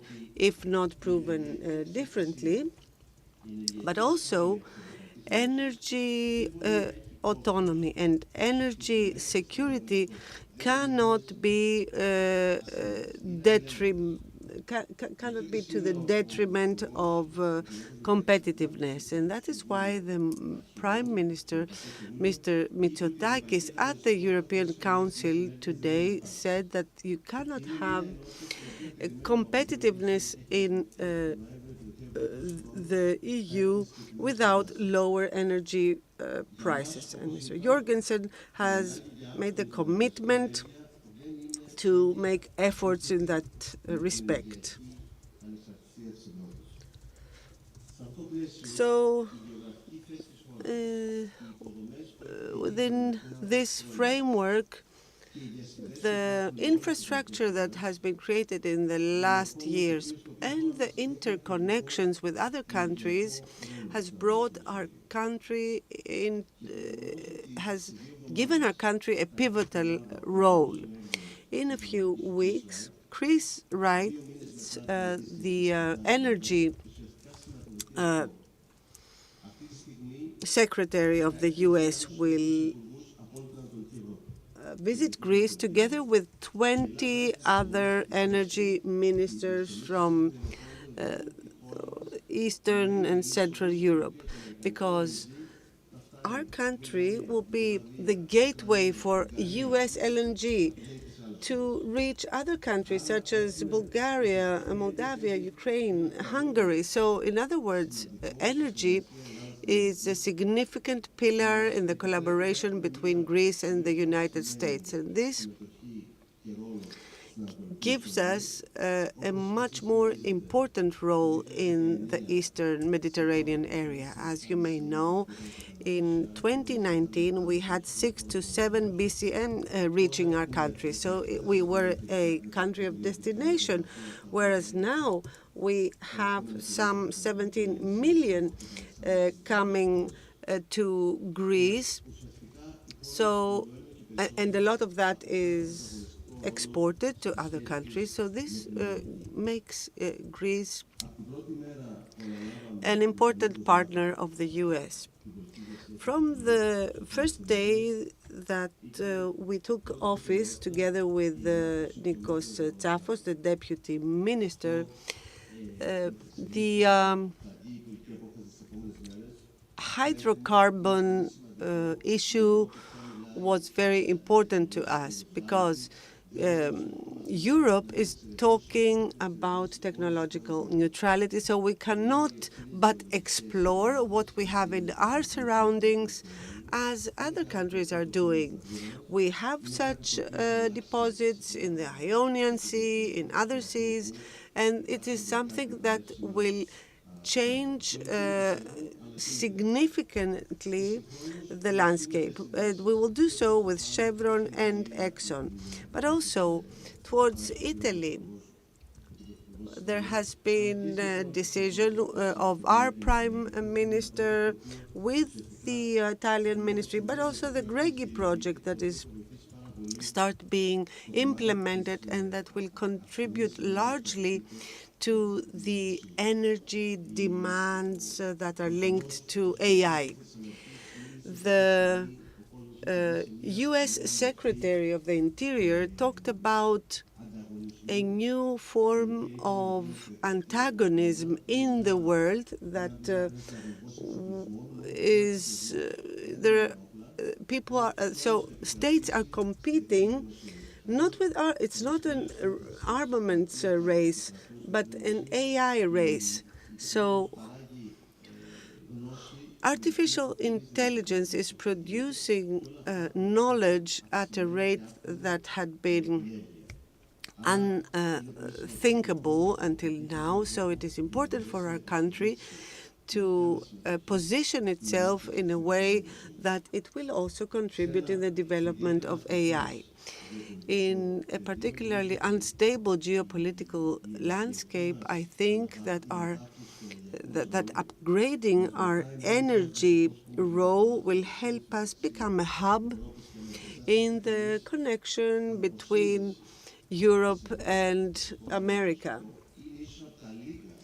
And this decoupling of the natural gas is something where the European Commission and the other institutions are fully in agreement. Now I would like to turn to some matters with regard to the internal energy market. I understand that there are some issues there. I know that they were addressed by Nikos Tsafos, some issues about compensation, access to the network, to the grid. We try to counter these issues in the most constructive way. With regard to storage, it is clear, and it is a priority, that things are moving. They may not be moving at the speed of light, but we have had the necessary time extensions, and now we can accelerate the procedure. It is true, I will accept that things had been stalling for a while, but I am optimistic that the large projects will be completed. The question remains, of course, what will happen with those projects that will not be completed. This requires a comprehensive settlement under the Recovery Fund. Now, we have had gigantic developments without knowing exactly what where our strategy was heading to. Now, with regard to the new renewables plants, especially wind and solar plants, we will have a new spatial planning framework, not for the existing RES plants, but the newly to be established plants. So we are talking about the new projects. And there will be some clear limitations for PV, and there will be an effort to provide some direction for wind plants. Now, with the 110 millions of the RES special account, I think that we made an important step forward, because stability is something that we commit to. We commit to producers being paid through the RES special account. Now, the compensation mechanism is a difficult issue, but it needs to be solved. I understand that it is a very complex matter. There is no easy solution, but a lot of effort has been put into this matter, and I believe that until the end of the year, maybe even by the end of the month, we will be able to announce the direction we will go through. The connection terms, it is true that we have some 33 giga of projects for connection, and some 40 that do not have, 46 that do not have Apple. So you understand that the network is saturated. We are trying to manage it, but it is an objective truth that not everyone can have 100% injected. So we want to proceed with flexible contracts.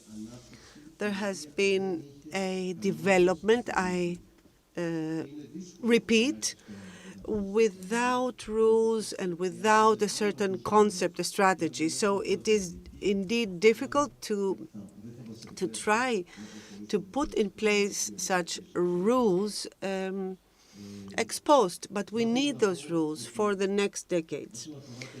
With regard to energy costs for farmers, we passed provision for payments in installments of their debt, so as for farmers that are in debt to be able to repay their debts. The truth is that unsettled issues of the past need to be tackled so as to move ahead. But we need also to take into consideration the limitations of the market. I would like to thank you all, not for participating in this conference, but for your daily struggle, because the energy market is a very important one. It has been created in a rather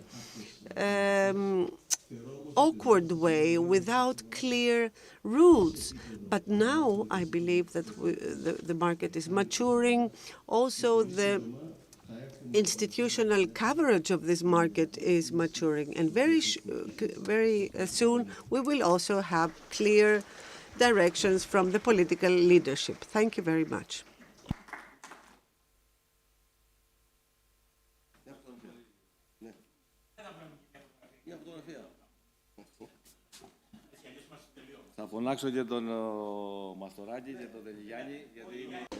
I would like to invite Mr. Mastorakis and Mr. Yelegiannis as well to join me on stage.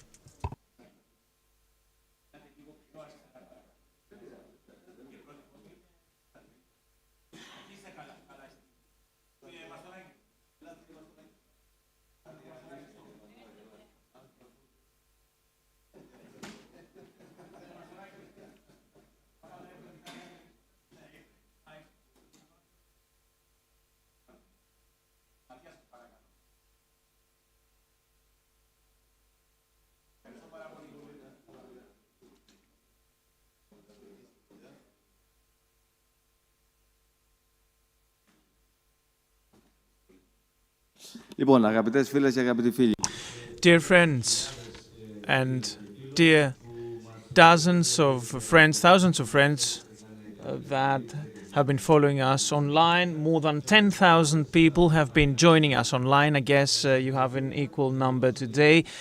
Thank you very much indeed for the fact that throughout the day, today and yesterday, you have contributed in this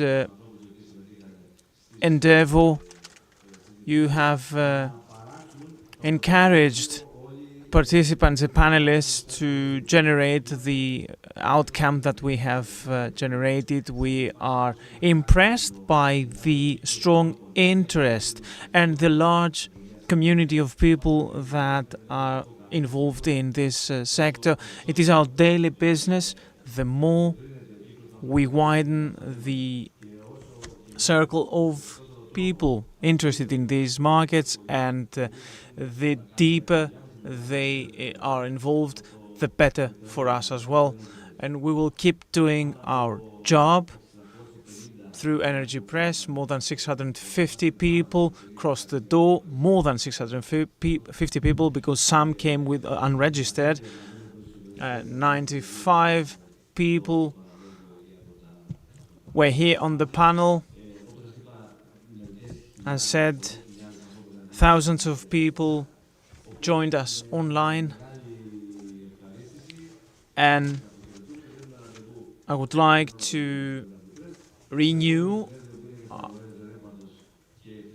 our rendezvous for March and then June, natural gas and green gases. Thank you very much. Have a nice evening.